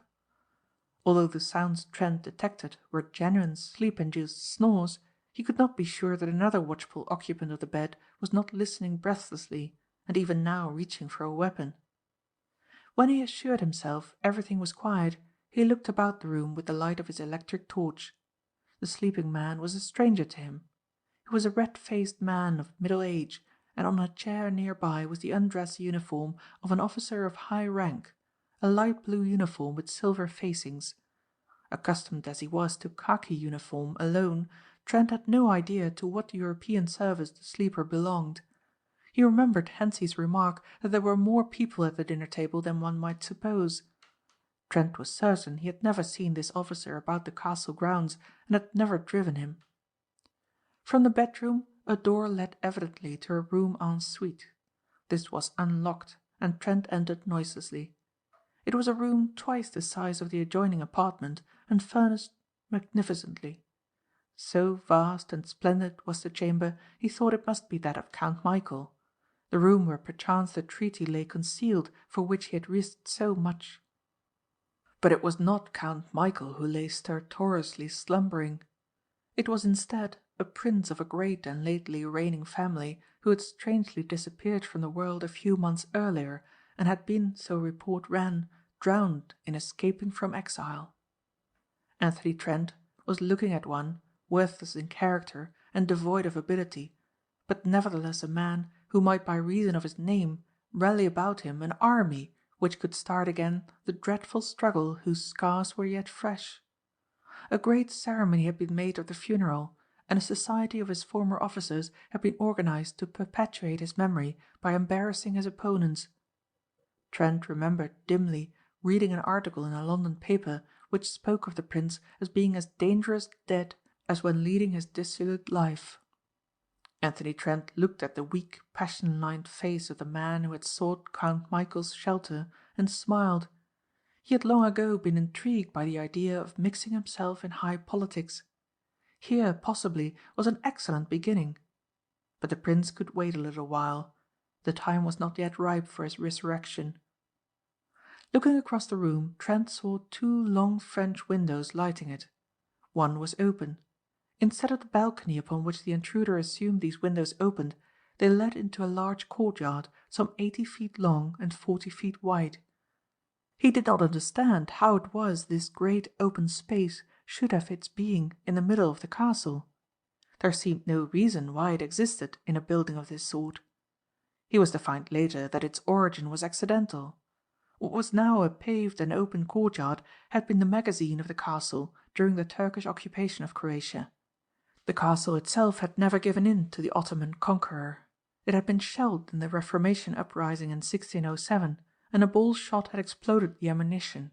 The chamber had never been rebuilt, but a century later was turned into a pleasant garden. Trent stepped through the open window and down 3 steps into the courtyard. It was plainly much used. There were lounges and chairs and tables. Pausing at one of them, he saw London and New York papers which he had brought up from Fiume earlier in the week. There were French novels and bonbons and a feather fan. Evidently the prince was not without his feminine companionship. In one of these big chairs Trent sat down and looked about him. The room from which he had come faced due east. To the north and south were plain, solid walls without windows. Only to the west, at the other end of the space, could he see that the walls were pierced with French windows. As he looked, these were suddenly illuminated. He made no motion. He felt reasonably certain that he was in such a position as to be unobserved. But he grew less calm when the Count's unmistakable figure passed up and down before the 2 windows, and finally opening one, stepped out into the courtyard. Behind him came Hentzi, who should have been in bed long ago. The two passed so close he could have touched them. They were speaking rapidly and in what he supposed must be the Croatian tongue. Twice he heard his name mentioned. The Count always called him by the assumed name of Alfred, pronouncing it Arlfrid. It was not pleasant hearing. They might be, for all he knew, discussing his already discovered absence from his room. It was true he had bolted the door, but someone from the outside might have detected the dark-clad climber making his unlawful ascent. Already a search might be in progress which would eventually claim him as the third failure. Count Michæl was often so excited about trivial things that the listener was not able to guess whether his present mood was the outcome of some small irritation or of something far more sinister. There recurred frequently the name of Pauline, and once or twice the Count pointed to the windows where slept the man whom his people had mourned as dead. There was one moment of dreadful anticipation for the American. He noticed that Hentzi was permitting himself to argue with his master. Suddenly, as the twain passed by Trent's refuge, the Count buffeted his secretary on the head. It was Count Michael's favourite expression of annoyance. Trent himself had suffered thus on the golf links. Hentzi ducked in time to receive merely a glancing blow, but he gripped the arm of Trent's chair to steady himself. If he had taken his eyes off the Count's still upraised hand, he could not have failed to see the intruder. For a full half-hour Anthony Trent sat quiet. Then the Count and Hentzi left him alone. Now that immediate risk of detection seemed past, Trent assured himself that his evening had been well spent. Undoubtedly Count Michæl's rooms, the rooms he wanted to investigate, were those through whose windows the two had come and gone. He memorized as well as he could the position in the corridors the doors would occupy. The discovery of this courtyard 3 floors in depth helped him to understand what had baffled him in his explorations of the corridors, many of which came to abrupt, meaningless ends. In other days they had continued across the space that had once been arsenal, magazine, and strong-room. He made his way through the open window and past the sleeping men without mishap. In the corner of a panel in the armoire he bored 2 small holes and blew away the dust that fell from them. He descended the copper pipe, prepared to find his room invaded by vengeful servants. But it was as he had left it. It was not for his arrest that the Count had dragged Arlfrit into his conversation. Chapter 10. The Greater Game. Trent was annoyed next morning to learn from Hentzi that he was to accompany Pauline and the Count to the links. The only redeeming thing about the expedition was that he himself could get a few strokes in the demonstration. The Count was in high good spirits and gracious to them all. "Ah, Arlfrit," he cried, "this is my last game for 2 weeks. Yes, I shall be too busy playing another and a greater game. And you too will be busy. Tell me, you know the roads to Fiume, Zeng and Agram well?" "I could set them to music," Trent said, forgetting that it was Alfred Anthony who was answering his august employer. He waited until the Count drove. He saw that the autocrat broke every rule of the many which go to make a perfect drive, yet sent his ball every inch of 200 yards. Never had Count Michæl done such a thing before. "Let us see you beat that," he said dramatically. Trent pressed. He wanted to outdrive the other by 50 yards, and ordinarily would have done so. He took too much earth and sent a rocketing ball skyward, which dropped full 50 yards behind the other. "That was very tactful of you," Pauline whispered.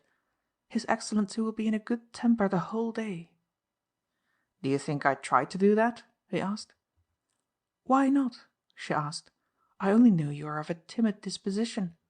I hate timid men." "I can't help being timid," he said, grinning genially. "It's my nature." So gratified was the Count by his unusual showing at the game that he did not notice how close Pauline kept to Alfred Anthony. It was nervous work for Anthony, and he answered the girl abruptly, trying to keep her attention on the game. "You are 2 men," she said presently, when Hentzi and his employer were a little ahead of them. For a moment Trent was thoroughly alarmed. What did she know? He had always known that it was a fallacy to assume because he had seen none on his midnight wanderings that he had been unobserved. In a vast house such as Castle Radna there were nooks and crannies where frightened servants or timid guests might hide from him momentarily only to denounce him later. "What do you mean?" he asked, teeing up her ball. He had not answered her immediately. "That you are 2 men. There may be 3 of you, but I have seen 2 already. There is the timid servile creature accepting a coin or a blow and eating with the servants as among his equals. I hate that man. The other is a creature that every now and then looks out of your eyes like a bird of prey. It is the man who drives the great car over the mountain passes as though it were on a smooth boulevard. It is the man who beat big Peter Sissek to the earth with tight lips and eyes that flashed. That is a man I could love." He could feel her arm brush against his own. There was a caressing tenderness in her voice. "Tell me, which is the real you?" Anthony Trent looked straight ahead of him. "If you slice your ball," he said, "you'll get into the rough. Golf, like other things, is largely a matter of self-control." "I could kill you," she said, her eyes blazing. "Think of my wife and children," he answered with a grin. "That is why," she retorted. "The Count is right. One should have only contempt for lackeys. I honor you too much as it is." "Fine," Trent observed. "Suits me all right. How many quarterings of nobility have you, Mademoiselle Pauline?" "I at least am an artiste," she flung back at him.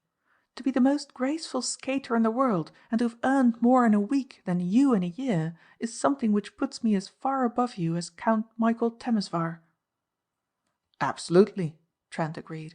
"Take your mashie here and go back slowly, and don't look up for 3 seconds after hitting the ball." Pauline was certainly a splendidly athletic woman. She held herself magnificently and was at her best this morning, but merely to be with her bored the pseudo chauffeur, who had thoughts only for Daphne. Daphne could have given her 2 strokes a hole and a beating, he reflected. Gloom seized on him as he wondered if ever again he would see her. He was in peril in Castle Radna even as an honest worker. Peter Sissek had sworn to pay him for the beating. Half of Trent's energies were consumed in going over his car to make sure the bolts and nuts were tight and had not been loosened maliciously. And in his position as an emissary of the Earl of Rosecarrel he was in danger of the most vivid kind.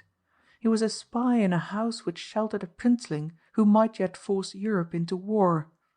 If it were discovered he possessed this secret, nothing could save him. It was a sinister dour pile of stone, this Castle Radna, utterly unlike the Cornish castle with its rose gardens, its fountains and the charm of country life. He could well believe that in his present dwelling tragedies had been enacted of which no knowledge had filtered through to the larger world. Oddly enough, it was during the day when he was peacefully employed as Alfred Anthony that he was most obsessed by despondency.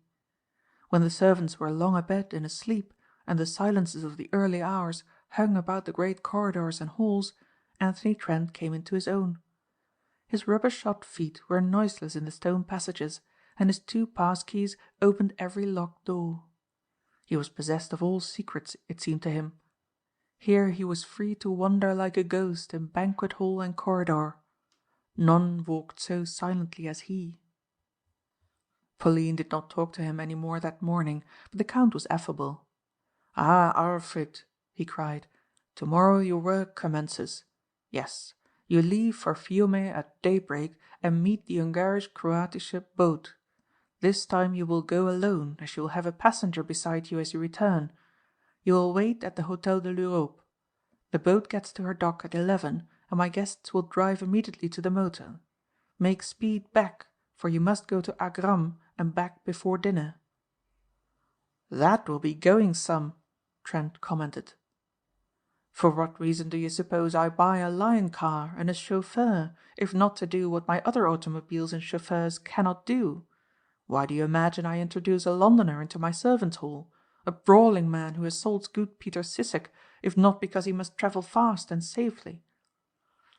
But the Count was not angry. He was in that good humour which comes to all men who, having been in the habit of taking 7 for a last hole, make it in 4. Pauline had taken 6, and he had not permitted his record to be clouded by allowing Trent, as Pauline suggested, to see what he could do it in. Anthony Trent started on his trip when it was as yet hardly light. He was singularly care-free. The repulsive Sissek was not at his side, and he was free to wander about the seaport town, locate the cable offices and make certain arrangements that might contribute to future safety. That he was invariably able to make such good time was due mainly to the absence of traffic along the Maria Louisa road.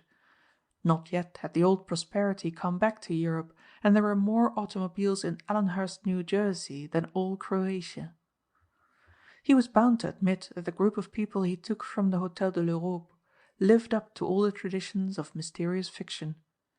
There were 2 men, middle-aged and plainly used to power, and a very pretty, vivacious, dark woman of 35, to whom her escorts paid profound attention. The seat beside Trent was occupied by the lady's maid. The black morocco dressing-case she held inexorably upon her knees was marked with a coronet. The woman was hard-faced, elderly and uncommunicative. Trent noticed that her mistress was in that deep mourning which European women affect. Trent tried the maid in English, but she made no answer at all.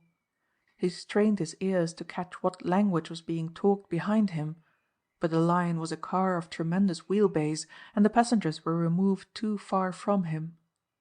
Once or twice in the old days, particularly in the case of the Sinn Fein plot, Anthony Trent had found his lack of knowledge of German a handicap. This linguistic failing was now remedied.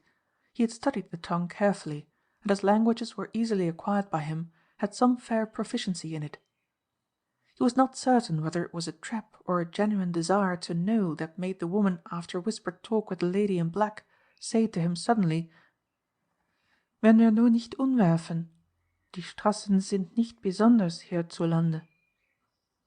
It was his first impulse to tell her that she would not be upset, and that they would soon get on to the better roads. Then he remembered Alfred Anthony knew but little of any tongue but his own. He smiled at her and shrugged his shoulders.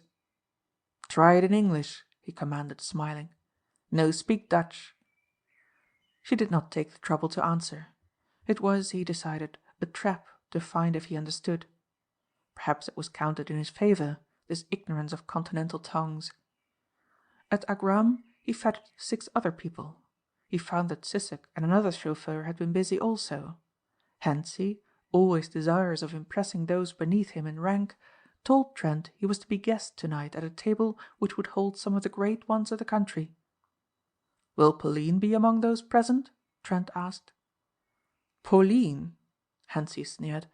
"There will be gracious, high-born ladies at the table, and among these our Pauline has no part. She knows that." "What time do you dine?" Trent asked. It was now 7 o'clock, and Hentzi was not in evening dress. "At 8:30. There is one among us who likes the late dinners of the English, and his likings must be obeyed even by Count Michæl." "An Englishman?" Trent queried. "My friend," Hentzi said impressively, "if you could take all the British and all the Americans and sink them in mid-ocean, he would be entirely happy. I do not think you understand world politics, eh?" "I follow the racing and footer news," Trent confessed. "I'm not so much on politics. A set of grafters, if you ask me." Trent spent an hour on his car. He filled the tanks with gasoline and saw that his spare tires were ready and made the little adjustments that only sensitive fingers may perform. As a rule he drove the car straight into the garage and backed out. Tonight he backed into it. There might be the sudden need to utilize every moment. Hentzi's news was good. A dinner of state commencing at 8:30 would be continued long after dark. Of necessity the Count would be there, and undoubtedly the officer and his royal master would grace the board. Entrance could easily be made through their room and over the courtyard to the Count Michæl's apartment. There would be time for a thorough search. The kitchens were full of bustling maids assisting the cooks. There was so much confusion that Trent helped himself amply to what food he desired and strolled out to the garage to eat it. More than half was stowed away in his car. If he were able to get away that night, as he hoped, it might come in handily for breakfast. His plan was to place the treaty draft in an envelope already addressed and stamped and mail it at Fiume. After that he would take the car into Italy if possible and make for Venice, whence he could come easily to England. The servants saw him take a candle and walk wearily to his room. They remembered he had been up before dawn broke. Not one of them had any suspicions that he was aught but what he represented himself to be. At 10:30 Anthony Trent, looking through the carved oaken musicians' gallery 20 feet above the floor of the banqueting hall, beheld a notable company assembled. When he saw that the Prince had at his side the vivacious dark lady, he remembered that the weekly pictorial papers had often presented her to their readers. She was the daughter of a royal house lately at war with his country. To her diplomatic skill and love of intrigue was due many checks to allied plans. It was said she ruled her husband absolutely and loved him little. Trent recognized the 2 men he had brought with him. They were in evening dress, as was Count Michæl, and decorated with many orders, of St. Stephen of Hungary among others. The military attaché bristled with medals, and there were others in brilliant uniforms. No other woman was present but the Princess. Her jewels made Trent's mouth water. No doubt the maid had carried them at his side for several hours and would, for all he had to do with it, carry them back. Not for a moment dare he think of taking them. It was obvious that the Count would make no outcry about the loss of the draft if that alone were taken. He would piece things together and understand the riddle of Alfred Anthony. But were the valuables of his guests taken, it might be a police matter. So great was the buzz of conversation that Trent could catch no memorable phrase. Here and there was a name he had heard of, but that was all. He noticed that Hentzi was not a guest, despite his boasting. This in itself was awkward, for the secretary might be even now in the big room to which the master criminal was bound. He was relieved presently to observe Hentzi hovering on the outskirts of the room, directing the servants, a sort of super-major-domo. It was exactly 11 when he crossed the dark courtyard and opened one of the long French windows of Count Michæl's room. It was in darkness. A little water-driven power plant supplied some of the chief rooms of Castle Radna with electric light, and he was able, after screening the windows, to flood the room with light. It was an apartment the counterpart in size and decoration of the one occupied by the Prince across the courtyard. Almost the first thing Anthony Trent saw was the safe, and as he looked on it he knew his hopes were in vain, and the draft of the treaty could remain there indefinitely, for all his skill availed or all the knowledge of the greatest Piedmon would aid had he possessed it. Count Michæl Temesvar was not one of those who entrusted precious things to insecure keeping. It was a Chubbwood burglar-proof safe of a type Trent had heard of but never before seen. The double-dialed cannon-ball safe of the American maker was the nearest approach to this gleaming, mocking thing which faced him. There was no chance that any forcing screw or wedge could damage the bolts. The locks were so protected that drilling was impossible, and no nitroglycerine could be used. The oxyacetylene blowpipe, high explosives, or electric arc were useless here. It was the last word of a safe-making firm which had been in the business for more than a century. Trent did not doubt as he gazed at it that there would be developed by the need of it craftsmen who could open even this, but the time was not yet. Count Michæl Temesvar had been wise in buying the only safe in the world whose patent had been extended by the Privy Council of Great Britain. With his gloved hands Trent touched the thing lightly. The millionth chance that it might not be locked was against him. He was wasting his time. Quickly he made a methodical search of the room, but found nothing that interested him. On his own bed he sat for an hour wondering what to do. He had been so certain when speaking to Lord Rosecarrel that his professional skill would accomplish what others had failed to do, that this disappointment was bitter indeed. He had wondered why the Count had taken so little caution in permitting a foreigner of the same supposed nationality as Lord Rosecarrel to live in Castle Radna.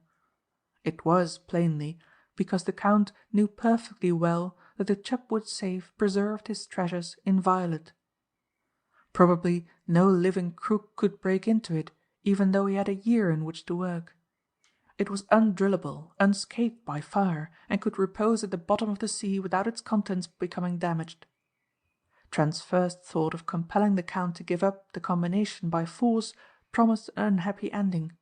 Surrounded by servants and friends, he would assuredly be interrupted before he could be forced to give up his secret. Hentzi would never be entrusted with the combination. None would know it but Count Michæl. For a moment he wondered if Pauline might be dragged into it to exercise her Delilah arts on her protector. "There must be some way out of it," Trent murmured 100 times as he sat on his bed's edge. Dawn was breaking as he closed his eyes. His expression was calm and untroubled. He had found his solution. Chapter 11. Anthony Plays his hand. Lord Rosecarrel opened his town house in Grosvenor Place at the beginning of May for the London season. Lady Daphne observed that he had shaken off the gloom and apathy which had engulfed him for the last few years. He began to take a more vivid interest in the international situations which grew out of the Peace Conference. He began to talk to the girl again about the aims of nations with respect to Persia, and indirectly with the future of India. The Earl was waiting impatiently for her one night when she came back from an opera party given in her honour by Rudolph Castoon. "Daphne," he began abruptly, "do you believe absolutely in the bona fides of Anthony Trent?" The girl felt herself colouring. "Absolutely," she said steadily. "Why?" "I've had a long cable from him," he returned, "a cable so extraordinary that I can hardly believe he sent it. Here it is. It is only partly in cipher, for the reason the cipher code I made was not intended for a message such as this. What you would not understand I have decoded." The girl took the slip of paper eagerly.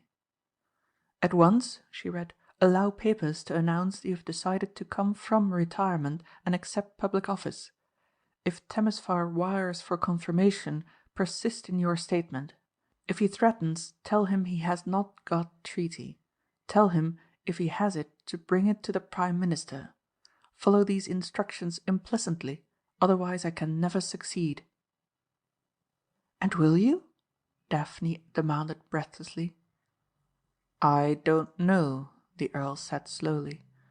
"It seems rather a desperate thing to do. You must have heard rumours that I have been offered the enormously important position of Secretary of State for Foreign Affairs in the Cabinet that will be formed when the present government goes out of office. There will be 2 men there who are my enemies. There is, for instance, Rudolph Castoon, whose guest you have been tonight, and Buchanan, who will be Home Secretary. Castoon knows I do not trust him wholly. There is always a danger in making a man of his kind Chancellor of the Exchequer. He has a brother in every great country, and some of them have been our bitter enemies in the past.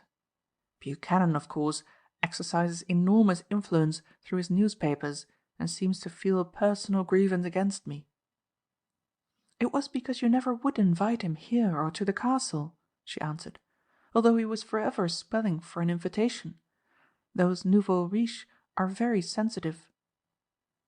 "If I accepted office," the Earl went on slowly, "I should have these 2 men against me, and if by any ill chance it should become known that I did not destroy the draft of a treaty which was entrusted to me, Buchanan would see his opportunity, and use his wretched papers to the full.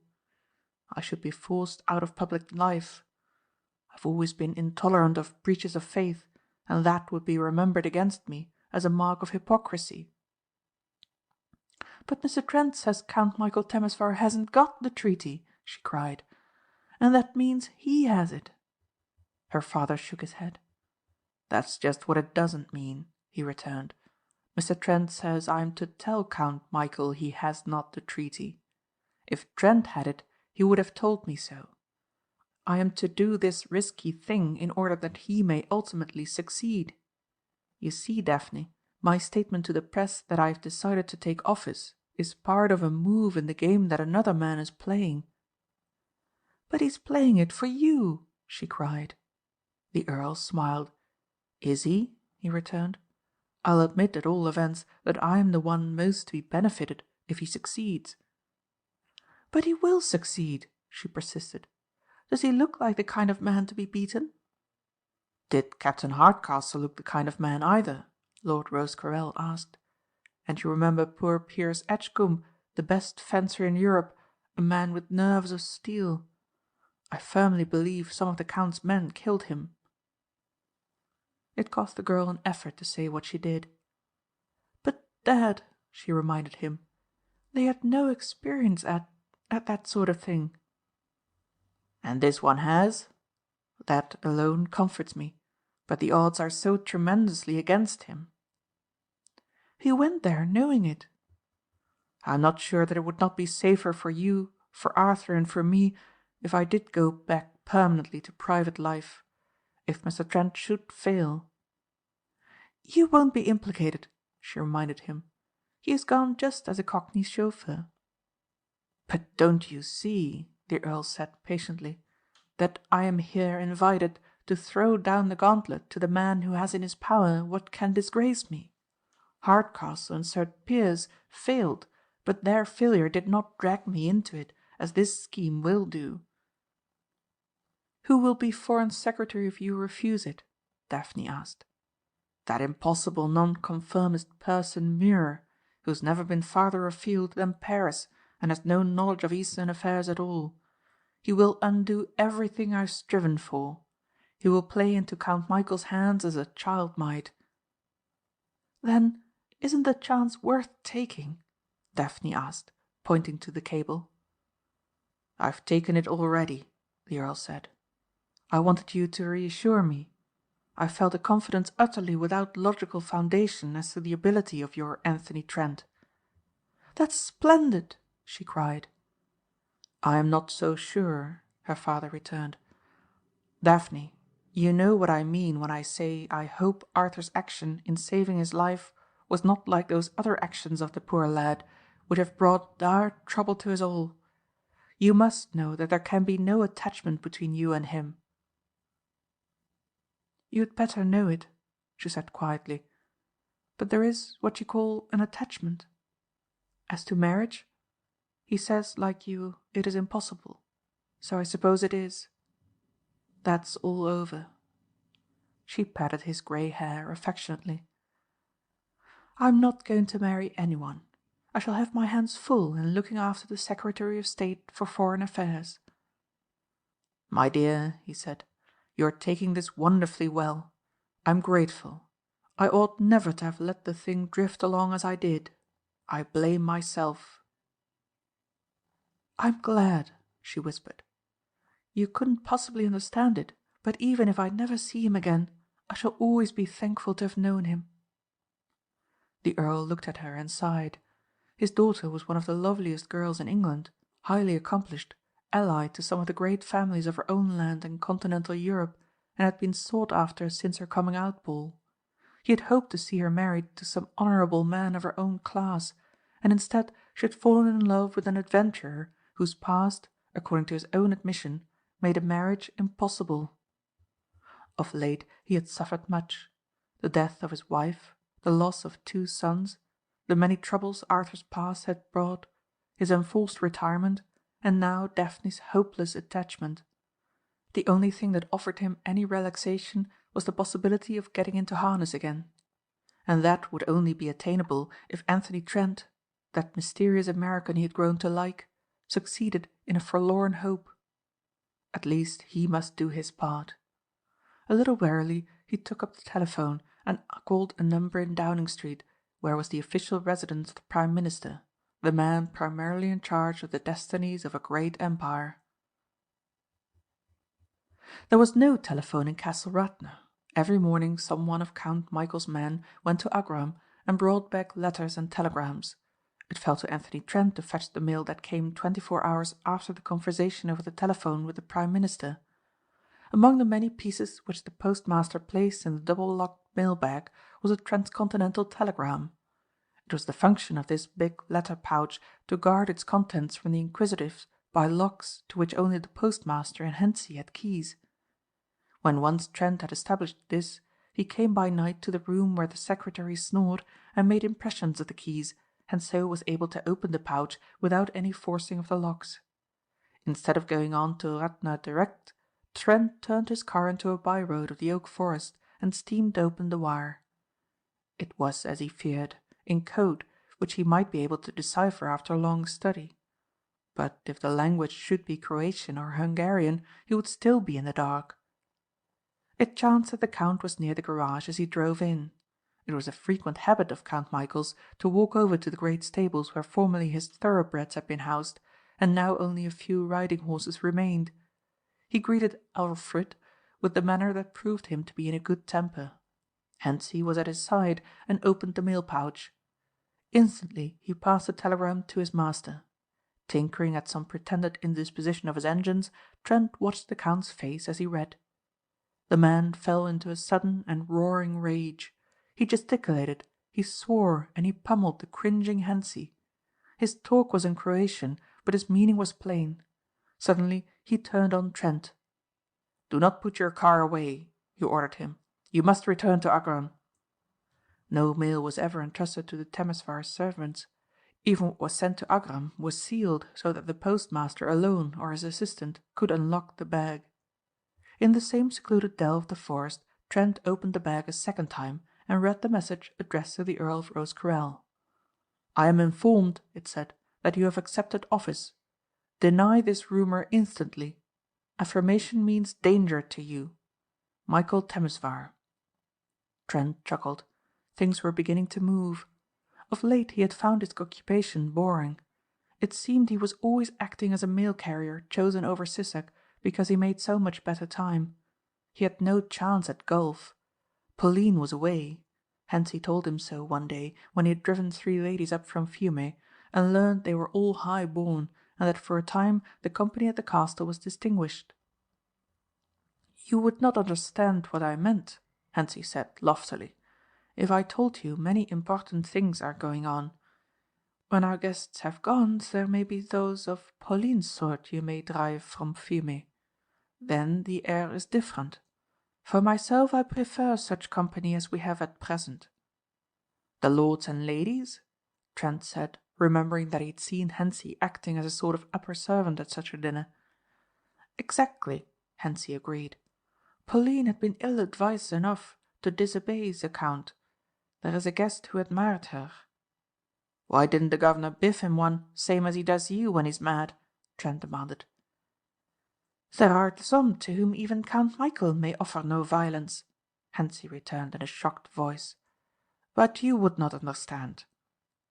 On the whole, Anthony Trent was glad that the Prince had been the cause of the temporary removal of Pauline. She was a menace to him. Also, he rejoiced to think that the arbitrary Michael Temesvar had his own uneasy moments. Because Anthony Trent was more concerned in the successful outcome of his present design than any other of his adventurous career, he denied himself the pleasure of those nocturnal wanderings in the castle corridors and rooms. So that he might make Daphne happy by delivering her father from bondage, he decided to take no risks which might lead to his capture. Particularly he wanted to secrete himself among the trees and green tubs and flowers of the courtyard. Although it was not to his immediate advantage to learn of the plotting which was going on under the roof which sheltered him, a knowledge of it promised some interesting developments in the future. But now that the exchange of telegrams commenced between the 2 old adversaries, he found excitement enough in going to Agram and opening the wires. Lord Rosecarrel, he found, had acted on his instructions. He affirmed his intention to take office, and when he received another more threatening telegram from Count Michæl, declared that he knew the treaty was not in his possession. Count Michæl's anger was reflected in the face of each scurrying servant of the many with whom Trent came into contact. Hentzi visited it vicariously upon one Alfred Anthony until that bellicose chauffeur reminded him that the fate of Peter Sissek was his for the asking. Later Hentzi grew confidential. He had the impression that this humble member of a dominant people looked up to him for his world knowledge, and in order to impress Alfred Anthony the more, made indiscreet revelations which were duly stored in the careful retentive memory of Anthony Trent. It was from Hentzi that Trent learned of the sudden trip of their common employer to London. "It is most inconvenient for us both," said the secretary, "for the Count that he should have to leave his guests, and for me that I should have to entertain them in his absence." "I thought you liked the company of lords and ladies," Alfred Anthony said in simple tribute to his companion's parts. "There is responsibility you could not comprehend," Hentzi returned, and left Trent to think over his plans. So far things had travelled evenly. The test was now to come. He was reasonably certain that when Count Michæl set out for London he would have in his possession the draft of the treaty.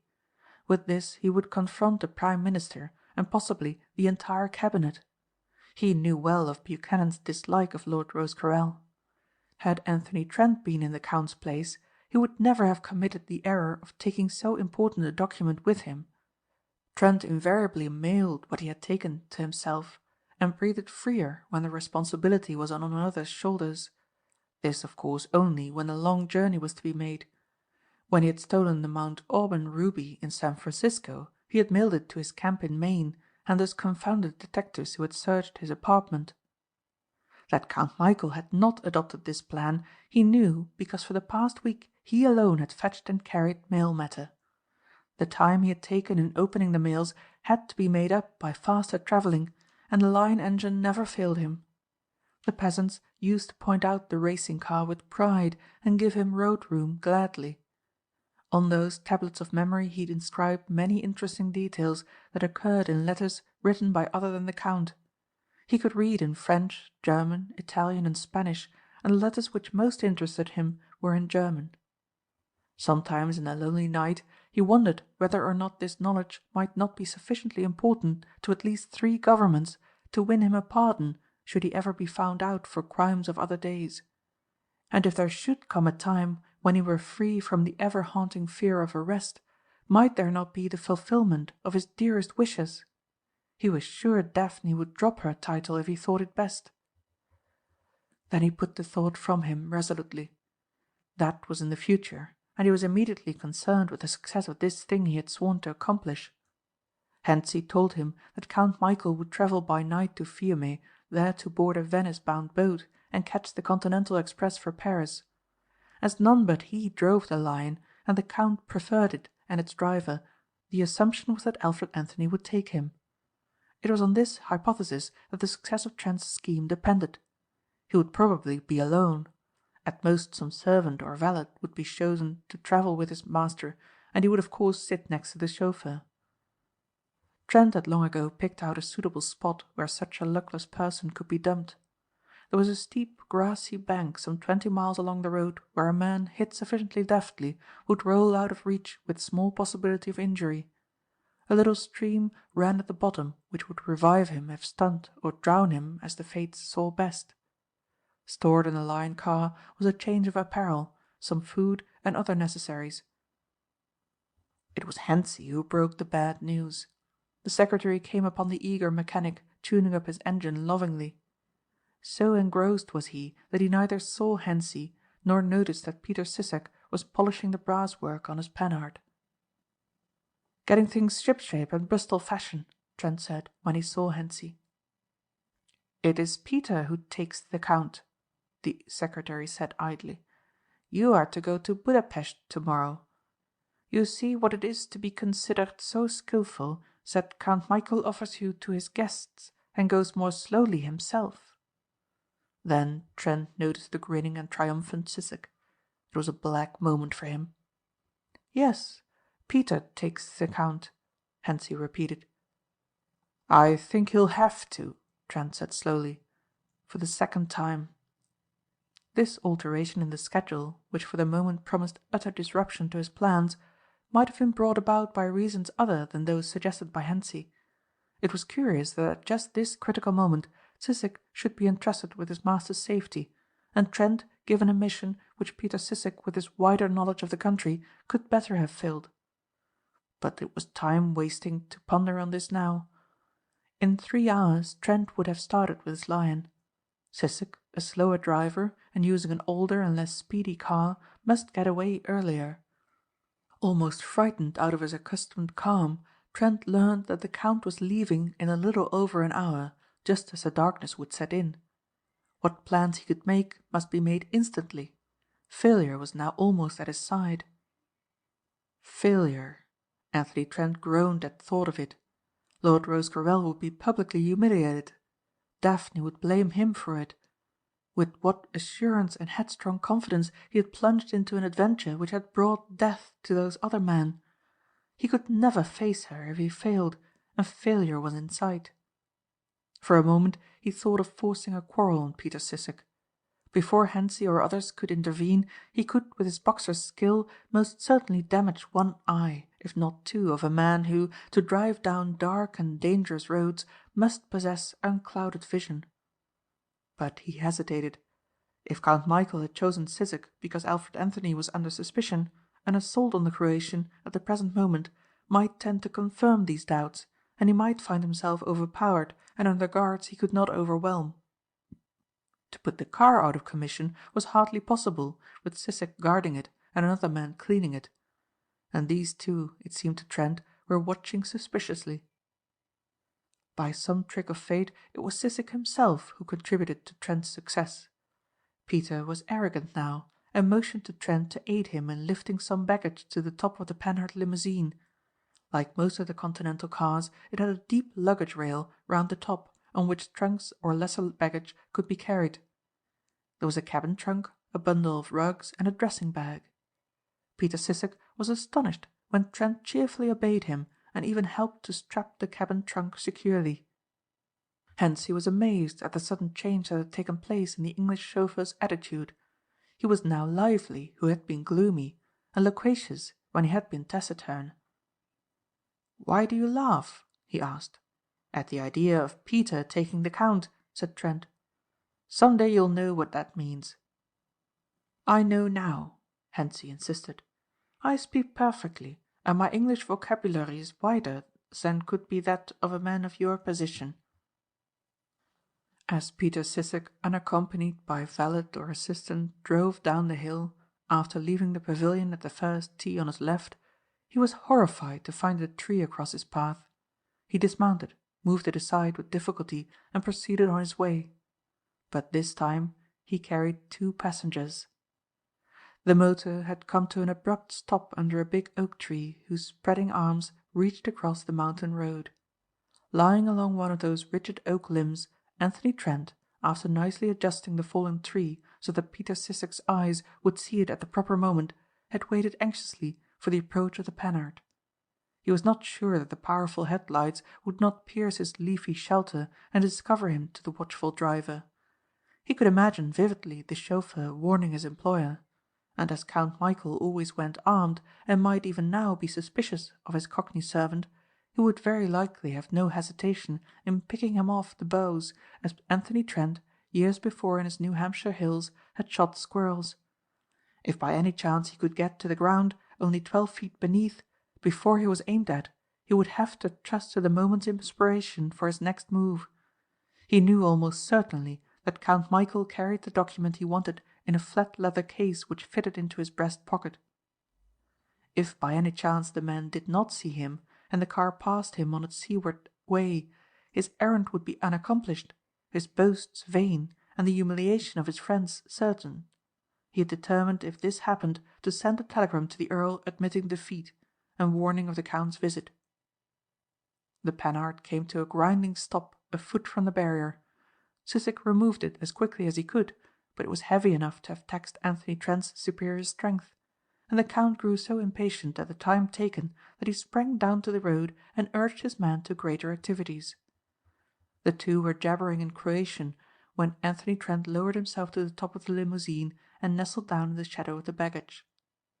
Trent had often been incensed in reading newspaper accounts of his exploits to find that their success was so often ascribed to mere luck.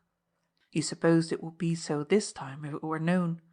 People would say that owing to 2 boulders in the side of the road, Sissek pulled up so that Trent could drop directly down onto the car.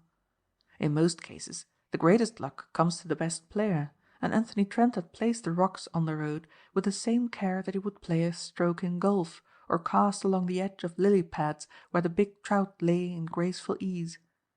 There was only one place where Sissek could hold his machine. It was while the car travelled along a poor and rough section of the road before reaching the Marie-Louise road that Trent unstrapped a bundle and selected a dark travelling rug to cover him from observant eyes in the infrequent towns through which they must pass.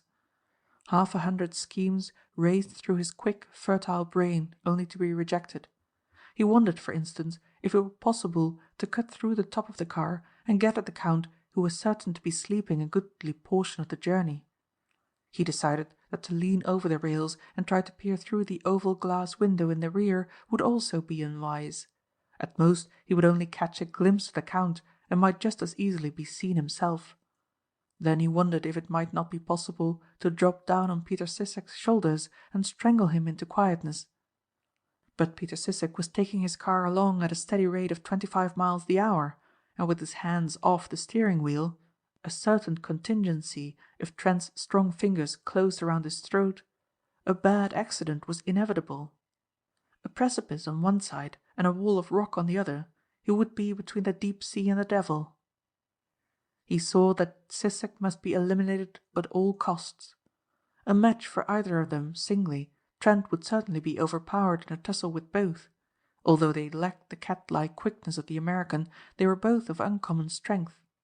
The immediate problem was to get rid of Sissek and leave his master none the wiser. There was a part of the road through which they must presently pass which promised aid to the schemer. It was a gentle rise through a very dense section of beech forest, and Peter would go slowly, fearing that the uneven surface would jolt his lord into unwelcome anger. Peter Sissek, straining his eyes to see that his way was clear, was startled when one of the pieces of baggage on the top of the car was jolted off. It fell on the Panhard's bonnet and then bounded into the side of the road. He had run past it 50 yards before he brought his machine to a stop. When he backed up to the fallen bag, Count Michæl was roused from slumber and ascribed the accident to Peter's carelessness. In the chauffeur's apology, Anthony Trent heard his assumed name brought in. Plainly, Peter was making him the culprit. He had pitched the bundle from the roof with some skill. It bounded far into the shadow. Finally Peter Sissek stumbled over it, and as he stooped to retrieve it, Alfred Anthony swung at him. For the second time Peter had taken the count. To hit a defenceless, unsuspecting man was not a thing to give Trent any pleasure, but it was not a moment in which to hesitate. With Peter's livery cap and duster on, Trent took the bundle on his shoulder and carried it at such an angle that in case of scrutiny his face would be shielded from gaze. A quick backward glance a few minutes later on showed the new driver that the Count had resumed his broken slumbers. So well indeed did the Lord of Castle Radna sleep that he did not know the Panhard had left the main road or that any danger threatened him until he was suddenly hauled from his springy seat to look into the clear, hard eyes of Alfred Anthony. Then he realized that his revolver was in the Cockney's hand and the precious wallet gone from his pocket. Count Michæl was no coward, and he thought quickly with that intriguing, plotting brain of his. A great diamond still sparkled upon his finger, and the money in another pocket was untouched. "I should have been wiser," he commented. "I thought my Lord Rosecarrel had become suddenly mad. Now I see that he was saner than I. First Captain the Honourable Oswald Hardcastle, then Sir Piers Edgcombe, and now you. May I ask your name and rank? You've been my servant, and succeeded so far where they failed." Anthony Trent was not expecting this attitude. He had been so used to seeing the Count fly into stupendous rages that this calm, collected manner was disturbing. It might be the man's natural attitude in moments of real peril, or it might merely mean he knew he was ultimately to be the victor. It was a curious scene. The Panhard had come to rest in a clearing of the woods, and a brilliant moon gave the place almost the clarity of day. Count Michæl sat down on a log and lighted a cigarette. Almost he was usurping Trent's role under such circumstances. "This interests me," said Count Michæl. "Let us discuss it." "I've no time," Trent said, smiling. "I'm due at Fiume or Trieste or Zara, as the case may be, at a certain hour, and as I haven't a line here, I must push on." "Have you thought that I shall certainly pursue you and assuredly capture you?" "You may pursue later, when you are found, but by that time I shall be gone." "You can never escape me," the Count said. "I have a long arm, and I do not forget, and my vengeance is a bad thing for those against whom it is directed." "It's not altogether healthy to have me for an enemy," Trent reminded him. "I have my own likes and dislikes." The Count sneered. "You?" he cried. "Who are you? What have you done that men should fear you? For a moment you have a little luck, the little luck that will bring you blindly to greater danger." "I'm strictly incognito," Trent answered. "Once I was unwise enough to answer such a challenge, but you may believe me that I, too, have a name. Now, Count, it won't help you a bit to put up a fight. It will save you trouble if you'll back up against that tree and let me tie you up." "You would put this outrage on me?" the other cried, his calm leaving him, the veins standing out on an empurpled forehead like raised livid ridges.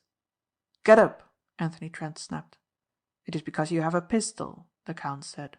"Put that down if you're a man, and then see what you can make me do."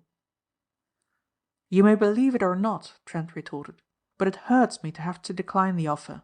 If I dared take time I would return several little tendernesses of yours. As it is, I can't, having a weapon, strike a man who hasn't one. You are luckier than you know. Back up there and do it damned quick." Trent was certain that Count Temesvar could never unfasten his bonds, and as he was gagged he could not cry for help. Some swineherd or peasant would discover him later. Meanwhile the discipline would be good. "Good-bye," said Trent genially. "Give my love to your guest the Prince and all his high-born companions." If Count Michæl had looked angry before, his face now was doubly hideous with rage. His hold over Lord Rosecarrel was gone, and he could not doubt but this stranger who had posed as his chauffeur had learned somehow of the presence of the Prince. If it were known in the chancelleries of Europe, all his carefully matured plans would go for naught. Unless Alfred Anthony were captured, Michael Count Temesvar could never again make his pleasant little trips to the great houses of England, France, and Italy. There he was known as one who had abandoned all political ambitions to become merely the country magnate interested in cattle and crops. Never again could he gather useful information over friendly dinner tables, or hobnob with prime ministers over golf or auction bridge, if it were known he was giving sanctuary to one who threatened the world peace. When Anthony Trent had satisfied himself that the document he'd taken was the one Arthur stole from his father, he knew, in order to be absolutely safe, it should be destroyed. Its destruction would give the Earl immunity. But Trent hesitated. Once already Lord Rosecarrel had believed it was demolished and had suffered terribly for his trust. Inevitably there would be a seed of suspicion if a comparative stranger, confessedly one who had profited by unlawful operations, should ask him to take as true that the treaty had again been destroyed. A man in Trent's position was doubly sensitive in a matter of this sort. He had no long and honourable record to back his assertions, and although in the present instance he was actuated by no motives of self-aggrandisement, he was not sure others, Daphne alone excepted, would believe him. He thanked God that with her it was different. So he put the paper in an envelope already stamped and addressed, and placed it in his pocket. Then he started for a port of safety. It seemed impossible that he should miss the way in the bright moonlight, but he realized a few minutes later that he was only circling around the clearing where the Count was tied to a tree. His headlights showed him innumerable roads like those by which he had come, but there was no distinctive sign to guide him to the road to the coast. A group of peasants, going incredibly early to their work, could not understand him. He repeated the word Fiume, but even that did not help. Their little life was bounded by the confines of a few square miles, and the troop trains which had taken them to the battle lines of a year or so back had only confused them as to topography. Among the big oaks and beeches, Trent could not easily find one tall enough to bear his weight on branches that would let him see over the tops of the others. When dawn came, he was in no better plight. The position in which Anthony Trent found himself was by far the most serious of his career. Hitherto he had faced imprisonment at most. Now capture meant without doubt death. He had, without thinking of the folly of his utterance, told Count Michæl that he knew of the presence of the guests unsuspected by the great powers. Count Michæl had probably staged the supposed escape of the Prince and supplied a convenient corpse for his interment. Unrest was in every portion of what had once been the dual monarchy. Beggars on horseback were riding to a fall, and the Balkan volcano was near eruption. And Anthony Trent, alone of those opposed to Count Michael's party, knew where was hidden the man whom the Count was coaching for his big role. His escape would mean disaster. By this time, no doubt, passing countrymen had recognized their overlord and released him. But for lack of a compass, Anthony Trent should even now have been at a port where he could escape to a friendly vessel. He remembered what Lord Rosecarrel had told him of Count Michael's character and autocratic power. Although theoretically shorn of his former absolutism, it was unlikely that peasants who worked on his lands and still felt their dependence upon him should question Count Michael's actions. World news which spreads rapidly among the herded workers in factories crept slowly among these land tillers. They had enough to eat and drink and were grateful for that after their years of fighting. Now that capture was imminent, Trent knew that the document must be destroyed. But even in this he delayed, hoping his usual luck might cling to him and make the sacrifice unnecessary. He abandoned the automobile. Its wheels were embedded in black viscid mud, and to extricate them the engine would have to run on low speed and announce the car's position to such as might already be seeking him.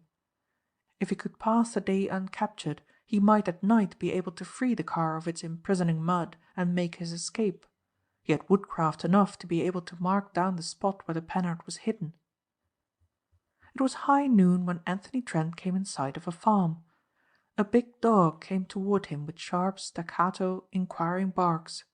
He had a way of making dogs his friends, and soon the animal was wagging a welcoming tail.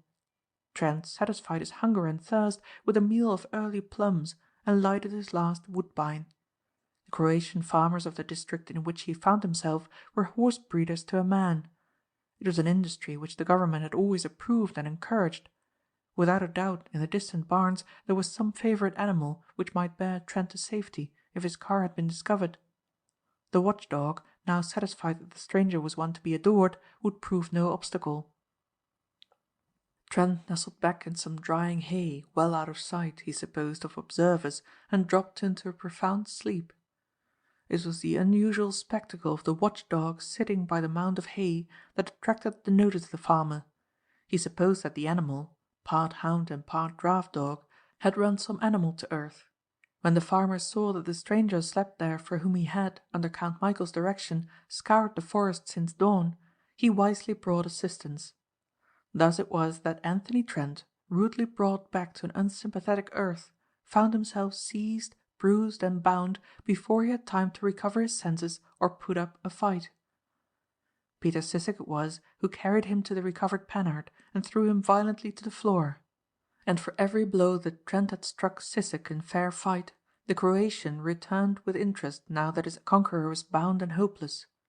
One of Peter's assistants sat on the seat brandishing the revolver which had been the Count's. He talked incessantly, threatening no doubt and insulting the captive, and punctuating his invective with kicks that bruised the American's ribs sorely. He was carried past a mob of jeering servants when the castle was reached, and put in a room which had been used as a dungeon for 500 years. As he looked about the stone-walled cell, with its narrow windows, through which his body could scarcely pass, even though the heavy bars were sawn through, he knew his professional skill would avail him nothing. There was one safeguard for jailers which he sighed to see. Inside the door was a cage of iron where a keeper might stand and be protected from the sudden onslaught of a waiting prisoner. Thus the most usual form of escape was taken from him. Hentzi was his first visitor. Poor, rotund, posing Hentzi, who had liked Alfred Anthony largely because he supposed it was a semi-educated London cockney who listened to his worldly wisdom. When he had learned from his master that this pretended chauffeur was the third of the Rosecarrel adherents who had made desperate attempts, he supposed him to be of a high degree. With amusement, Anthony Trent saw the change in his manner. Although disgraced and in prison, Hentzi paid the respect that he invariably accorded to birth. He told himself that it was because he noted the instincts of blue blood that he had found pleasure in talking with Alfred Anthony. Trent's careless manner, which had sometimes seemed overbold in a chauffeur, was now explained. "I grieve very much to see the marks of violence inflicted upon you by a clod like Peter Sissek," he began. "I knocked the same clod out when he wasn't looking," Trent returned, "so he had a kick coming. You didn't come to be merely polite, Hentzi. What is it? Torture? Boiling oil?" "It will not be boiling oil," Hentzi answered seriously. Anthony Trent looked at him searchingly. Of course Hentzi had his purpose in coming here, and that he did not deny the possibility of a Croatian third degree convinced the American that the danger he anticipated was real and near. So far as Count Michael's power went in his own castle of Radna, his prisoner might be in medieval times. Trent was a danger to be nullified, and a single life was hardly worthy of consideration in the game the Count was playing. To lose his life was bitter enough, but to lose it after failing and so be denied another chance to make good was agonizing. Hentzi gathered nothing from his scrutiny of the other man's battered face. He saw that the forced and rather vacuous grin which Anthony Trent had worn when he lived another part was gone. Only the powerful, brooding, hawk-like look which he had occasionally seen for a flash now remained. He did not doubt but that this was the true character of the man a great English noble had chosen for a dangerous mission. "You will remain here until the Count returns," Hentzi announced. "How long?" Trent snapped. "A week certainly, more likely 2." "What will happen then?" Hentzi sighed. His master's violence often frightened him. He came of a peace-loving family. That I cannot say. I can't go without a daily shave, Trent said, yawning, and I need cigarettes and the London papers. You can get them for me? The razor I dare not, Hentzi said. The rest you shall have. Afraid I shall commit suicide? You ought to be glad if I did. It would save Count Michael a lot of trouble. That cage there prevents my slitting the throat of a keeper. A child with a gun could poke the barrel through the bars and put me out of business. Come, Hentzi, be human. I will not live with whiskers. I swear to do myself no damage, or anyone else either. You give me the word of a man of noble birth? Hentzi inquired anxiously. You cannot conceal your origin from me. You may not wish it known, but I know. Anthony Trent kept a straight face. Hentzi had always amused him. Hentzi, he said seriously, I must preserve my incognito at all costs. That you appreciate, but if it will make you more comfortable, I will tell you that in my own country there is not a man who has the right to call himself my superior or go in to dinner before me. Hentzi's bow was most profound. He had known it all along. This was assuredly the venturesome holder of an ancient title, a man of high birth and born to great honour. Hentzi's own Sheffield blades were at his disposal. Chapter 12. Saint Anthony. Count Michael returned to his castle after Trent had been for 15 days a prisoner. The prince and his suite were now safely hidden in a far Carpathian retreat, and there was no evidence in Castle Radna of their occupancy. There had been a dreadful moment when Count Temesvar found himself tied to a tree and his plans in danger of disclosure to his enemies. He had no opportunity of knowing as yet to what use Alfred Anthony had put his knowledge. The London papers told him only that Lord Rosecarrel was the new Secretary of State for Foreign Affairs and was already making friends with the Balkans and cementing an ancient alliance with Greece. That was bad enough in all conscience. But if it were known that he had hidden a prince whose only use to him would be the furtherance of his political ambitions, he would be denounced by the government under which he lived. The easy-going, pleasure-loving and almost amiable side of Count Michael's nature was for the moment put aside. The man who took pride in his swift travelling lion and his occasional long drive at golf was banished by the need of the moment for possessing certain and wholly accurate knowledge of what Alfred Anthony was and what he had done. Anthony Trent, when he was brought before the Count, saw this at a glance. He was Francis I in his arbitrary moods, the mood that made that versatile monarch sweep friends to destruction and visit wrath on them who had offended. He was led, manacled, between Peter Sissek and old Ferencz, and brought to the big room in which the Chepwood safe was placed. Hentzi hovered nervously in the background. "I have sent for you," Count Michael said, "so that you may have the opportunity of making a confession." "It is thoughtful of you," Trent told him, "but I have no confession to make. I have some complaints, however. I dislike my present quarters. They are verminous and draughty." "Is it possible," the Count said slowly, "that you fail to understand your position?" "What is my position?" Anthony Trent countered. "You are a nameless prisoner, absolutely in my power. There is none in the outer world to help you. Those other two who came told me as much. They were sworn not to ask mercy of me or help of my Lord Rosecarrel." "The cases are not parallel," Trent returned equably. "They asked no mercy of you. I don't either. They did not expect help of what was the name you mentioned?" "The man for whom you risk death is the Earl of Rosecarrel. He cannot aid you." Trent shook his head. "Never heard of him. I wonder what put it into your brain that I had any definite plans in coming here except to get a position which you forced on me?" "Why did you take a certain document from my pocket and leave much money? No, no, it is idle to fence. I have learned from London that you were only in the Lion factory a few days and that previously nothing was known of you. You are not a mechanic, that is plain. You came for a certain political document worth in money nothing. You took it. Now, sir, Where is it?" There was no doubting the Count's eagerness or Anthony Trent's astonishment. The Count had not recovered the treaty. So far as Trent remembered, the envelope was in his coat pocket, the same coat he had taken off among the hay and made a pillow for his head. He assumed, naturally, that when he was roughly dragged from slumber his clothes were searched. A light of triumph came into his eyes at the thought that it did not repose behind those inviolate doors of steel. But it was amazing that the heap of hay had not been disturbed. He supposed it was because of the week of almost continuous rain. "Where is it?" Count Michæl repeated. "When I saw it was of no value," Trent said, sticking to his chauffeur role, "I burned it." "For the moment we will assume that you speak the truth. Now, how is it you made the mistake of supposing that I had here certain guests of high degree?" "Just a guess," Trent said calmly. "Wasn't I right? Remember, I had to bring them up from Fiume.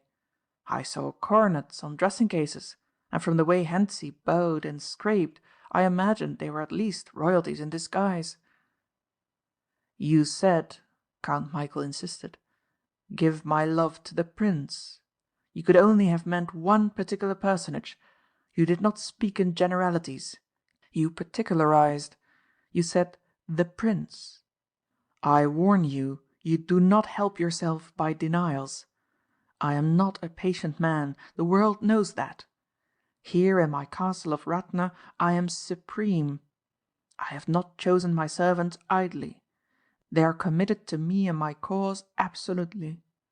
Old Ferencz there would die for me or mine. It is the tradition of loyalty born in him.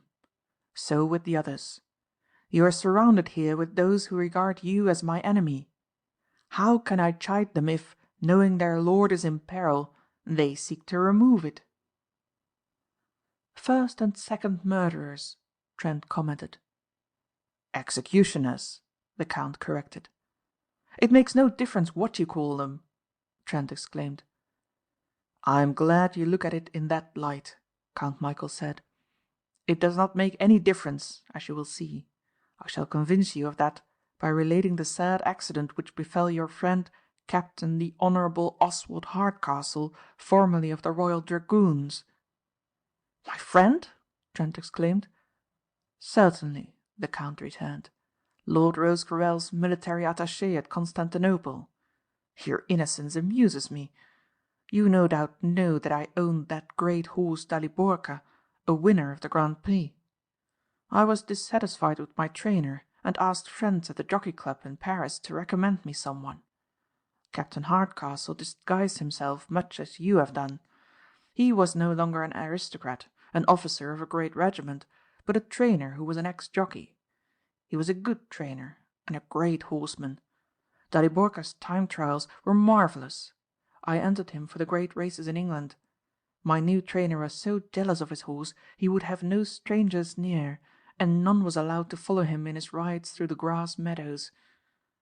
Count Michæl laughed softly. "Yes, I was deceived, made a fool of, as you have it, but I can confess it, as I do in your case, with the satisfaction that the last laugh, the last trick will be mine. It was my laugh at the last with Captain Hardcastle. You are interested?" "I was in Paris when Daliborka won," Trent said. "I made money on him. Most certainly I'm interested." "Captain Hardcastle wished for the document which you say you have destroyed. He obtained it. He did not seek to escape as you have done down the main roads. No, no. He had studied the country profoundly with all the topographical knowledge gained at the Staff College. He had such complete charge of my large stables that none questioned his right to do as he chose, and I was too busy at the time even to see him. He planned his route carefully. He found out a path to the sea where there would wait him a yacht. It was, oddly enough, the same steam yacht in which my Lord Rosecarrel makes his cruises. At intervals he placed my horses he had trained for steeplechases. But the first stretch of the journey, 10 miles of velvet turf, he had planned to ride Daliborka. It is sufficient to tell you that we knew his plans in time. He was to start at midnight. It happened that I passed his quarters at 11:30 and detained him in talk that gave him no uneasiness. Then, thinking I was safely here, he rushed to the little outbuilding where my great black horse was saddled. He sprang to its back quickly, and as he did so we lit a torch so that he might see how we laughed last. It was a black horse indeed, but a work horse, a slow, placid beast which we had substituted. I have never seen real despair seize on a brave man as it did when he saw he had failed. I enjoyed it very much, Arfred. The stable hands, who had always resented his iron discipline, the discipline of the soldier, took their vengeance of him in my absence. They are rough, these brave fellows of mine, and do not know their strength." "You mean," Trent snapped, "you let them murder a man who was probably tied as I am tied now?" Count Michæl shrugged his shoulders. "A man who puts his head in the lion's den must not complain if the lion be hungry. This is my house, and I do not welcome thieves. Then there was Sir Piers Edgcombe. I was never sure of him. A big man, slow of movement, and who spoke German so well I believed him to be of Bavaria. He was my butler. These country-bred servants of mine do well enough in most things, but the niceties of table service, as I see in your own country, are beyond them. A butler who has to take charge of much valuable plate and old precious glass should at least be able to clean them. This man, he called himself Peters, knew nothing of these things. So I set traps for him. He had a wolf's cunning, but a wise hunter can snare a wolf, and I snared him. I did not bring you here to tell you of them so that you might be entertained. I brought you here to tell you that they who plotted failed and died for their cause. You who have succeeded and have injured me are my captive just as they were." "Well," Anthony Trent said, "what of it?" "Simply this. You say you have burned the document. That might be true or untrue. It is possible you have concealed it in some place where I could recover it only after long search. I shall give you a day to make up your mind to speak the whole truth." "And after that?" "You will be glad to tell what you know," Count Michæl said grimly.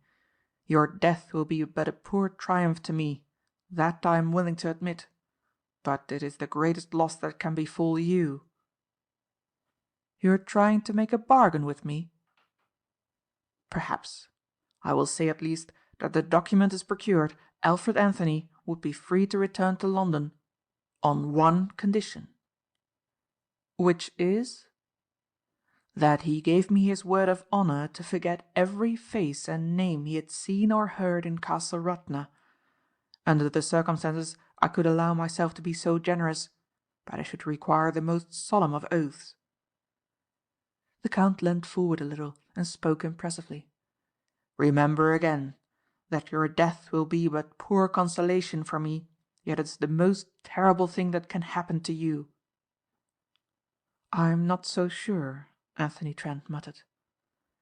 In that moment there was stripped from him the cunning and audacity that success in crime had brought. Often he had seen himself in a melodramatic, almost heroic light, laughing at the nice distinctions of wrong and right, stretching out his hand to take what he wanted, and caring nothing for the judgments of men. With the egocentricity of the successful criminal, he had felt himself superior to all his opponents, and had seen himself in future performing such exploits as none had dared to do. His months at Castle Radna had been very dull.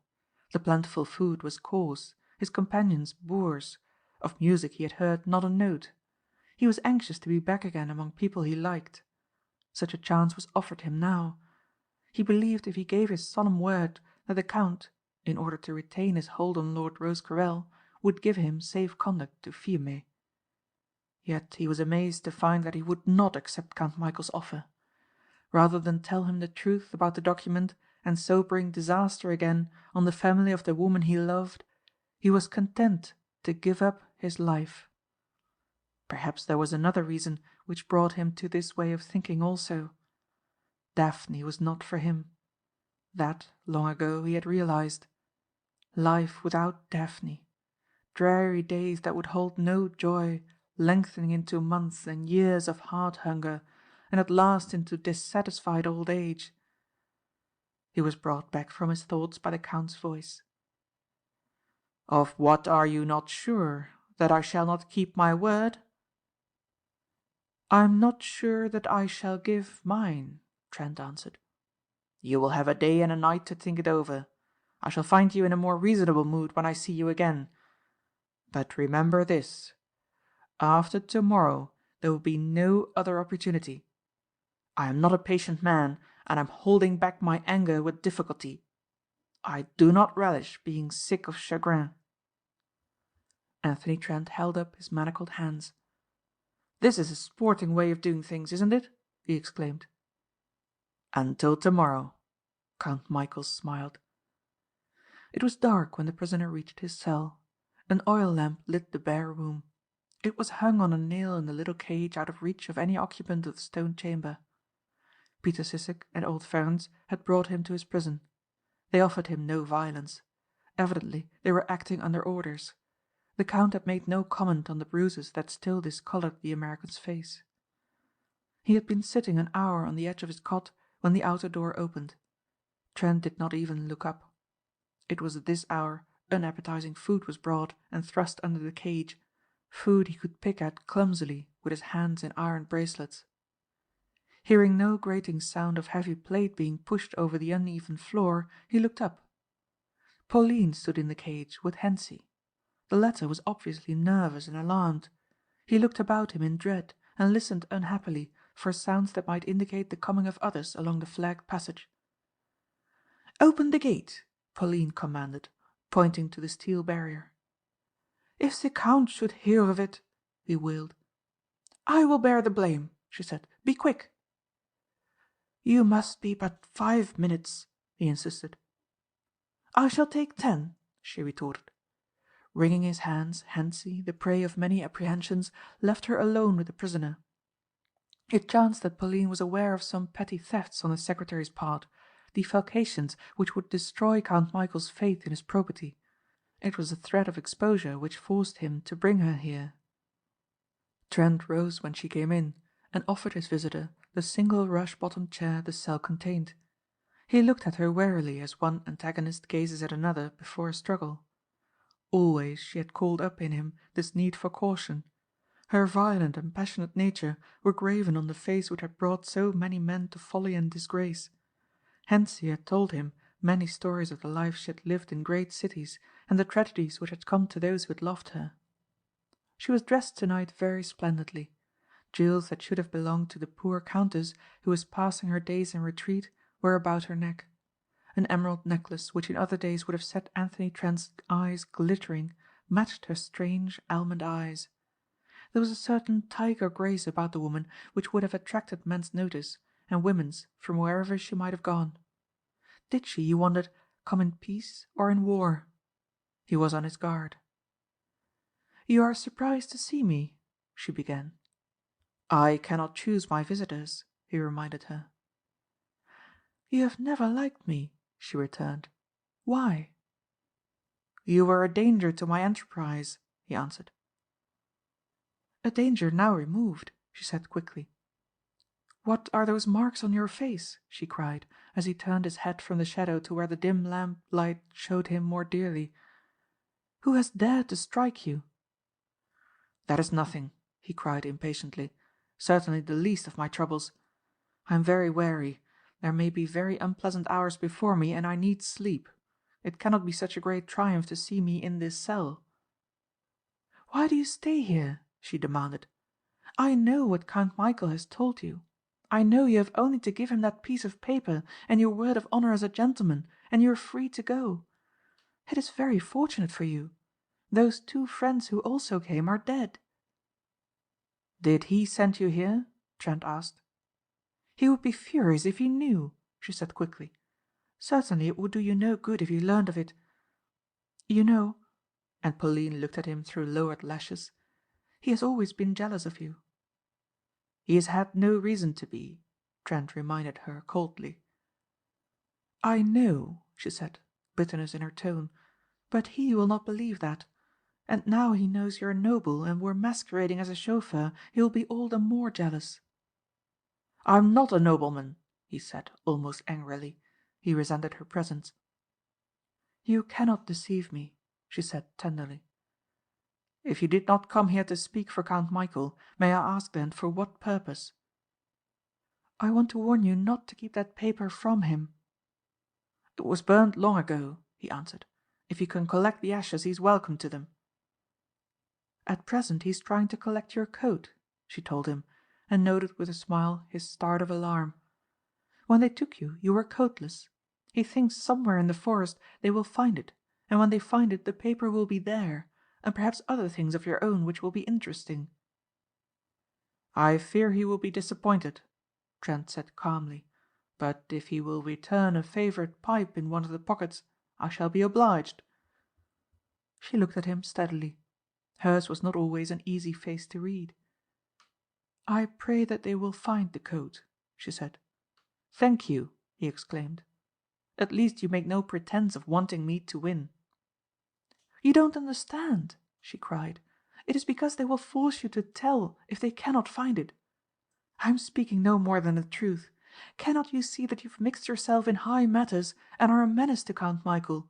He must know, and he will know." She saw his mouth tighten. "Men just as strong and brave as you have broken down and told all." "That may be," he answered, "but I'm not going to alter my story about burning the paper, and I'm not going to weaken under any punishment they think of trying on me."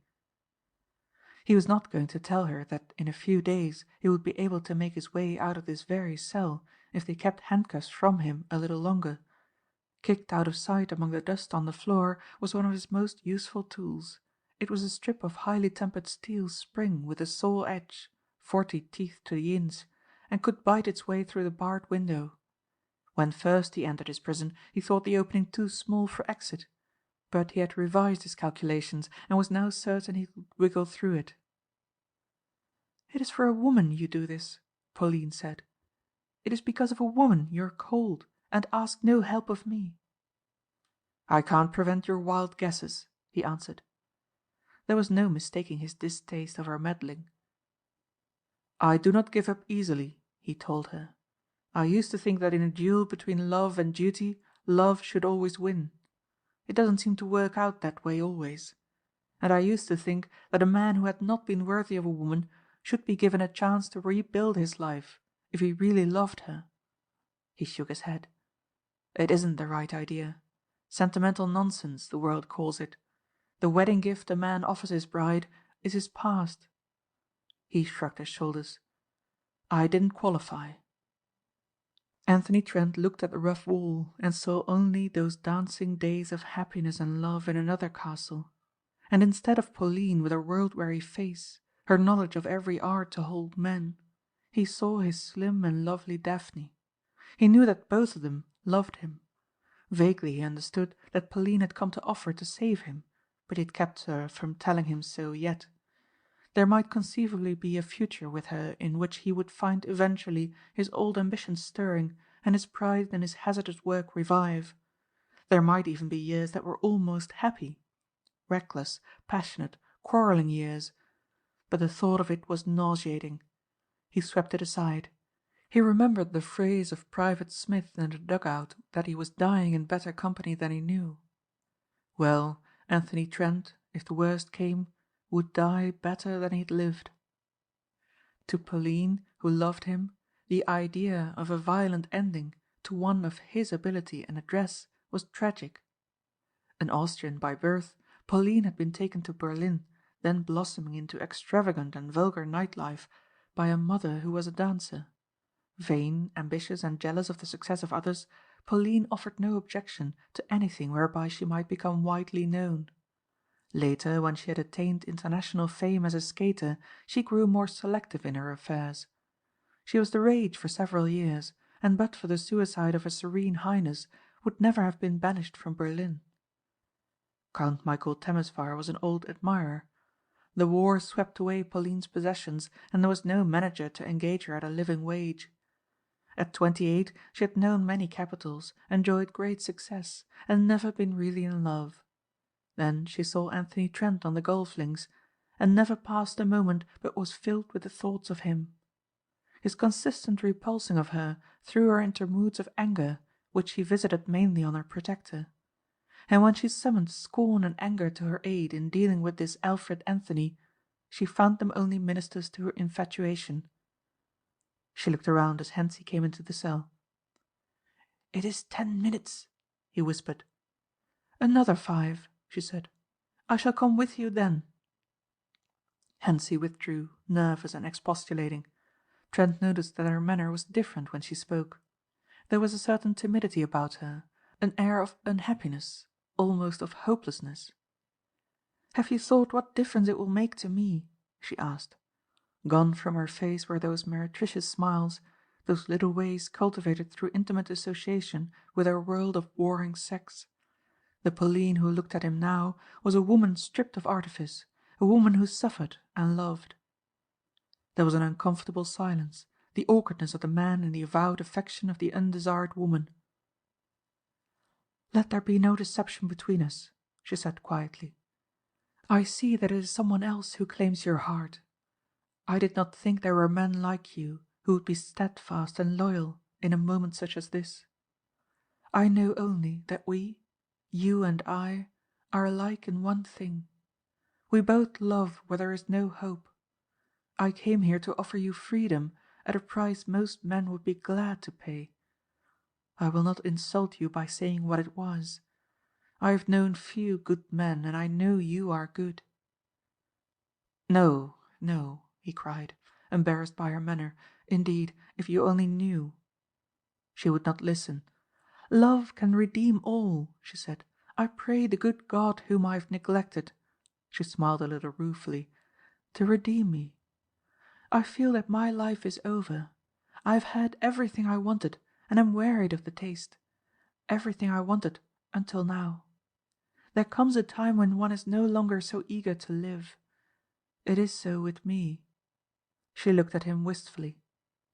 "Can you believe me when I tell you I want to help you?" "I do believe it," he said gratefully. "I am glad enough to have a friend in this dismal place." "Then let me help you," she said eagerly. "Something tells me you have hidden that paper. I warn you, if it is still in existence, it will be found. Can I get it for you?" Anthony Trent did not answer for a moment. The thought that there yet might be a way of getting the treaty draft to Lord Rosecarrel almost made speech an effort. If that were done, with what energy and hope might he not bend his skill to means of escape? "I should be putting my honor in your keeping," he said slowly. Her face fell. "And you dare not trust me?" It was caution which had saved Anthony Trent 100 times before, and he hesitated just a moment now. Then he looked at Pauline again and was convinced of her sincerity. And, after all, no better way presented itself. "I will trust you," he said. "But can you find out the place where they captured me?" "I know it already," she said. "It is the farm of Zentzi, and lies no more than 30 miles away."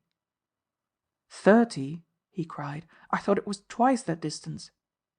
"You went miles out of your reckoning." "Have you a pencil?" he cried. "I want to draw a plan of it." "Alas, no," she exclaimed. "But Hentzi will be here, and he shall get one." The 5 minutes were up, and the Count's secretary entered, entreating Pauline by fear of discovery to come with him. "A pencil," she snapped, "and paper. A leaf from that little red memorandum book where you keep account of what money you have saved by cheating your master." She waved him away. 3 more minutes," she commanded. I hid in a mound of hay quite close to the farmhouse. It was the one nearest a tree recently struck by lightning. It was a plum, and the fruit was still red and unwrinkled. I hid my coat there primarily with the idea of it being a pillow. When they dragged me out, I kicked it down and out of sight. 3 things may have happened. 1, that owing to the rain they have not counted the hay. 2nd, that a farmhand found the coat and took the money in it and destroyed everything else. The third contingency is that the document may have been undisturbed.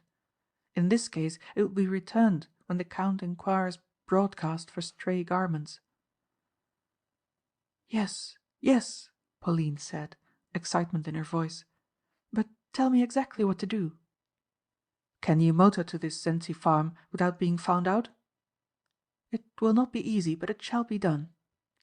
Her air of assurance heartened him. "You can only find the blasted tree by daylight," he said thoughtfully, "and in daylight you may be seen. Can you be there at dawn before the farmer himself is up?" "But that is easiest of all," she cried. "Listen to me. I shall wait until everyone here is asleep. Then I shall take the Fiat and get to Zensey in a little more than an hour. I can hide the car in the forest and make my search. If I find it, I can be back here before any man or maid is stirring." Her face fell. "But what am I to do with it? I dare not give it to you who may be searched." "It ought to be destroyed," he answered, "but I've sworn to give it to the man who sent me here. I've got it. Put it in the tool box of the Lion, among the cotton waste. Can you get into the garage?" "Hentzi has all keys, as you should remember," she said. "What keys he has are mine. And then?" "You will find at the bottom of the big tool box a couple of keys. They are punched out of two thin steel bars. Really there are 4 keys. It is most important that you bring them to me. You will not forget?" "When your life hangs on it. What else? We must be quick. I do not fear Hentzi, but his master must not find me here." "If the coat has been removed, you must go to the farmhouse. There is a watchdog who barks, but he pines for affection, and you can win him easily. Find out who has the coat. If it isn't in the hay, someone on the farm has it. If the document is handed to you, look at it eagerly to make sure it is what I want, and if it is, tell them the thing is worthless and not what the Count wants. And if you find the paper in the breast pocket, do the same thing." "Why?" she demanded.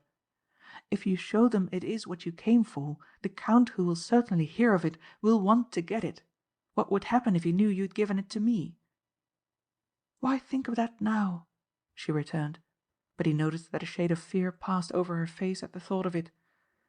"If you get it and put it in the tool box, he will only think how well you have served his interests in coat hunting while his lazy varlets were abed.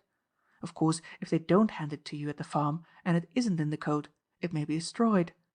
I'm afraid you'll have to do some bullying and threatening to get at the truth, but the truth I must have."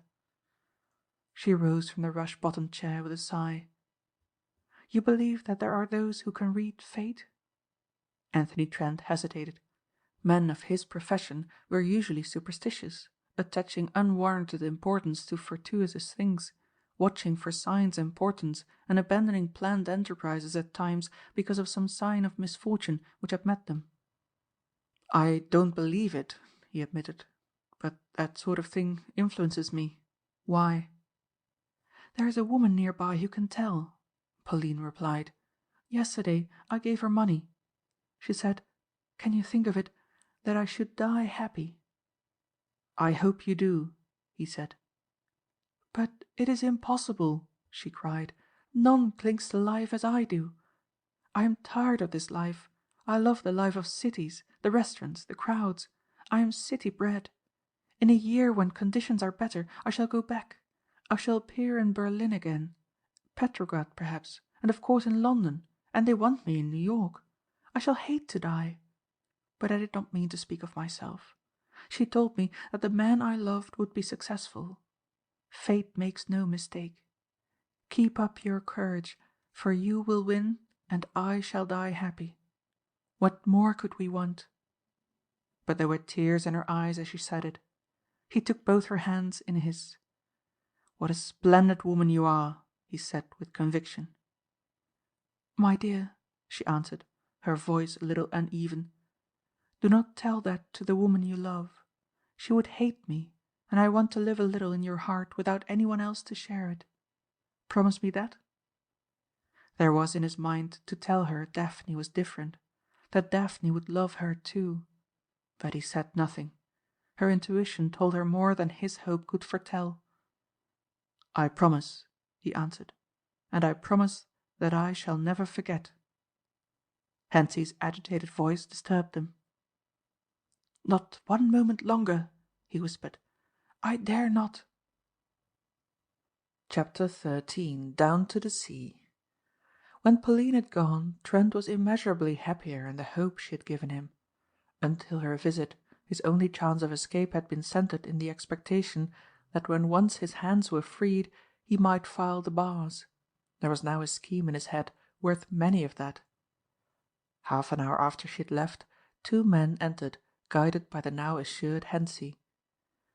"You have complained of the dirt here," the secretary explained, "and it will be removed." The tiny spring saw was swept up unobserved.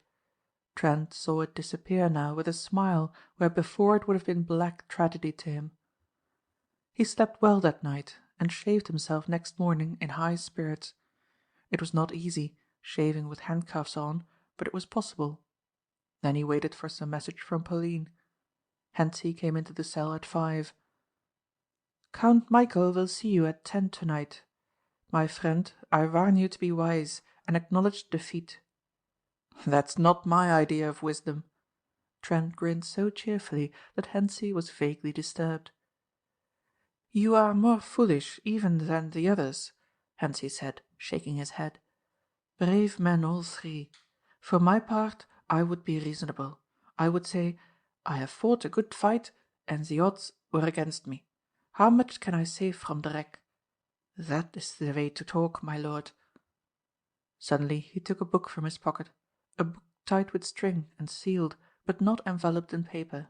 He handed it to the American. "This is from a friend," he announced. "I bring danger on myself in giving it to you, but I can rely on your silence, eh?" "Certainly," Trent said carelessly, and betrayed no interest in the gift. "At 10 o'clock tonight? Is that it?" "It is wise to acknowledge defeat," Hentzi said earnestly. "We'll see when the time comes," Trent returned. "It's largely a matter of holding trumps, my good Hentzi." Anthony Trent tore the string from the book eagerly. In the middle, placed carefully in a space hollowed among the leaves, were the bar keys which might, with luck, open the doors to safety. About them was wrapped a half sheet of scented, green note paper. On it was scrawled very faintly in pencil, "I've put it where you told me to." "Thank God!" cried Anthony Trent. Then with some difficulty he managed to put the 2 thin steel bars in a special pocket long ago prepared for them. The hours seemed very long until Hentzi, with Sissek and Ferencz, came for him. The 2 servants carried their big service revolvers. The anxious moment was at hand, the moment that was to tell Trent whether he was to be utterly defeated or to stand a chance of escape. "Take these off," he said, holding out his manacled hands. "No, no," Sissek and Ferencz cried together. "The Count said so," Trent frowned. "I have had no orders," Hentzi assured him, "and that is one key I have not got." For one desperate moment Anthony Trent thought of bringing down his iron ringed wrists on Sissek's head and attempting to escape. But he put the thought from him as futile. There was still another trump to play. They led him, as he hoped, to the great room where the safe was, the room he had searched so carefully. In a carved oak chair at the head of a table sat Count Michæl. Pauline was there, sitting in a chaise longue and smoking a cigarette in a very long amber and gold holder. She did not turn her face from the Count to the prisoner until he had stood there silent for a full minute. Then she looked at him coldly, sneeringly, and said something to Count Michæl which brought a peal of laughter from him. It seemed to Trent that he had never seen the 2 on such wholly affectionate terms. There were 2 doors to the room. At one stood Peter Sissek, revolver in hand. At the other old Ferencz watched in armed vigilance. On the table before the Count was a .38 automatic pistol. Shades were drawn over the long narrow French windows. In a chair before one of them Hentzi sat nervous as ever in the presence of his violent employer. Before the other window was a big bronze statue of the dying Gaul. The stage was set very comfortably for all but the manacled Anthony Trent. "You see, I could have these off," Trent began. these damned steel bangles that I've worn so long." "It is for yourself to remove them," the Count said suavely. "I am about to give you the opportunity. You see, I am generous. Others would blame me for it." "You are not generous," Trent snapped. "A coward never is." The Count's face lost some of its suavity. "Who dares call me a coward?" he cried. "I do," Trent returned promptly. "You are a coward. Here am I, an unarmed man among three with guns. The doors are locked, and yet you keep me here handcuffed. Generous. Brave." All his contempt was poured out as he said it. "If I take them off, will you give me your parole d'honneur to make no effort to escape?" Anthony Trent turned to Pauline. "Madame," he said as though to a stranger, "I cannot congratulate you on the courage of your friend. So afraid is he of one single man that he wishes me to give my word I will not try to escape. He forgets I am unarmed, in a strange and vast house filled with his servants, with death threatening me at any suspicious move. Are all your noblemen of Croatia as cautious as he?" Pauline did not reply to him. Instead she spoke to the Count in German. "Pay no attention to him," she counselled. "I know that you are brave, my Michæl. Let him laugh at you for a coward if he wishes.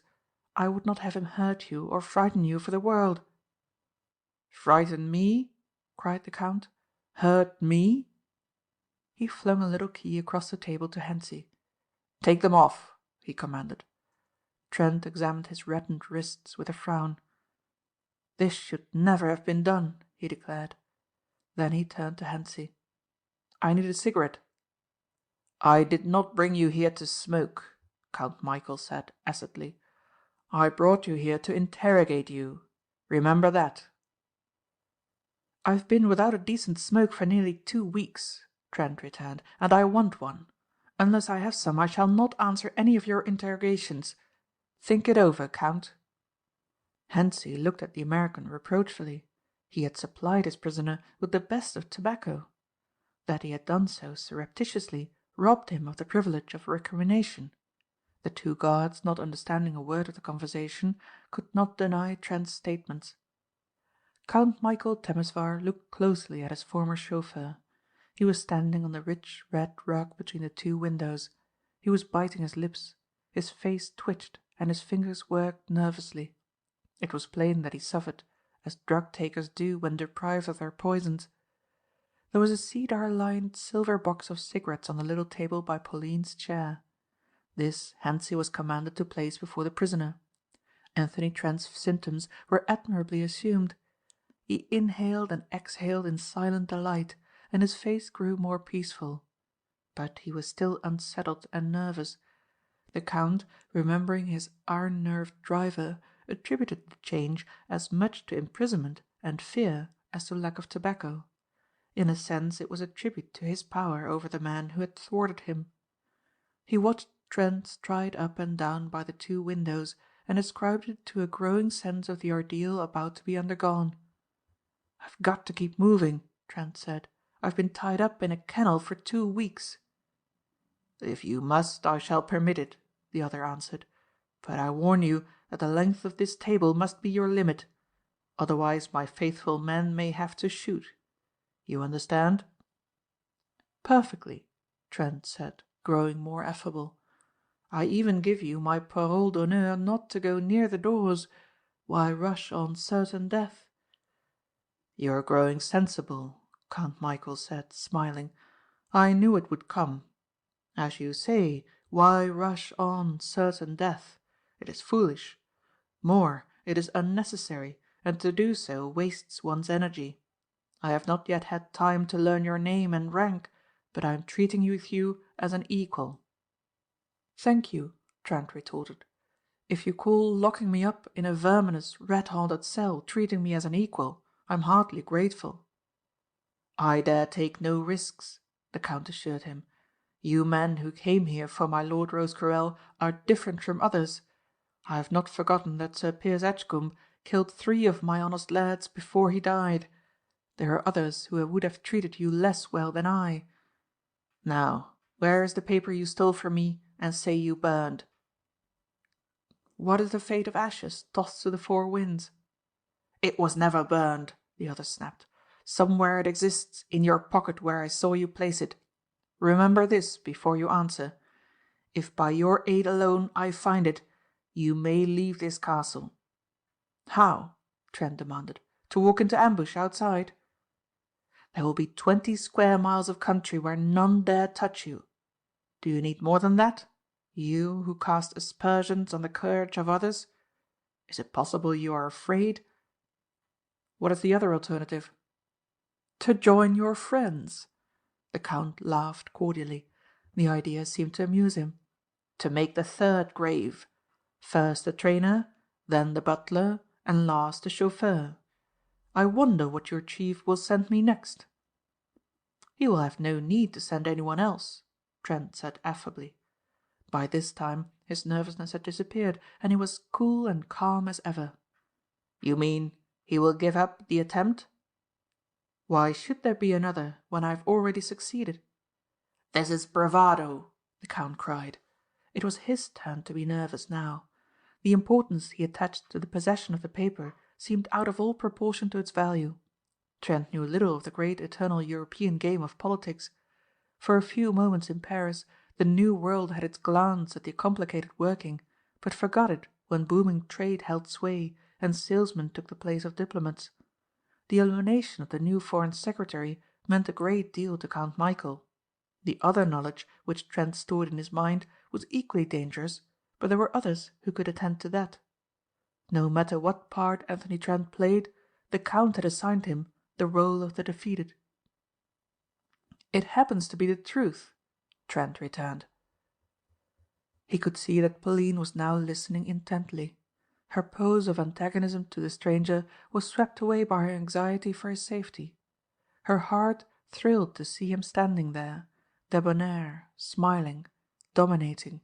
It seemed madness to her, this avowal of success. You are learning wisdom, Count Michæl commented. We may define the term differently, Trent smiled. I did not burn the paper. Ah, the Count breathed excitedly. Now we have it.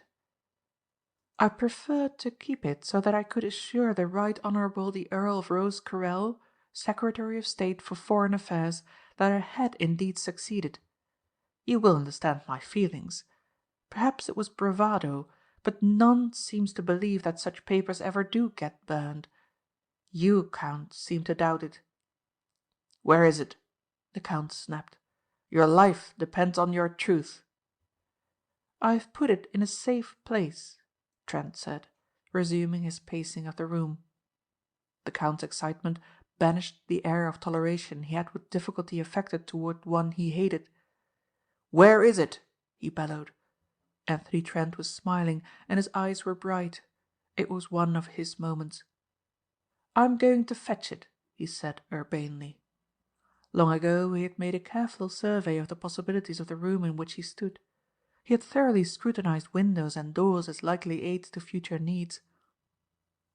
Every pair of eyes in that great room was turned on him. Sissek and Ferencz, understanding no word, only saw that he was unmoved, unruffled, almost joyous in the presence of the great Count Michæl. They could not understand it at all. They only hated him the more. Hentzi was rather thrilled with the spectacle. Here was a young and handsome man of a type he had longed to be, no doubt the bearer of an historic title, who in the presence of great peril dared to laugh at the head of all the Temesvars. Count Michæl felt the constricting collar that now almost choked him. These other two who had preceded Alfred Anthony met death bravely, but they acknowledged failure. But this man was different. It was almost as though he thought himself the victor. What else would have nerved him to bandy words with his jailer? But of them all, it was Pauline who watched him most eagerly, and most feared for his safety. He seemed incredibly rash to antagonize the Count still further. Few guessed the cruelties to which he could sink when his amour propre was wounded. She had made up her mind that the man she loved so wholly should not suffer. So far the Count had no reason to suspect her interest in the stranger. His first jealousy had passed when she protested how needless it was. He trusted women with few of his political secrets, but she knew Trent was a marked man because he had stumbled on the identity of the princely guest. Therefore he would suffer unless her woman's wit could aid him.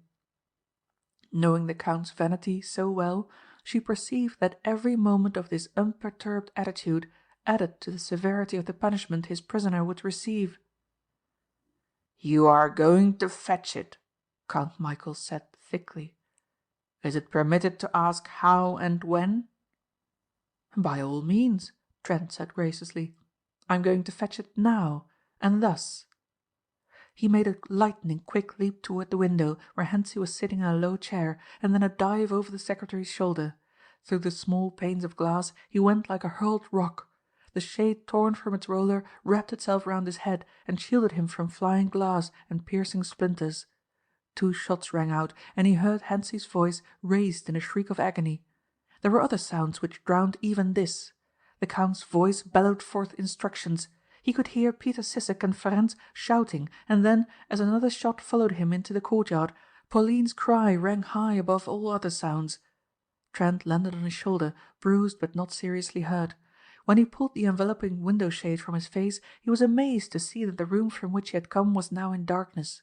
He could hear the men thrashing about it in a fury of rage at being unable to find the way of pursuit. Whether failure of the current was the cause, or someone had pressed the button, the delay was of incalculable value. Trent raced across the paved courtyard and pried open the door of what had been the Prince's apartment. It was unoccupied, as was that of the adjoining room where the military aide had slept. At the bedroom door, leading to the corridor, he listened carefully, but heard no sound. He opened it quietly to come upon a servant passing by. It was an unmannerly fellow who had often jeered at him when they used the common table, a tall, awkward, stooping creature with a malicious face. His eyes opened wide when he saw it was the detested English chauffeur. Visions of reward darted across his brain, and he made a movement as to apprehend the foreigner.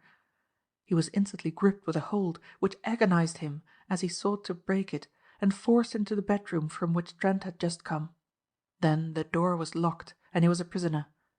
When, a minute later, his master and the others came bursting through, he supposed them to be other than they were, and hid under a bed, where the redoubtable Sissek pursued him and beat him soundly until his identity was established. Leaving him in the room, Trent made his way carefully to the armoire, that rock of refuge in a weary land, and entered it noiselessly. It was established that no stranger could have left the castle by any of its exits. Such as were not barred had servants near them. It was clear that Alfred Anthony was concealed somewhere in the vast building. His capture was only the matter of time, the result of careful searching. This search was gone about systematically, Count Michæl directing his men personally. It was the Count's theory that one of his bullets, the first shot at which Hentzi had screamed because of its nearness to his head, had wounded the fleeing man, and that he would sooner or later be traced by a trail of blood. Hardly had plans been made for the disposition of the searchers than an agitated footman reported Peter Sissek's wife with dire news. She was brought before her employer, trembling with excitement. "Excellency," she cried, "he has escaped in the English car." Pauline at the Count's side clutched his arm. "Thank God," she breathed. "They shall suffer who let him pass," the Count roared. "Swine, children of swine, spawn of the devil." "Let me go after him, Excellency," Peter Sissek pleaded. "I will bring him back to you dead or alive as you command." "Fool," the Count shouted, "who are you to do this? You who have not his skill nor so fast a car. Get you to Agram. I will telegraph to Fiume and Zara and Trieste and have him stopped for a thief." "But," Pauline protested, "how dare you let it be known that it is the paper he has stolen? Dare you invite notice of it?" The Count looked at her very oddly. Never had he looked so coldly. "Is it also his car?" he asked. "Have I no right to that?" Weeks before, Anthony Trent had hidden a spare key to the garage in a secret place. From the moment of closing the door of the armoire behind him, Climbing down the copper pipe and starting his engine, Anthony Trent had not consumed more than 4 minutes. As he drove it out of the yard, he saw Mrs. Sissek running toward him. Soon they would be on his track again. He did not care. He knew there was never a driver in all Europe who could hope to catch him between Castle Radna and Fiume. A quick glance had assured him all was well with his Lion. 2 extra wheels were carried which could be put on in 3 minutes. There was gasoline in his tanks, and the purring hum of the motor was like a Beethoven symphony to his ears. And he knew that somewhere in the tool-box was concealed the little scrap of paper which had cost 2 lives already, and might take his own as toll were he not careful. He prayed that the gods of chance might give him no less than an even break. Down the mountain-side he went, singing. At night there was little or no traffic. The peasants were early abed, and the way would be deserted until he struck the Marie-Louise road. Anthony Trent knew that not a car in the garage would pursue him with any chance of success. They would probably send a telegram from Agram, but that contingency did not worry him very much. It had taken no more than a minute of his time to do damage that would take 100 times as long to remedy. He smiled to think of the savage Sissek trying to start his Panhard. Then they would attempt to get the Fiat going, and finally the old and tricky Mercedes.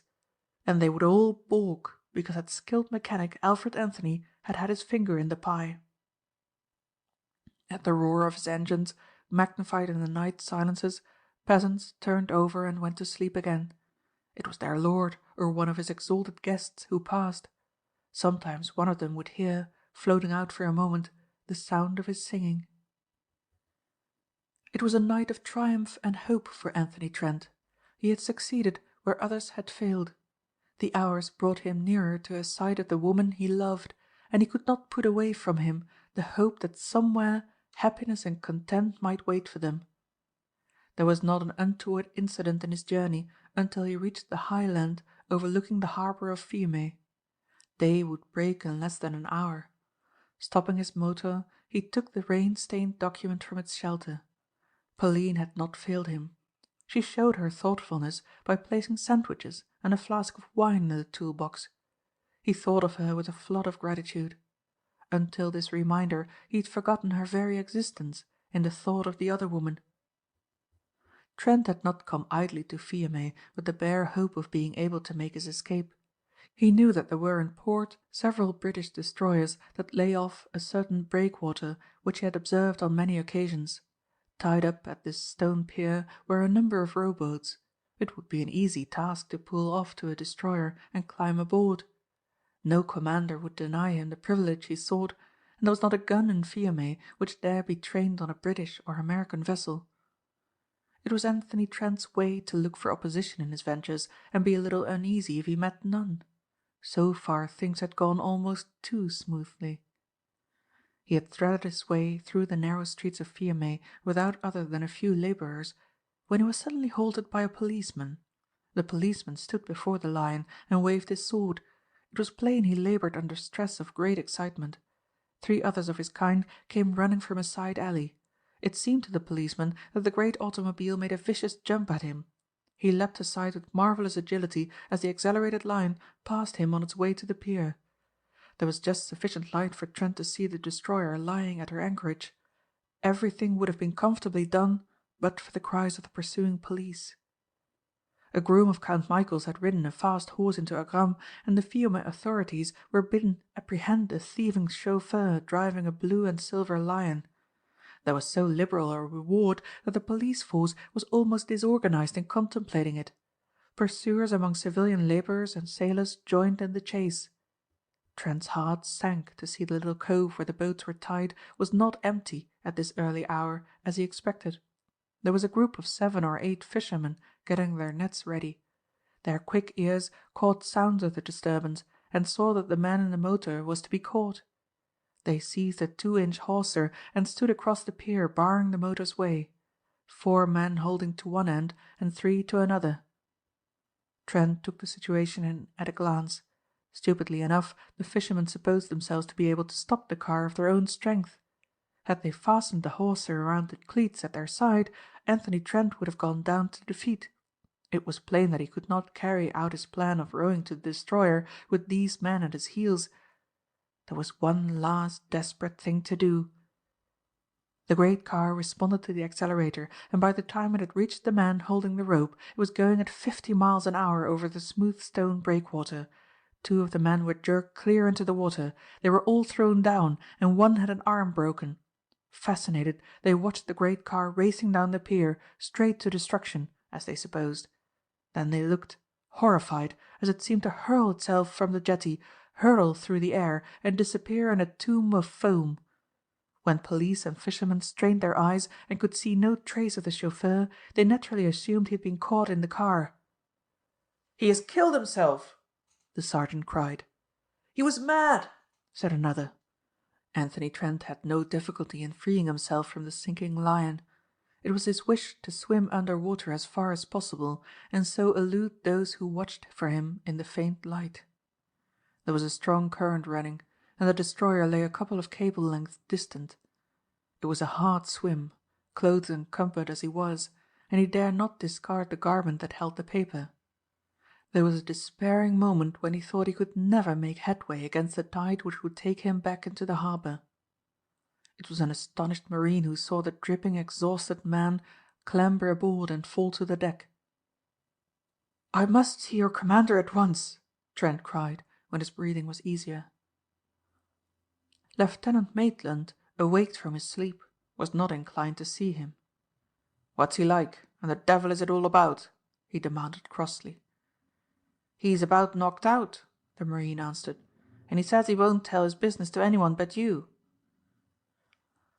Lieutenant Maitland put on a bathrobe and interviewed the stranger. He was instantly taken by the man's face and manner. He saw, too, that he was dealing with one of his own class. "I have important dispatches for Lord Rosecarrel, the Foreign Secretary, which I must get to him at once." "Yes?" Maitland said interrogatively. "I want you to take them and me," Anthony Trent said. "I'm afraid that's impossible," said the officer. "You see, that is a little out of my beat. Even if your papers were for the First Lord of the Admiralty, I could not proceed to a home port without instructions. I am bound for Malta and weigh anchor in a little while." Anthony Trent was silent for a moment. He knew that private matters concerning Lord Rosecarrel and his son had nothing to do with the government directly. He knew, too, that to commandeer a destroyer for a private errand was inadmissible. But he was determined to get back and had no appetite for Fiume. There was a trump card which he had yet to play. "Why does a squadron of destroyers stay so long in Fiume?" he asked. "Admiralty orders," Lieutenant Maitland said briefly. "They are here because trouble may break out at any moment. The information I carry is necessary for the interests of your country and my own. I'm an American, as I supposed you guessed. You will be thanked by the Prime Minister for taking me and my information back." "Why not cable it?" Maitland suggested. "I'll wireless it for you in code." "I dare not trust it," Trent said emphatically. "And they wouldn't believe it anyhow. Mine is a preposterous story, but it's one that your government needs to know. Can't Malta get on without you a little? It won't take long. You fellows travel at 40 miles an hour." "Who is to judge of the importance of the information?" Maitland demanded. "I have to think of that. If you are spoofing me I run the certainty of court-martial. Really, I think I must beg you to be decently careful in asking this of me." "That's only fair," Trent agreed. "Does the name of William, Prince of Misselbach, mean anything to you?" "Only that I went to his funeral when he escaped from that island prison of his and was drowned. I was on the port guard ship at the time. I understand the Allied powers breathed a sigh of relief that he had chosen to drown himself." Anthony Trent pointed to a group of boats at the end of the pier from which he had taken his leap. They were growing distinct in the light. "Those fellows," said Anthony Trent, accepting one of the officer's cigarettes, "are grappling for my body. They believe I'm dead. Drowned as deep as ever Prince William of Misselbach ever was. You have just as much right to think the Prince dead. I've seen him. I know where he's been staying since his escape, and I know who is behind the plot to put him on the throne of Hungary. Now, Lieutenant, do we steam back to England or shall I cable it?" I'll take a chance and slip back to Portsmouth. What you need is a hot bath and some hotter coffee. By the time you've fed and got into some of my togs, we shall be on our way back to fame or court-martial." The lieutenant grinned cheerfully. He was still a boy, for all the stern years he had witnessed disaster by sea and land. Also, he liked Trent. It was rather a lark, he thought. "By the way," said Trent suddenly, "if they wigwagged you from shore that you were harbouring a man supposed to have stolen a Lion automobile from Count Michæl Temesvar, the man who is at the bottom of the plot, would you feel bound to deliver him up to justice? I ask because I think some sort of police are on the way here now." "My dear man," said Lieutenant Maitland, "you have the good fortune to be aboard the fastest destroyer on God's wide waters. Also, steam is up, and we shall have started before the harbour authorities can get aboard. If they can overhaul my old dear, you may ask me that question again." When it was certain that Trent had made good his escape, the black rage that took hold of Count Michæl plunged his household into a distress that showed itself on every troubled face except that of Pauline. She was not easily able to conceal her joy in Anthony Trent's good fortune. The prophecy of the gipsy that he would escape was fulfilled. She knew that rage must be eating at the Count's heart, a rage compared with which all his other frenzied outbursts were as nothing. As a rule he made Pauline his confidant, desiring only that she approve of his behaviour. Twice she had tried to get Hentzi aside and learn what news, if any, had come of the masquerader. Hentzi suddenly turned away from her. She supposed he had been so upset over his master's temper that he was nursing a grievance himself. She was in her room that night, about to take a gorgeous necklace from her firm white throat, when there was a knock upon the door. "It is Mr. Hentzi," said her maid. "Tell him I will not see him," Pauline yawned. "He has an important message from Count Michæl," said the girl. "Which will wait until tomorrow," Pauline said lazily. Hentzi's voice made itself heard through the partly open door. "I must beg you, madame, to come at once. It is imperative. The Count must have your advice on matters of importance." Pauline decided to go. After the silence of the day, the Count would tell her everything, and she was anxious to be reassured of Anthony Trent's safety. "Where are you taking me?" she demanded, as Hentzi guided her past the big room where Trent had been arraigned, the room from which he had made his escape.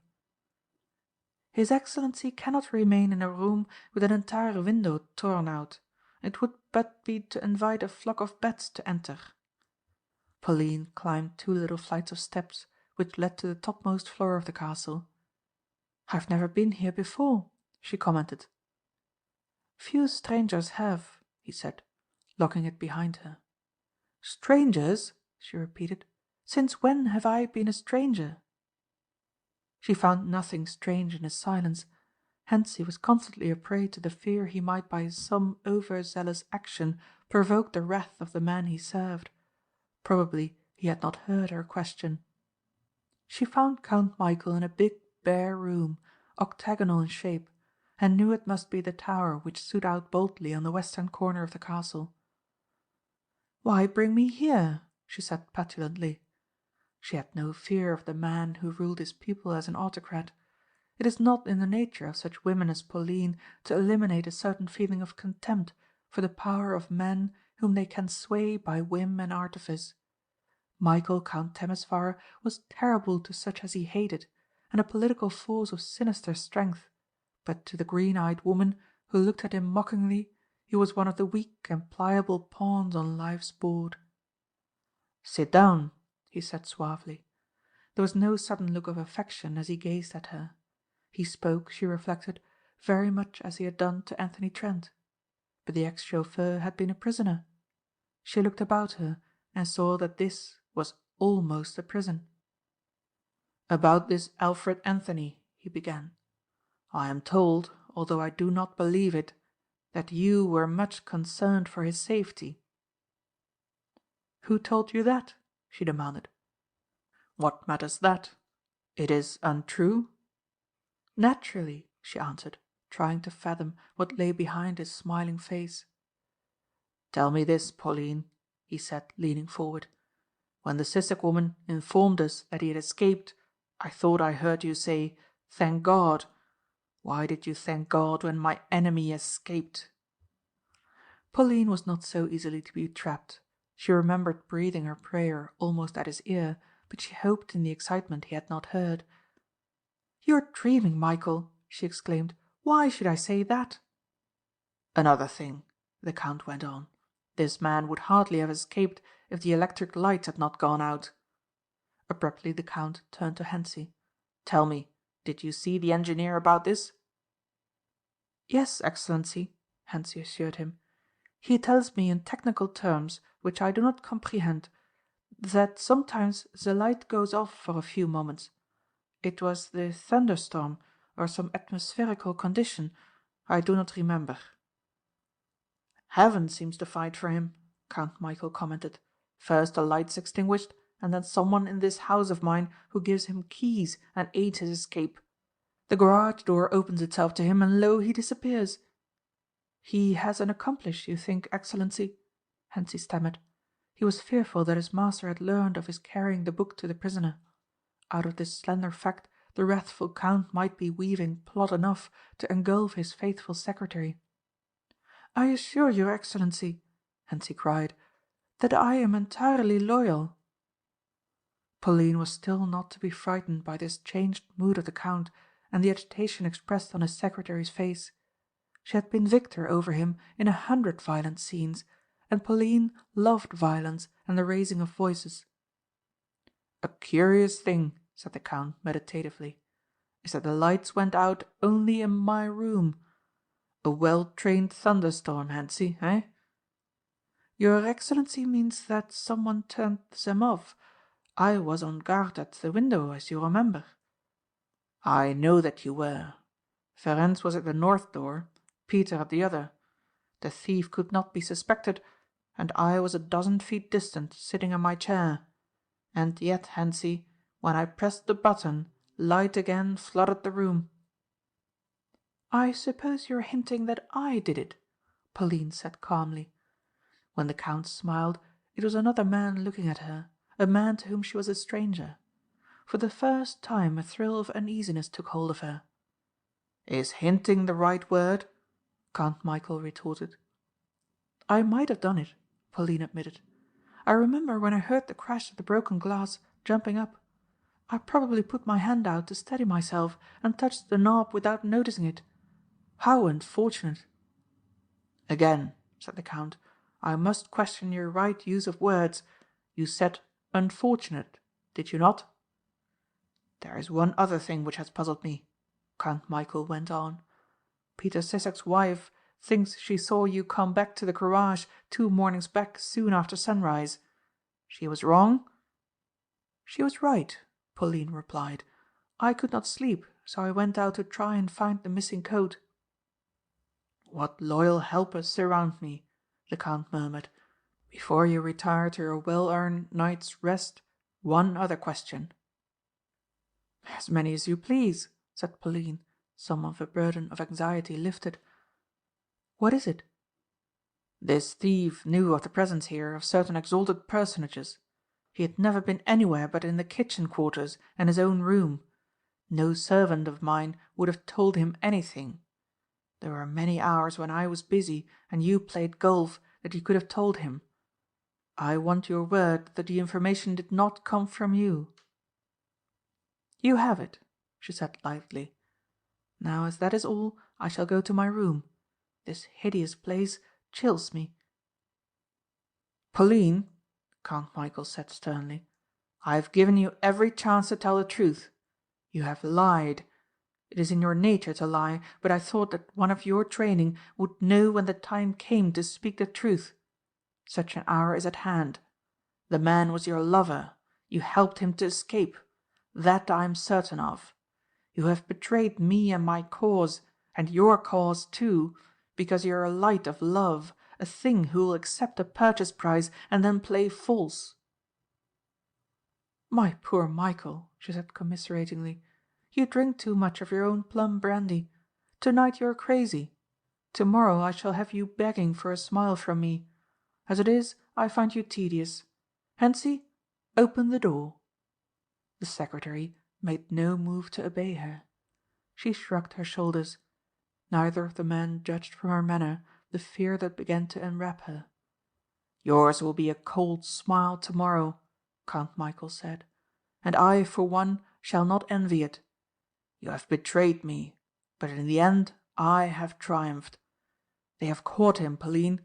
They are bringing him back to you. Do you think you'll be there to aid him when he is my prisoner again?" If Count Michæl wished for tribute to his victory, it was his now. The confidence left her face. She was white and smileless. The courage and bold carriage of her splendid body seemed taken from her. She leaned heavily on the bare table. Hentzi, a prey always to emotion, could have wept for her forgetting she was his master's enemy. To Count Michæl her attitude had the effect of whipping into white heat his repressed and savage rage. He had tried to believe that he still stood first in her affection. It was the vanity of the successful man whose desire has outlived his fascination. No woman could be stricken to the earth by news of the capture of a man unless he were unutterably dear to her. It was clear confession of the victory of Lord Rosecarrel's agent. What desire for mercy had been in the Count's heart died down. There came in its place the craving for instant and brutal revenge. "So you did help him," he said in a low, harsh voice. "Yes," she answered. "I thought I'd helped him to succeed." "And you admit you told him of the presence here of the Prince?" "If you like," she said wearily. "If I denied it, you would not believe me." "Take note of that, Hentzi," the Count commanded him. "It is important, this admission of guilt." Pauline hardly heard him. The shock of learning that the man she adored had been recaptured overwhelmed her. She tried to shut out the thought of what punishment would be meted to him now. "I will talk more tomorrow," she said brokenly. "Do you not understand that for you there will be no tomorrow?" She could see now that the Count hated her. Jealousy had swept from him all memory of past affection. He could only think of himself as one betrayed by the man he hated. In vain she might look for mercy here. "I am to be murdered," she said, looking from one to the other of the two. "You are to be executed," he said. "You took your oath to support this movement, and you have betrayed it. I have given you your chance to confess, and instead you perjured yourself." He raised a service revolver from his table. It was Hentzi who in this last black scene rose above his fears to plead for her. The Count waved his protests aside. The woman did not move. "Madame," Hentzi cried almost hysterically, "you must not believe what his Excellency tells you." "Silence!" the Count cried angrily. But Hentzi would not be stayed. At heart he was generous, and in a dumb, hopeless fashion he had long cherished an affection for Pauline. "He escaped," Hentzi continued. "We have just learned that they did not capture him. Already he is on a fast warship of his country, far from fear of pursuit." It was as though a miracle had happened.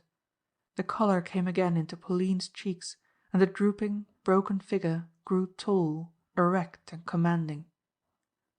"So you lied to me, Michæl," she said slowly. "You were ashamed to admit that he had beaten you. But I should not have lost my faith in him so easily." She turned to Hentzi. "Thank you, my friend. You have made me happy." "Silence!" the Count cried. "Prepare yourself." "You cannot hurt me now, Michæl," she laughed.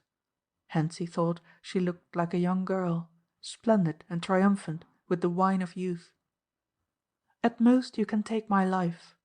As I can never have him whom I love, I do not mind. Perhaps I am a little grateful to you. Why does your hand tremble, Michæl?" She held herself at this last moment with a brave insolence. Her head was carried high, and the Count knew she was laughing at him for having failed. He knew that her words were not idly spoken when she said she would die happy because her lover had escaped. She stood there flouting him, jeering at him, this woman through whose actions his own safety was imperilled, the woman whose fascination had so long enthralled him. And he realized that although it would be his hands which would strike her to the dust, yet she would be the victor. Untrembling, she looked into the black mouth of the revolver. "Why do your hands shake?" she repeated. "Are you afraid he will come back and rescue me?" Hentzi covered his eyes, as the spurt of flame jumped at her. It was his shriek which rang out. Pauline met her death triumphant, smiling, unafraid. Chapter 14. The Cabinet Meeting. A fast destroyer is a wet and uncomfortable craft, but Anthony Trent had never enjoyed a voyage so much. Life in Castle Radna had been a greater strain than he knew. He felt the need for relaxation. The trout stream called him, the golf links tempted him. He felt very much as he had done years before at Dartmouth, when the rigours of the training period were finished with. He was safe, he was free, and he was speeding northward ho, with the paper in his pocket which had seemed impossible of attainment. "I dare not run into Portsmouth," Maitland confided in him, "as I'd have to report to the Admiral commanding, and this news of yours is not for his ears yet." "Can't you get nearer London than Portsmouth?" Trent asked. "We're headed for Sheerness at the mouth of the Thames. I can lie quietly off Canvey Island and then train it to town. Later on, when my irregular proceedings are dilated upon, I can get the First Lord of the Admiralty to back me up. By the way," he said later, "do you know the Grenvilles well?" "Very well," Anthony Trent answered. "Why?" "Then you probably know Rudolph Castoon. One of my sisters who knows Lady Daphne says an engagement is rumoured between them." "Nothing to it," Anthony Trent said confidently. "She doesn't even like him as a friend. Does your sister know her well?" "Next door neighbours in Cornwall," Maitland answered. "She married Lord Polruan." So it was Maitland's sister who had dubbed him an American adventurer and indirectly warned the Earl against the danger of having him on such intimate terms. And this unassuming young naval officer was of course a son of an Earl, and would rightly be described as the Honourable Willoughby Maitland. Anthony Trent smiled. He could not help thinking how gratified his old housekeeper in Kennebago would be to think he moved in such company. The two men reached Liverpool Street Station at 10 o'clock at night and taxied westward to Lord Rosecarrel's town house in Grosvenor Place. The butler, that stern functionary who disapproved of democracy and the ambitions of the new rich, beamed a welcome when he beheld Anthony Trent. In a sense he felt the young American was one of the family. His greeting to Trent's friend as the son of an earl was respectful, but to Anthony he vouchsafed a special courtesy. It was very grateful to the wanderer. It was like coming home to a man who has no abiding place. "His lordship is attending a cabinet meeting," he said. "Her ladyship is at an Albert Hall concert, and Mr. Arthur is out of town." It was plain from his manner that he expected Anthony Trent to make his quarters in the Rosecarrel town house. "I must see his lordship instantly," Trent said. "Tell one of your men to whistle for a taxi." "You seem to be very popular with old Barlow," Maitland said. "I've spent the happiest hours of my life at Rosecarrel Castle," Anthony Trent said. Maitland thought with some little reserve. At Downing Street the Prime Minister's butler could not conceive of such a thing as an interrupted cabinet meeting. "It is business of state," Anthony Trent said loftily. "If you feel you have a right to dictate terms, very well. But," he continued impressively, "I will promise you one thing.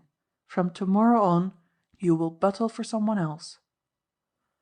It happened that the cabinet meeting, which had to do with domestic finance, was already ended. The Prime Minister glanced at the card sent in, and turned to the private secretary of the Earl of Rosecarrel, who had just entered the room.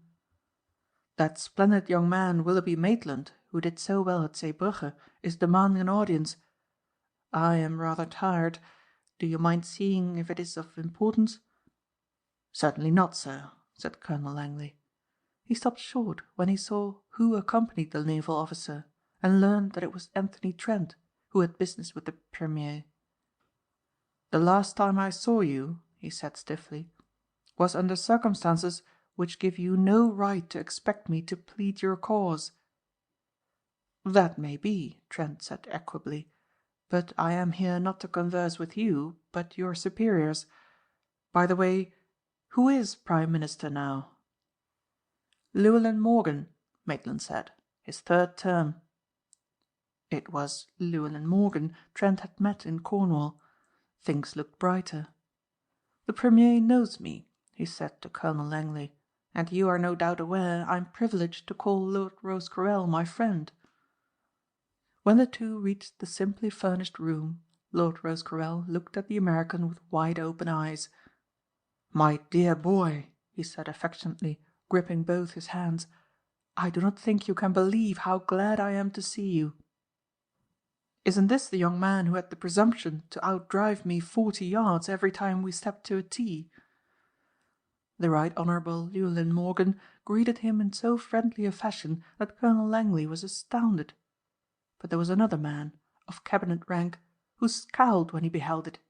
Rudolph Castoon had attained his desire. He was now Chancellor of the Exchequer, and Castoon knew in his heart that it was because of Anthony Trent Lady Daphne Grenville had refused him. "Do I understand," he said, with a show of friendliness, "that you have news of such importance that it justifies, shall I say, breaking in upon us here?" "It is for the Premier to decide," Trent said. Then he looked at Colonel Langley and took his revenge. Trent addressed the pleasant and amiable personage who sat at the head of the table. "Have I your word for it that this gentleman is entirely to be trusted?" "He is my private secretary," Lord Rosecarrel said quickly. "By all means let him remain," the Premier decided. Lord Rosecarrel was vaguely disturbed. So far as he knew there was nothing Trent could have learned at Castle Radna which justified this. To tell the assembled members of the cabinet of his errand and its success would spell disaster to the one who had sent him. "Briefly, it is this," Trent began. "Prince William of Misselbach was not drowned, although a real corpse was buried. He is at the present time hiding, and Count Michæl Temesvar is planning to put him upon the throne of Hungary.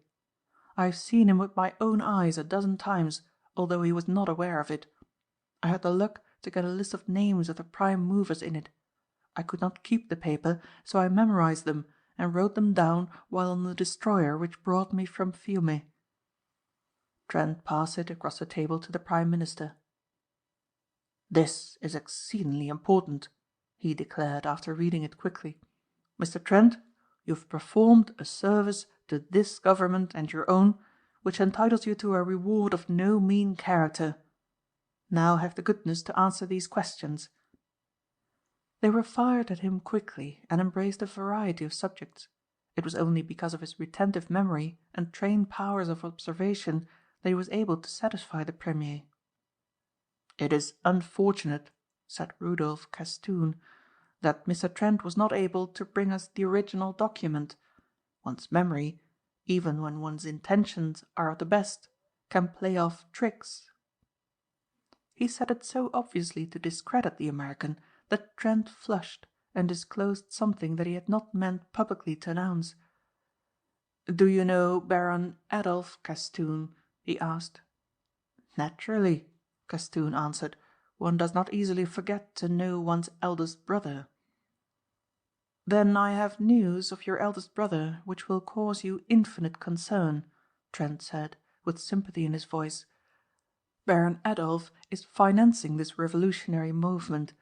I brought him up from Fiume one day, and being assured I did not understand a word of German, he was indiscreet enough to talk about it." "It is a lie," Rudolph Castoon cried. "Adolf is loyal to the interests of the Allies. His public speeches are evidence of it. But I am speaking of private speeches, Trent said, smiling. What were you doing that you came to drive him? Acting as chauffeur, Trent replied. I stored many interesting facts in my brain during that 4-hour ride. Of course, Castoon said, turning to his chief, you do not believe this, sir. I can only say that Baron Adolf's printed speeches, a copy of which you sent me, did not interest me greatly. I am much more eager to hear what he said in private. First of all, Castoon said, may I ask why it was this young man went to the trouble of acting as chauffeur? It may be, of course, that it is his profession. That's interesting, Colonel Langley commented. Why did he go there at all? I went, said Anthony Trent, because Lord Rosecarrel, who knows Count Michel and mistrusts him, asked me to go. He had an idea that I might be useful. I went, and I think I can assure him I've succeeded in what he desired me to do. Lord Rosecarrel breathed a sigh of relief. So, after all, this mysterious American had freed him from bondage. Mr. Llewellyn Morgan looked at his friend reproachfully. And to have kept it from me, he said.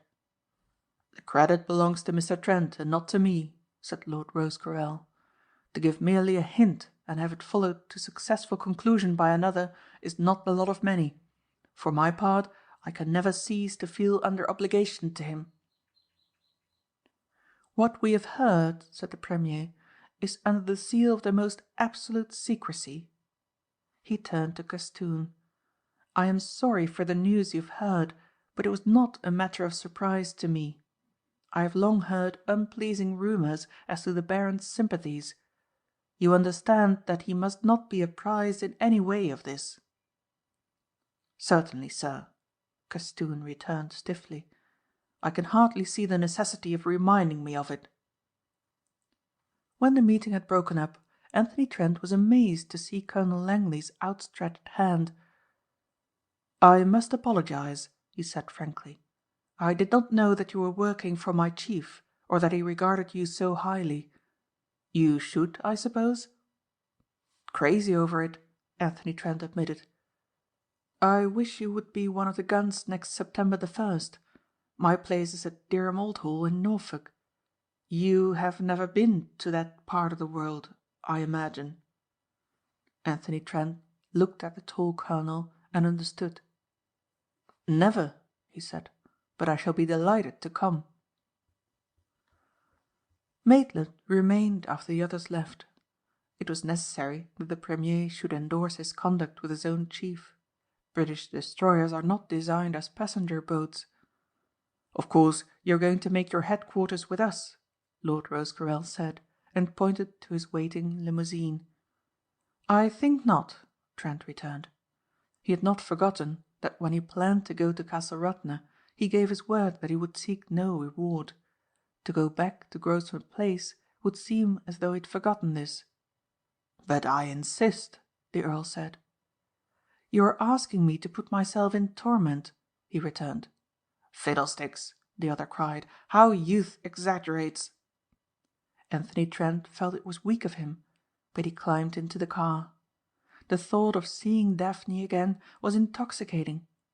He was grateful that there was silence during the 5-minute ride. The butler informed his master that Lady Daphne had come in and was now in bed. Did she know I was here? Trent asked him. No, sir, said the man. I did not see her ladyship. The Earl pushed a silver cigarette box over the table of his library. I don't want to talk of politics, he said, until tomorrow. Nor I, Trent answered, and passed the draft of the treaty to the other. The Earl held it in his fingers until the flame reached them. The paper was now ashes and a memory. Anthony Trent, said the Earl, no matter what you have done, or what things have conspired to make your life unfortunate, you are a chivalrous gentleman. Let me smoke in silence for a little. My heart is too full for speech. Now, he said later, Let me tell you about Arthur. He is splendid. He is my own lad again. The years that the locusts have eaten are still blotted from him. He has confidence in himself. He is marrying one of the dearest of girls next month. You are back in time.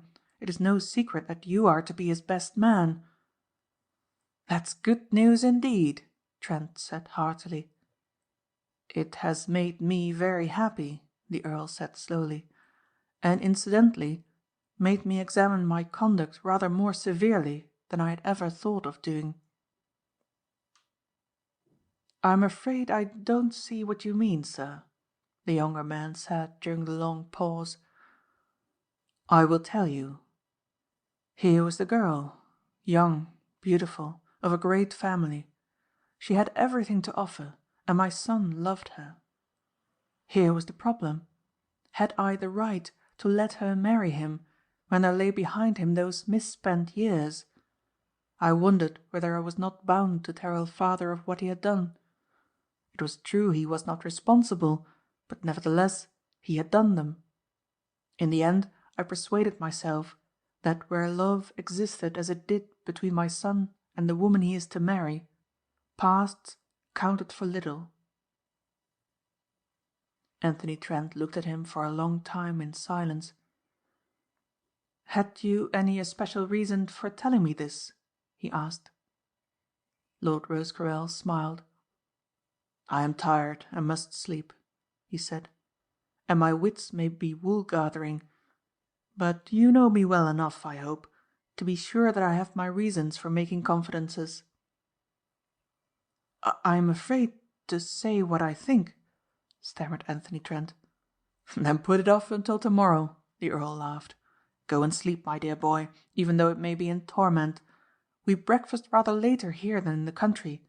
I don't suppose Daphne will be down until 10. We keep such late hours." Chapter 15. Anthony the Triumphant.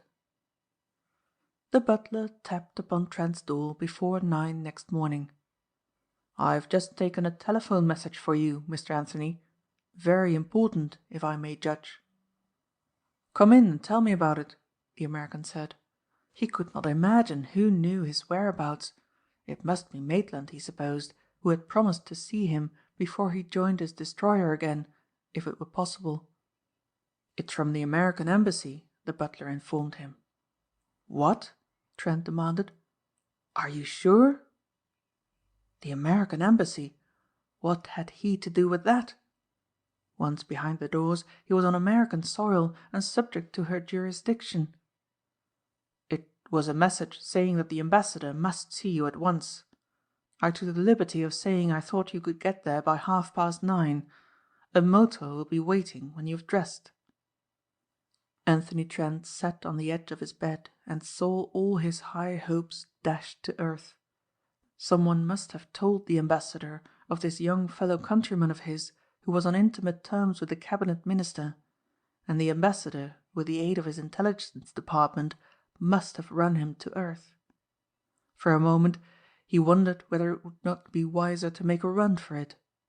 Maitland, now assured of his bona fides, would not hesitate to take him with him and land him at some lonely spot on the Italian coast by night. He had money and his wits. It would be beginning life over again, but it would be better than disgrace here in London. Then his fighting side asserted itself. He would not be frightened into flight before he was convinced flight was necessary. There was another visitor in the American ambassador's waiting room, a man of middle age who smoked an excellent cigar. He turned as Trent entered. "Morning," said Trent morosely. He was annoyed to find that he had to speak. It was the publisher of a chain of magazines for one of which Trent used to write when engaged in the manufacture of light fiction. He had often smoked one of the millionaire's celebrated cigars. "Good morning," said the publisher graciously. "It's a long time since I saw you." "The ambassador keeps extraordinary hours," Trent commented. "He's a businessman," the other explained. "Not bred to the old-time diplomacy. Just a plain businessman. What have you done that he sent for you?" "You don't seem to understand," the publisher said mildly.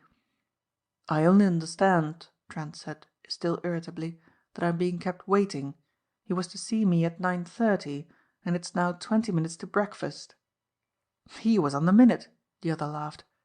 "Where have you been, not to know I'm the ambassador?" "You?" said Trent in amazement.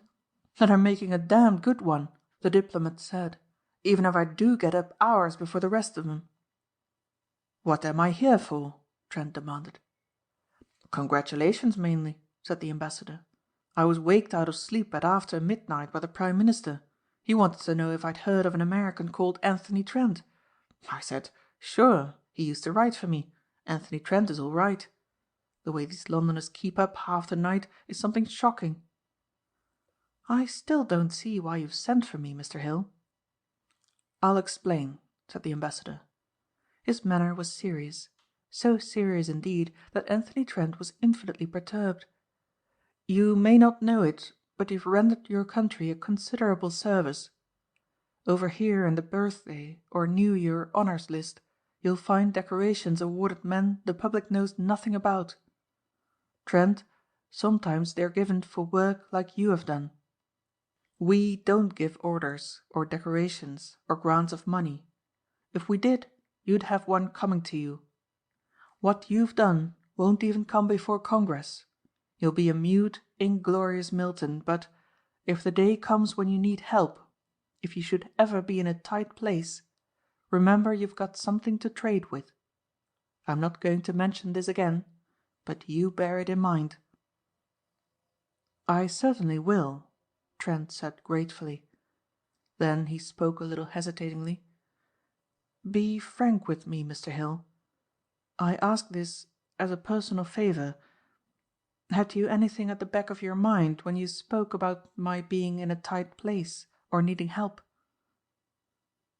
"No," the ambassador said, after a mental reaction which could be measured in seconds, "but you've made enemies here. Some of 'em have sent in asking what you do for your livelihood.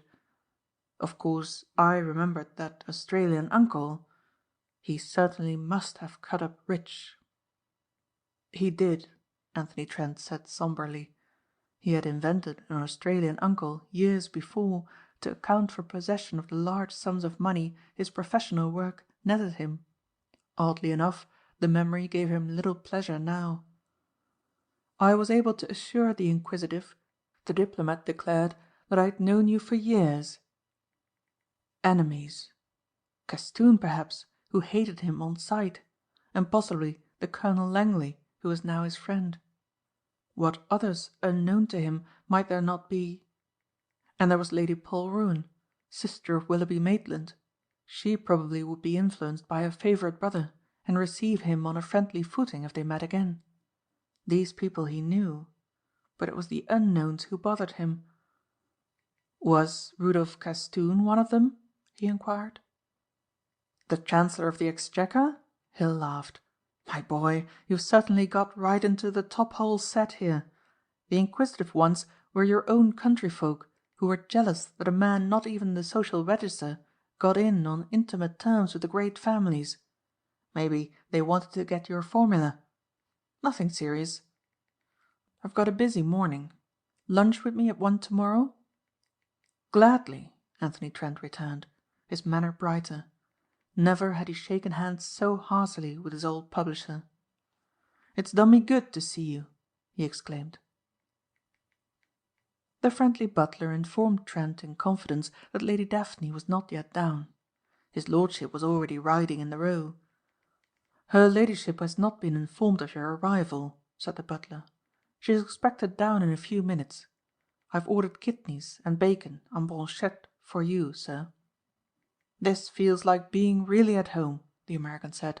"I've wanted that for breakfast every morning I've been away and never once had the luck to get it." Below stairs the butler informed the housekeeper, who later retailed it to the maids, that Mr. Anthony seemed very nervous. A footman openly rejoiced when he overheard the butler's conversation with the housekeeper that his duties would enable him to witness the meeting of his mistress and the American. "There will be nobody in the breakfast room when her ladyship enters but Mr. Anthony," his superior said firmly. "Haven't you got any romance in you, Simpkins?" Yes, answered the footman simply. That's why I want to see them. Anthony Trent was sitting in a big winged chair by the fire when Daphne entered. She walked to the table and picked up some letters without seeing him. At every mail she expected to hear from him, and now was another of these continual disappointments. Invitations, letters from friends and relatives, but never a one from the man she loved. Watching her, Anthony Trent was a victim to many emotions. The rumour which he had confidently disputed that she was engaged to Rudolph Castoon now assumed the guise of probability. Why not? He had left her expecting never to see her again. He had convinced her of the insurmountable barrier between them, a barrier which still existed. What a fool he had been to twist the Earl's statement about Arthur into something that spelled hope when none was intended. That he was here was due to the feeling on Lord Rosecarrel's part that he deserved courtesy at the hands of the Grenvilles. Before leaving for Croatia he had assured the elder man that he would not claim a reward, and here he was within a few feet of Daphne. What he should have done was to call and greet her in a friendly fashion, a fashion which would have told her that he realized there could no longer be any pretence of intimacy between them. Instead, he was hiding in a deep chair, and must presently disclose himself. He noted anxiously that she was looking frail and tired. There was a sadness on her face which he had not seen there before. It was, he decided, a hopelessness, a lack of the vivacity which had always distinguished her. It was when the butler had decided time enough had elapsed for greeting that Simpkins was allowed to bear in silver dishes of food. It was the footman's entrance which made the girl look up from her unopened collection of letters. She did not see Simpkins. She saw only the man in the chair, the tall, slim man who rose almost awkwardly when he met her wide-open eyes. Ordinarily self-possessed, never at a loss for a word or embarrassed, Anthony Trent stood there dumb and looked at her. "Oh, Tony, Tony!" she cried. Immensely gratified, Simpkins beheld the American gather her to him. Honest Simpkins had tears in his eyes. He went from the room blindly, his mission unaccomplished. He had seen love so near to him that he was dazzled. It was in Daphne's own sitting room facing St. James's Park that they were able to talk coherently. "Why do you suddenly look so grave on this morning of all mornings in my life?" she asked tenderly. "Darling," he said, "I can't keep on living in this doubt any longer. You know what I said in Cornwall." "That's so long ago. I forget. Exactly what did my wise Tony say? I only remember that he said he loved me." "I shall always say that," he said softly. "Daphne, I must not go on deluding myself any longer. I ought not to have seen you. It was only because your father was courteous and I was weak that I came." "You have seen father?" she cried. "Last night," he told her. "I was with him for an hour. He was very kind." "Did he tell you about Arthur?" "He said he was going to be married." She looked at her Tony with a smile he could not understand. There was certainty in it, content, assurance. It was as though there were no barriers that kept him from her. "My wise Tony," she said, "there is much for you to learn. Let us leave Grosvenor Place and go to Australia in the first place." "Australia?" he cried uneasily.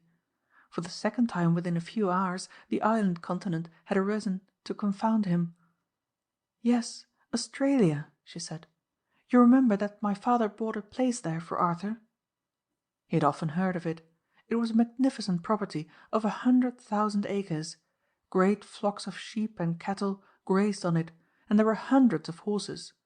There were lakes on it where the rainbow trout grew to 15 pounds in weight. He had seen photographs of the big house with its tennis courts, its outside swimming pool, its walled gardens. It was administered, he knew, by intelligent superintendents and capable of even greater development. A wonderful place, he said. Yes, I remember. Your father wanted to sell it. He has given it away instead. Given away a place like that? Perhaps I ought not to say given away. She smiled. He has given it in exchange for what business people call collateral. He has given it to you, Tony, subject to certain conditions. Me? He cried. Oh no, impossible. I couldn't take it. But you haven't even heard the conditions, she said. I go with it.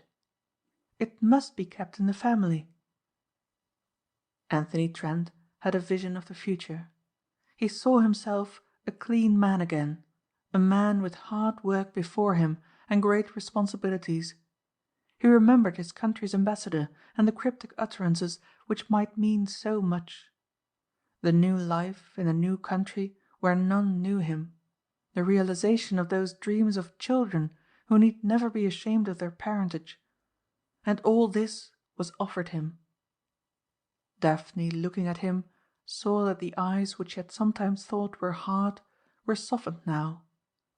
None but she had ever seen tears in the eyes of Anthony Trent, who had once been the master criminal. "Oh, Daphne," he said brokenly. "Daphne." The end. End of The Secret of the Silver Car by Wyndham Martin. Hi, I hope you enjoyed tonight's audiobook. This channel's mission is to become the best resource for bedtime audiobooks, and while we're just getting started, we're continually growing our library of audiobooks so that you can get a great night's sleep and live your life fully during the day. If you'd like to see more content, please feel free to check out the channel. And if you'd like to see our entire collection of audiobooks, you can find them at sleepaudiobooks.com. All likes, comments, and subscriptions are greatly appreciated and help this channel more than you know. We appreciate you watching. Thank you so much. This is Sleep Audiobooks.